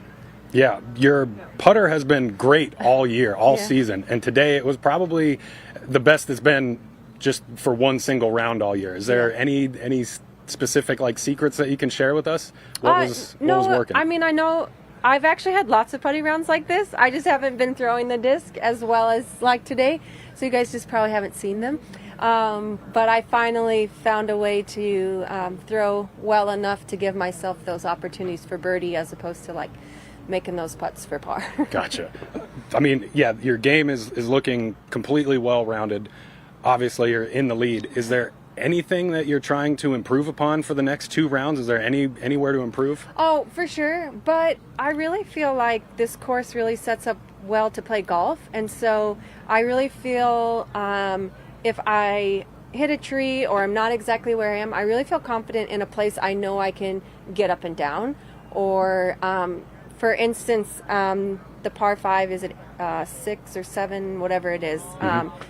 Anyways, I threw a roller where I normally wasn't, and I really just felt confident, okay, I'm just going to get to a spot where I know I can get a look. You know, like I really just feel like the course and with the changes, I feel like golf is really involved, and that's always, I felt like, benefited my game. There we go. Yeah. There you have it. That's the key for Katrina Allen today after day 1. Okay. Thank you. As we said, the 10 under. Zoe, I'll ask you real quick. She said that her putting's been good all year. She just hasn't had a chance to get it for the birdies. Is there anything you make of putting that all together for today's round? Well, I think it's, again, just coming back to the preserve, a place she likes to play and feeling confident on the tee box. She was exactly that today. And so the putter was just complimenting her great tee shots. Yeah, Val, anything that you saw that jumped out at you?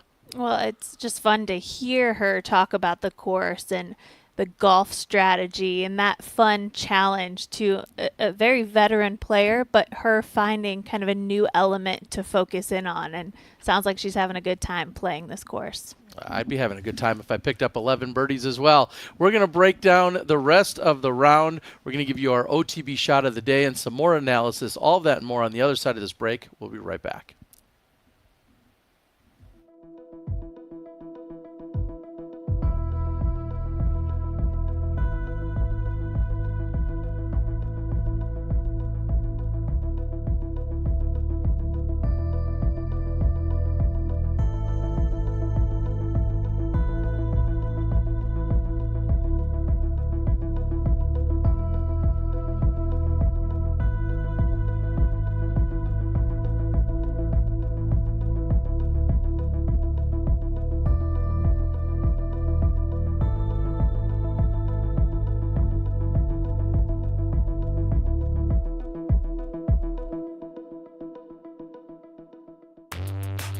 If disc golf is your game, make Gotta Go, Gotta Throw your disc golf warehouse.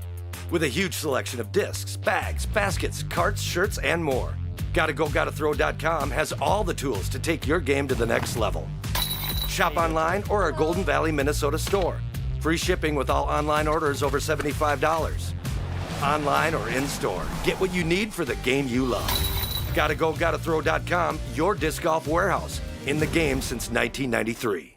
One of my favorite memories growing up was a trip I took with my dad to Hawaii. We just got done with a round of disc golf and decided to listen to the Grateful Dead.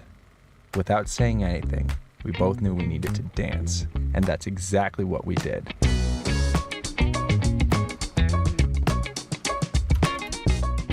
Sometimes you just need to stop and enjoy the music.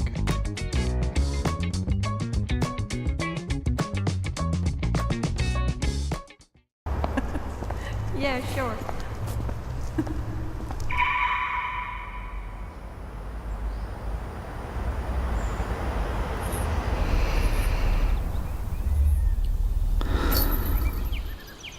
Millennium's Quantum Vela is a Speed 7 fairway driver. It's great for hyzers out of the box and seasons into a straight disc. Play smart, keep it simple, throw Millennium. Get yours at golfdisc.com.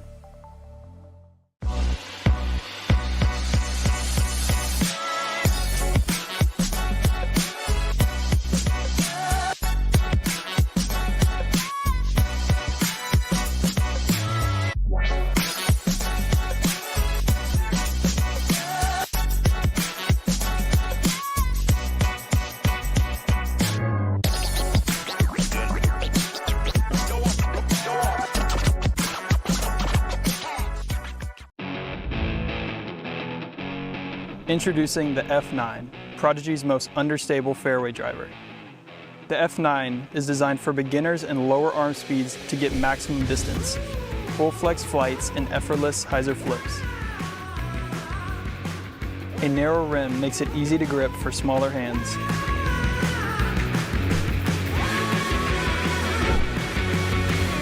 the F9, coming soon to ProdigyDisc.com.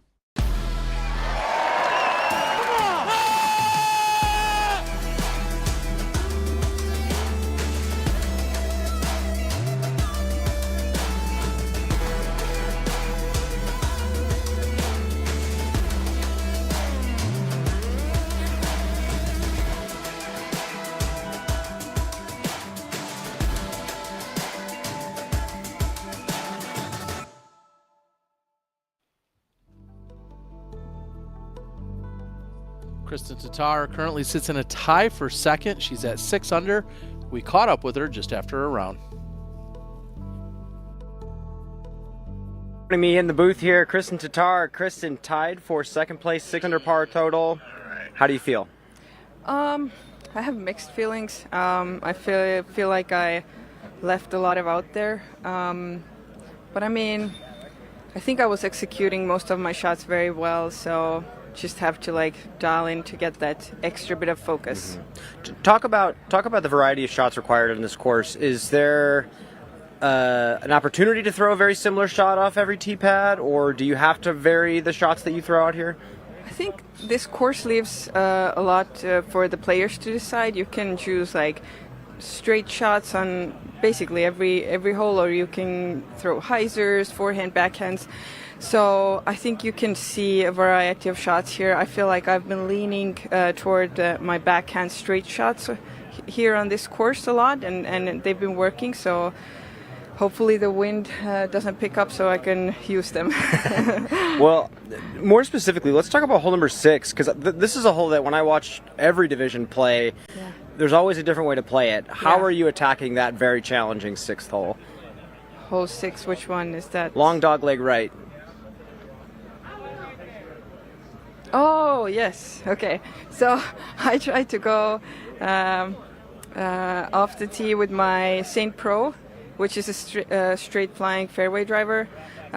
Get some distance to maybe have a line for an eagle opportunity if it's possible. I was in good positions during the practice rounds, but today my drive was off, but I just got super lucky and went through everything. Well, that's always one way to play it. But going into tomorrow, you are off 3 from Katrina Allen, shot the 9 under par. What needs to clean up to shoot a more consistent round, maybe to your standards? I missed a couple of short putts. I feel like that was very hard for me. It made me really sad. I mean, I don't know, something did not click for me during those putts, and I feel like I have to clean up that, and if I can keep up with the drives and put myself in position to birdie, then everything's going to be fine. Is that going to be something where you're going to spend a little extra practice time on the basket tonight, or just kind of take your hands off and let it happen? Honestly, I think I have the skills. I just have to have the right mindset. So I try to tap into the right mindset tomorrow. Yeah. Perfect. Well, thank you so much, Kristen. Good luck tomorrow. Thank you. And if you'd like to hear from the rest of our leader card competitors that will be watching tomorrow, Rebecca Cox, along with Ella Hansen, you can tune in. Tournament Central will be available immediately following the conclusion of our broadcast here. And speaking of the conclusion of our broadcast, any final or parting shots that either of you have about what we just heard from Kristen, or anything else today? Well, I think it was really fun to watch Katrina Allen just so locked in. We'll see if she can continue that train of perfection. Kristen Tatar says she has some stuff to work on. We did see her miss some putts. There were 3 circle 1 putts that she missed in the first part of this round, and you know, it's an interesting mindset that Kristen will have to take. She's not typically in the position where she has to come back, and so I think that'll be fun to watch, and it's going to be a battle tomorrow, and we saw the birdies. Birdies are fun to watch, so I'm expecting more tomorrow. Yeah, and I'll just say on that, putting certainly was really the difference out here today. Katrina Allen ultimately made 3 putts from circle 2. She was 50%. She made 3 out of the 6. When you look at Kristen Tatar, she made 1 out of the 5 opportunities that she had from Circle 2. And then you just nailed it. Katrina Allen, 100% C1X. Kristen Tatar, 73%. So if you look at where the strokes were gained or lost, it feels like the putting green was the major difference between Kristen Tatar and our leader in Katrina Allen. So now I have to ask, I gotta serve it up to you, Zoe. OTB shot of the day. Any contenders? Who are you thinking? What are you thinking about from today? I think it's going to be one of the Circle 2 putts from Katrina Allen just because it's the separator so far in round 1. She had 3 of them. Val, do you have any guesses? Yeah, that huge putt. She almost hit the wall and went out of bounds, but managed to save the birdie. I mean, that was a huge save. Let's see. All right, let's take a look at our Only the Best OTB shot of the day. A couple of great contenders out there. Who's it going to be? There it is. You called it, Val. That's taking advantage right there. I mean, Katrina so easily could have went out of bounds, and that could have been a putt to save her par, but she stayed safe and gets the bonus birdie. Doing work, and just moments before that, we saw Raven Klein not convert. Katrina Allen steps up and says, I've got this. One of her 3 Circle 2 connections. Well, we want you to join us this afternoon, 3 p.m. Central, which is where the tournament's also being played. Join us there. You can check in with Tournament Central, Dustin Murray, along with Brian Earhart, right here on the Disc Golf Network or on YouTube for our opening day. For Brian Earhart, who's celebrating his birthday, thanks for hustling around out there, along with Valerie Jenkins and Zoe Andyke. I'm Terry Miller, the Disc Golf Guy. We'll see you this afternoon at 3 p.m. Central.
Hey folks, and welcome back here to Tournament Central as we bring you some post-round coverage for our opening day of FPO competition out at the Preserve Championship in Clearwater, Minnesota. Once again, I am your host, Dustin Murray, and joining me again, of course, is going to be Brian Earhart, who, of course, you've been hearing on and off throughout the day from the course. Now, Brian, I know that you weren't really able to see too much of Katrina Allen's round, if any, as you were following our feature card and helping out the main broadcast, but obviously she comes in shooting a 10 under par, a new course record. She had 6 birdies in a row in the middle of the course, including 3 circle 2 putts in a row for birdie. 100% from C1X, wound up being 50% from circle 2. Was also finding the greens in regulation over 70% of the time.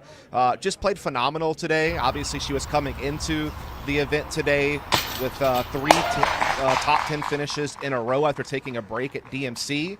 Earlier this season, obviously, she won the Las Vegas Challenge and had some podium finishes at Austin and the Champions Cup.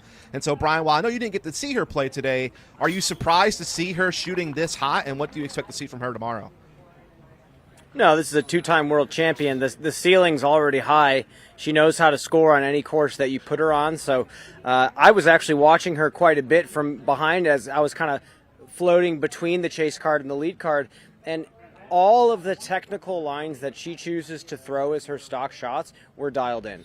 Her knowledge of her equipment was dialed in. Those really cool flip up to flat with a little drift and a little fade at the end were completely dialed when she threw them.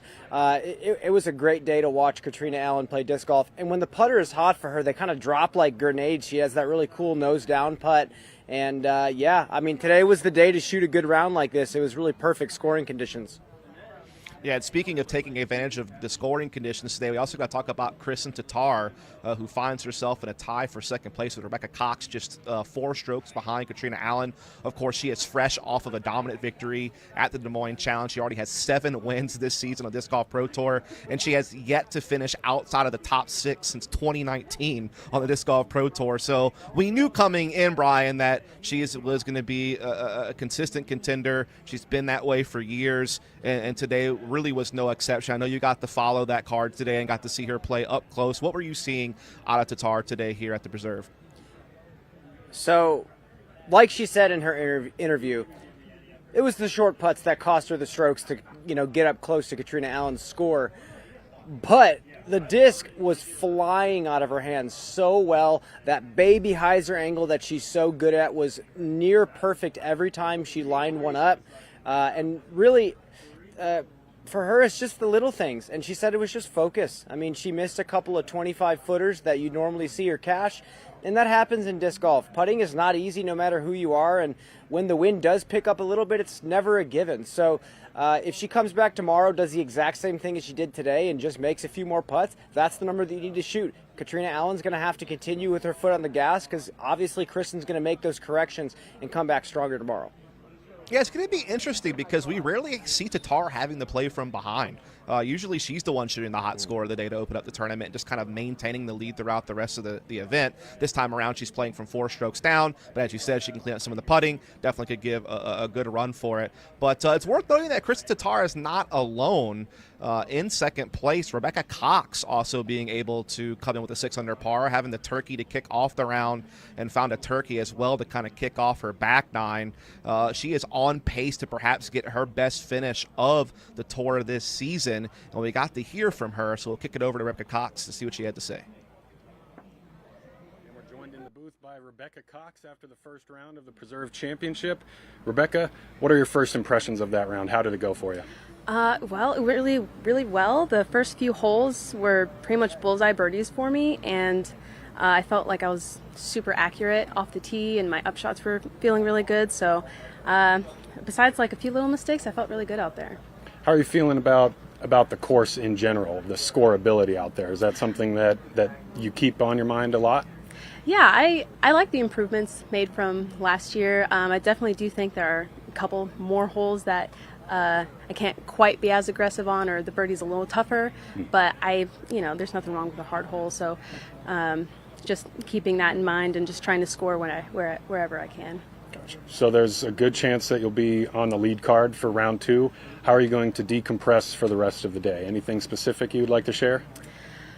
Probably go hang out with Sadie and just relax for the rest of the day, kind of just take my mind off of disc golf and enjoy, maybe watch Nathan's scores. Sounds like a good plan. Well, Rebecca, thanks for joining us. Best of luck the rest of the way. Thank you. Sweet.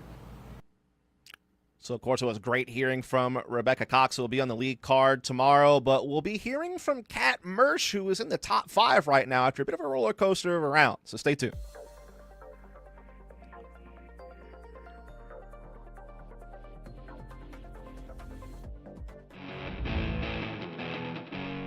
Introducing the F9, Prodigy's most understable fairway driver. The F9 is designed for beginners and lower arm speeds to get maximum distance, full flex flights, and effortless hyzer flips. A narrow rim makes it easy to grip for smaller hands.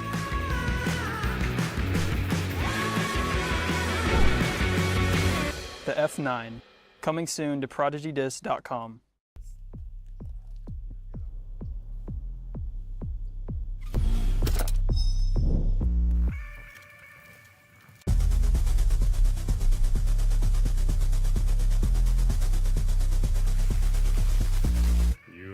You want to play through? It's parked.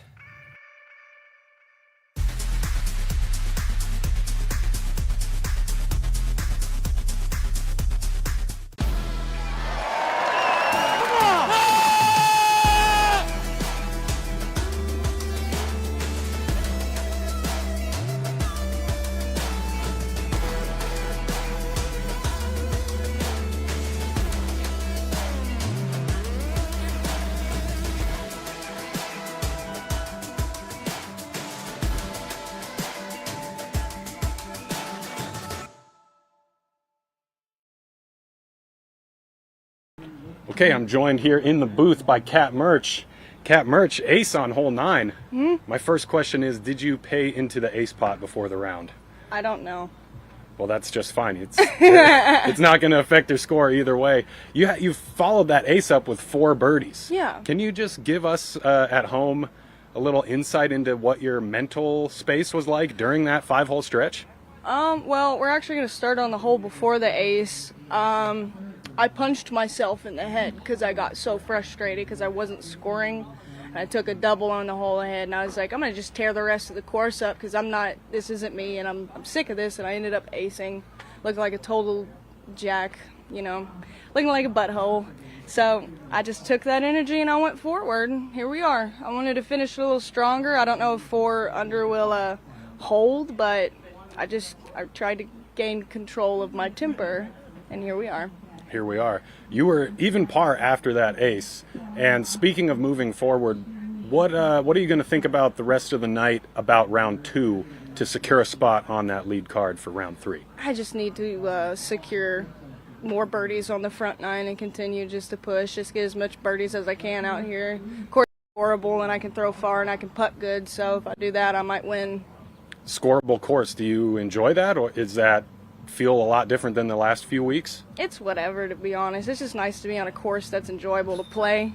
I hear that. How are the rest of the vibes on the card? Vibes were pretty good. I got to play with all my homies. I got to play with Lindsay Fish, Hannah Manis, Stephanie Vincent, and I never really get to play with them during tournaments anymore, so I'm stoked to have a good, fun round with my friends. It didn't even feel like a competition round. It felt like a practice round with my homies, and that was good.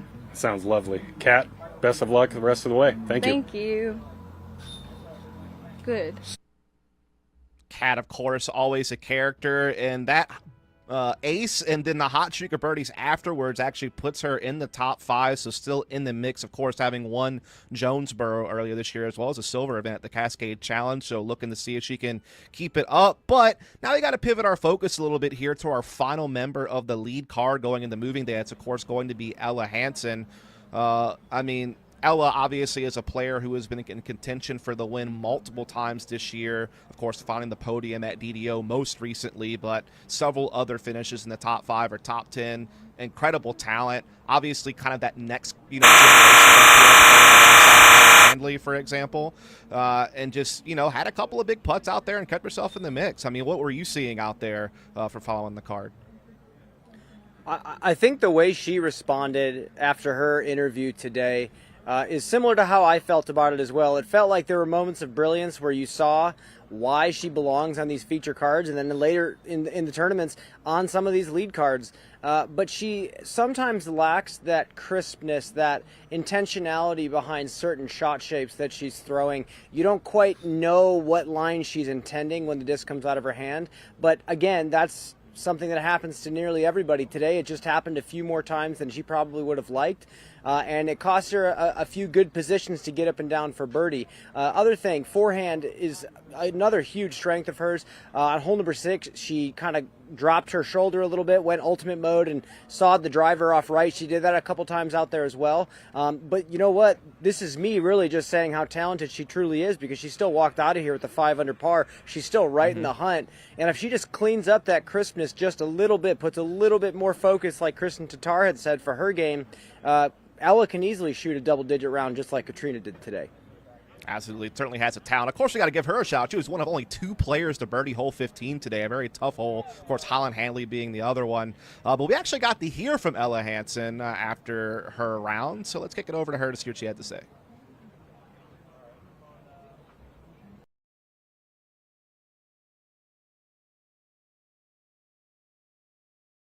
Fine. I don't think I shot particularly amazingly. It was rough starting with a bogey. That was pretty, frustrating, but I'm really happy that I kind of kept in it, got the birdies where I could, and climbed back into the lead card. What makes this course challenging?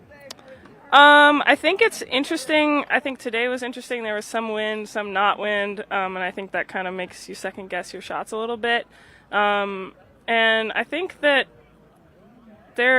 all the holes are pretty straightforward, but there definitely is some challenge, some tight gaps to hit, some just like landing zones to, sometimes you really gotta be like, okay, it's gonna skip this way, so I have to throw it wider, or sometimes it's not gonna skip. So just kind of getting that touchdown, I think, is really important on this course. Are there any game plan changes going into tomorrow, or is it just kind of trusting your intuition? Yeah, not really. I mean, I feel like I know what shots I need to throw on this course, and I just need to do them. Well, round 2 tomorrow. What are you going to do this evening? I'm probably going to play some catch with you since it's your birthday, and I'm probably going to do a little jam session as well. I think it's going to be a great night. Might hit the river too. It is a wonderful place for the players here at the Preserve. Ella Hansen, thank you. Good luck tomorrow. Thank you. So it looks like you have some fun activities ahead of you, birthday boy. As we were hearing from Ella Hansen there, is looking forward to playing some catch with you. And again, of course, we got to give you the happy birthday. Of course, I know you're wearing the badge out there, wearing it loud and proud. 32 years old, still looking better than ever, Brian. I kind of just want to get maybe some final thoughts from you from our opening day here of FPO as we kind of start trending towards the MPO rounds kicking off later on this afternoon. What did you pull from this? Like, what were kind of your favorite moments? Mm-hmm. Yeah, so I can just give you an overall impression that I got today. I love how this leaderboard looks right now. I love that Katrina Allen came out of the gates with a 10 under par and is beating the field by a few strokes right now. If she continues that and shoots 2 more 10 unders on the weekend, that's a spectacular performance, and I can't wait to see it. If not, and someone else catches up to her, it's going to be a heated battle. 2 more rounds of disc golf here at the Preserve. Anything can happen. There's so many opportunities for highlight reel shots. Obviously, the ace by Kat Murch on number 9. It's just going to be a real big bag of surprises, Dustin, and really don't know what's going to happen. I hear you, man. Definitely some great golf today, but certainly still have a lot more to go with MPO later on this afternoon. We take one last look at the leaders, here. And, of course, Brian, I'm going to bid you adieu for now, but, of course, I will have you back in just a little bit as we are going to have our MPO pregame show at 3 p.m. Central, and so we'll be taking a break until then. But before we go, we'll leave you with some final words from one of our other top 5 players on the day, Haley King. Haley, we're done with the first round of the Preserve Championship. First impressions, how are you feeling coming off the course? Disappointed. I feel like I didn't play the front half of the course, so yeah, a little slow. Slow start, unfortunate finish, but the middle was action-packed. So how did you change the tide going from front 9 to back 9? Honestly, I just started watching TV and I got out of it. Nice. Any impressions on the course? Any specific things that you are going to try to fix going from round 1 to round 2? I would like to score a lot more on the front nine. The front nine is very gettable for me, so just going to focus on that tomorrow. Okay. Well, there's Haley King. Best of luck the rest of the way. Thank you.